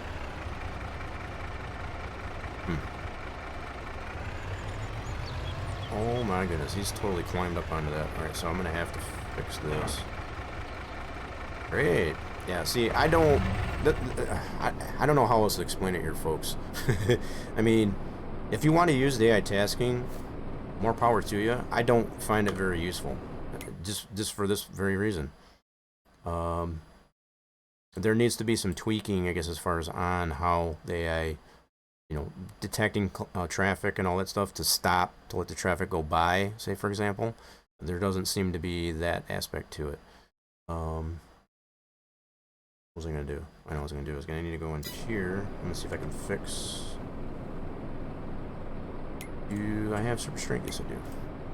Yeah, so I'm going to have to clean this up, because he doesn't know how to navigate around traffic. Okay. Alright, let's get this rehooked. Yeah, this is, to me, a perfect example as to why I don't like to use AI tasking. Maybe with some more fine-tuning, for sure. It might be a more viable option, but to me, I just don't care for it. Anywho, let's see if we can continue on here. So we're going to do create job, keep it all the way it is, and start job. I just want to see the way he'll, once he gets to the actual sell point, see how it works. If it works, then that's great, but I don't think it's going to be all that perfect. Because like I said, if he runs into traffic or tries to get around a sharp corner when you got a longer trailer like this, which is going to be, you know, one of the solid options, I guess, as far as that someone will use, I guess, as far as for harvesting a crop. He's going to get stuck on this thing, I can already tell. He's not out wide enough. He's going to get stuck. Watch. Yep, right there. Son of a gun. And he's not going to be able to resolve that. So, yep, that's definitely a problem. Now, the fact that I've got the AI spline out wide enough for it to make, you know, an more appropriate turn with the bigger trailer. So that's probably something else that can be tweaked on the AI tasking, is to have, you know, whatever AI worker as far as to determine how long their trailer is. That doesn't seem to exist with the AI tasking. It just assumes whatever vehicle you're using. In this case, I'm using the truck. It doesn't take into account the size of the trailer that it has, as you can probably tell. Because the way I've got the AI spline for this, I know you can't see it, but it's supposed to, no matter what type it's got there, to swing out this far. And the fact that it's not doing that, I have no idea why that is. Well, that's the way it should have worked as far as to do that. So, I don't know, folks. Definitely going to ponder it. I mean, there's already splines in there, as you can probably tell. But as far as to do any additional work on splines, I don't know if I'm going to spend that much more time on it. But I feel like I'd be chasing my tail as far as to remedy some of the problems, the potential problems even that AI would run into. So it's probably a good thing that we did test that, because now it helps me to, you know, what to do next, I guess, as far as with, because I was going to do some spline work. I was actually going to show some more of that, but I've already shown some on Monday as far as other streams. But it is a super tedious process, and it's for very little guarantee, I guess, as far as the AI are going to function like you expect it to. So I don't know if I want to really do anything more with it.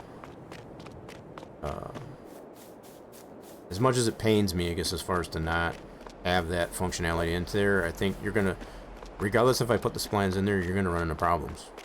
I think with a little bit more fine-tuning, I know I sound like a broken record when I'm saying this, but I think with a little bit more fine-tuning on Giant's end, I guess, as far as to make the AI tasking a little bit more reliable and, you know, give you more of a guarantee, I think then, and only then, I guess, as far as would it be a viable option as far as to apply it to a map.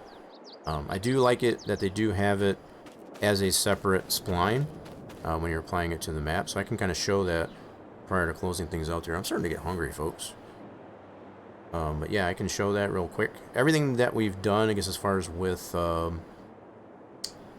things that we worked on today, is working beautifully. So that's a huge plus. I guess that's one step closer to getting this out here. I think if I can come to hopefully a reasonable solution, I guess, as far as to the problem with the AI tasking, that's the only thing that's holding up the release of the map, to be perfectly honest. As much as I will, as I said, as much as I want to have that functionality and an ability, I guess, as far as in the map, I don't really feel like I want to spend that much more time for very little guarantee that the AI is going to work properly. This is all going to depend on what type of vehicle you're using, what type of trailer, whether or not it can navigate the traffic, which I only got the one lane of traffic, mind you. That's another reason why I don't have as much traffic in the map. I don't want to leave it completely out. You can turn traffic off if you wish. That's always an option, I guess, as far as from the end user standpoint. So if you don't want your AI, I guess, as far as to get hung up on the traffic there in town, as far as taking it to that sell point, that's another option you can use as an end user, I guess, as far as to turn traffic off. You always have the option to turn it back on. So I know there's some flexibilities in the gameplay and the map play, I guess, as far as to deal with that stuff. Also, there are mods like Course Play and Auto Drive, AI or Auto Drive, I guess, as far as it's out there as well, to be able to point your paths, I guess, as far as that the AI will take. So there are other ways, I guess, as far as to get AI to do what you want around the map. all the more reason. I'm trying to create an excuse at this point to not do any more work for the map as far as AI goes. If that's the way you want to take it. Anywho, what was I going to test here? Oh, I know what I was going to do. We're going to get out of this. I'm going to switch this over, and I'm going to show you what's going on with splines in the map for those that aren't aware, and just to kind of give you all a clue. So let me switch this back over. We'll get out of the game. Why didn't this switch me? All right, hold on a second. Why are you not switching me? There we go. Alright, actually what I'm going to do as well is turn this back on so we got some jams going on. Alright, so what I'll do here lastly before we close things up, I'm going to get them out of the map. Glad everything did work out, I guess, as far as with what we did work on today with the productions. That's a huge plus. Really no additional. Oh, we did put that placeable down there. I didn't check to see that we could put those items into it, I suppose. I probably should have done that. I'm pretty confident that that's good to go. As far as that generic cell station, I guess as far as for productions, we did make that adjustment.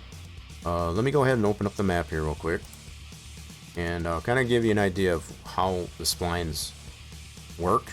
I've gotten a lot of help, don't get me wrong, I guess as far as from members in the community, the farm sim community, I guess as far as to help with the process of that, but I'm still on that fence, I guess, as far as of even bothering doing any further work with AI splines.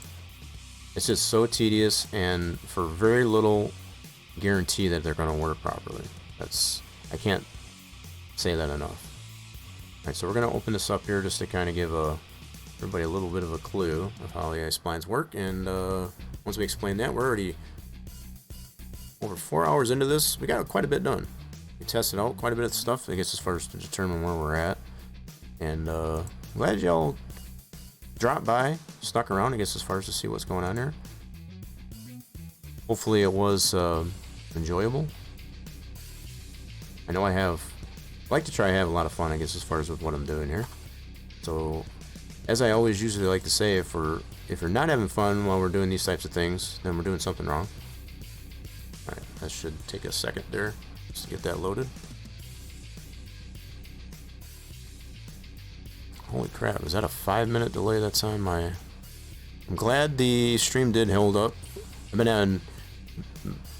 Previously I've been having a lot of problems, I guess, as far as with the video freezing on the stream, so glad that didn't happen. Alright, so the map here is loaded. We're over here at our dairy facility. Let me go right into our AI splines. Alright, let me go ahead and turn the visibility on so you can kind of get a sense of what's happening here. So the fact that I've got splines going... Right, hold on here, let me see what I got here. I might have taken... See, there is a spline that's going... Oh, that's why he was turning. Okay, so maybe there might be some explanation as to why he was trying to turn here, because I don't have a spline going up here. See, and this is... Again, part of the problem, I guess, as far as with the way the splines work, if there is a spline there, it's going to use it. So, in an effort, I guess, as far as to know it, it will only have to go right down the road. It doesn't know any better, I guess, as far as to use an area, I guess, as far as that there. So, if I was to probably put a spline in between these two, a separate spline, it might read that. But see how sweeping I got this coming out of that production? That's pretty much the same thing I got over on this side. Let me go check my work here just to see. Let's just entertain this for a second. Let's see. We've got... I guess that is kind of more of a sharper turn. Okay. But see how far it goes out, though? It should more than accommodate as far as when the truck turns to let that trailer hang out. Because again, when you're AI tasking, it always takes into consideration the vehicle that is being driven, not so much the trailer. So the fact that I've got it way over on this side, and the fact that when he makes the turn with that longer trailer and still gets stuck onto that, that shouldn't be happening. Because the truck itself should be following the spline,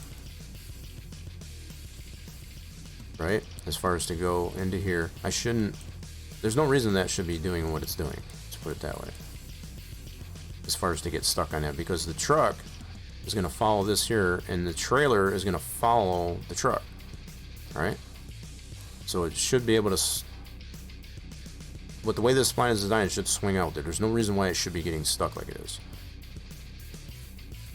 And I can sit here all day long, I guess, as far as and tweak that out there, and it's still probably going to get stuck. That's the other thing that I've ran into. So that may have been what happened, I guess, as far as with the spline here. One of the things I'm just recalling, I guess, as far as everything that I've done with AI splines up to this point, I did have a spline going all the way through here, as well as a separate one being separate, I guess, as far as to go into the co-op here. And it was always, no matter if I had the deliver to point to this here, it was always wanting to keep going straight. So I ended up going this route to ensure that it was going to go into there. So yeah, one of the approaches that I did take, now that I'm looking at this, I did have one going straight through, so that you had, you know, a go through, I guess, as far as in both directions. And then I had a separate spline like this, separate from this, going into the co-op. When I would task out an AI, I guess, as far as to deliver to this point from other areas of the map, like we did test not too long ago, they would always find it necessary to keep going straight. And then at some point there, they would pass here and want to turn around, and then just keep into an infinite loop, I guess, as far as it just keep turning around, instead of picking up that spline that goes into this facility. This is why I ended up going this route, to just make it drive directly in there from this direction. So again, I'm kind of up in arms, I guess, as far as in what way to go.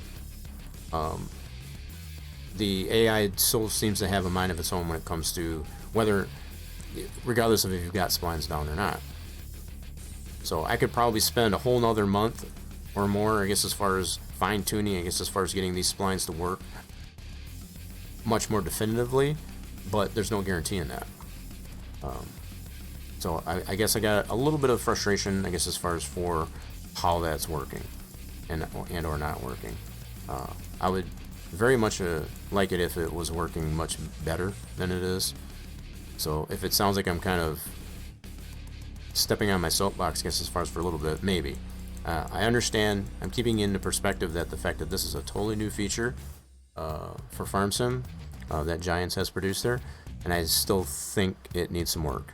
You know, so the AI need to be able. So when you AI task a driver, they need to be able to detect traffic, which it clearly does not, and better determine, I guess, as far as how long the trailer is that's attached to the vehicle that you're tasking out, so that it can decipher the spline better, so that it doesn't run into stuff. We shouldn't have to finesse and fine tune and massage, I guess, all these splines. So they're the other portion of the way the AI will navigate is to use ground textures as well. So not only the spline, this is why I feel if you had this designed this way, and I do have a dirt texture that's under this road that has a certain priority as far as a drive cost, as it's called. Even if I had it going to here, it shouldn't immediately want to turn down here. That's not where I want it to go. If I got it tasked to go here, it should be able to decipher to go this way instead of that way.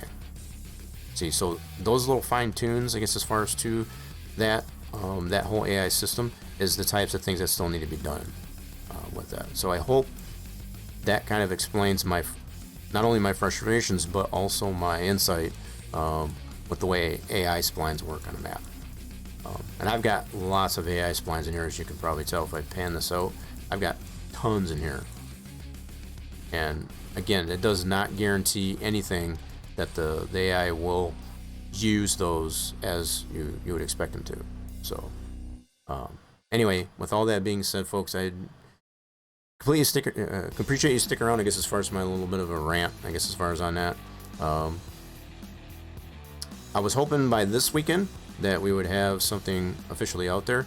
definitely keep your eyes and ears peeled, I guess, as far as for this map to come out really soon. Might even be by Monday. If all works out, I guess, as far as the way I want it to. I'm kind of where I'm at right now. If I haven't explained that enough already, I'm kind of done with doing AI. I just don't want to deal with it anymore. There's just too many known problems, I guess, as far as with applying it. I just don't want to spend any more time. I'd rather get the map out there for you guys to be able to enjoy it as much as I am, and be able to showcase it and, you know, get everybody's feedback, I guess, as far as on what can be done. As long as it doesn't have to do with AI. I don't want to hear anything more. I'm just telling you all straight up. Once the map is out there, if you're intending to use the feature with the AI tasking and going to bombard me, I guess, as far as with questions about that, I'm going to totally ignore it. It's going to be straight up front, full transparency, full disclosure. I don't want to hear it. That's all I've got to say about that. But once again, I do appreciate everybody, I guess, as far as to stick around. I'm just taking a look here real quick to see who we've got going. I know Tiger's off. Cindy Lou, we appreciate Tiger stopping by. We had Relentless come by. I never heard back from Relentless. Appreciate everybody that did stop by here. Hope you did enjoy it.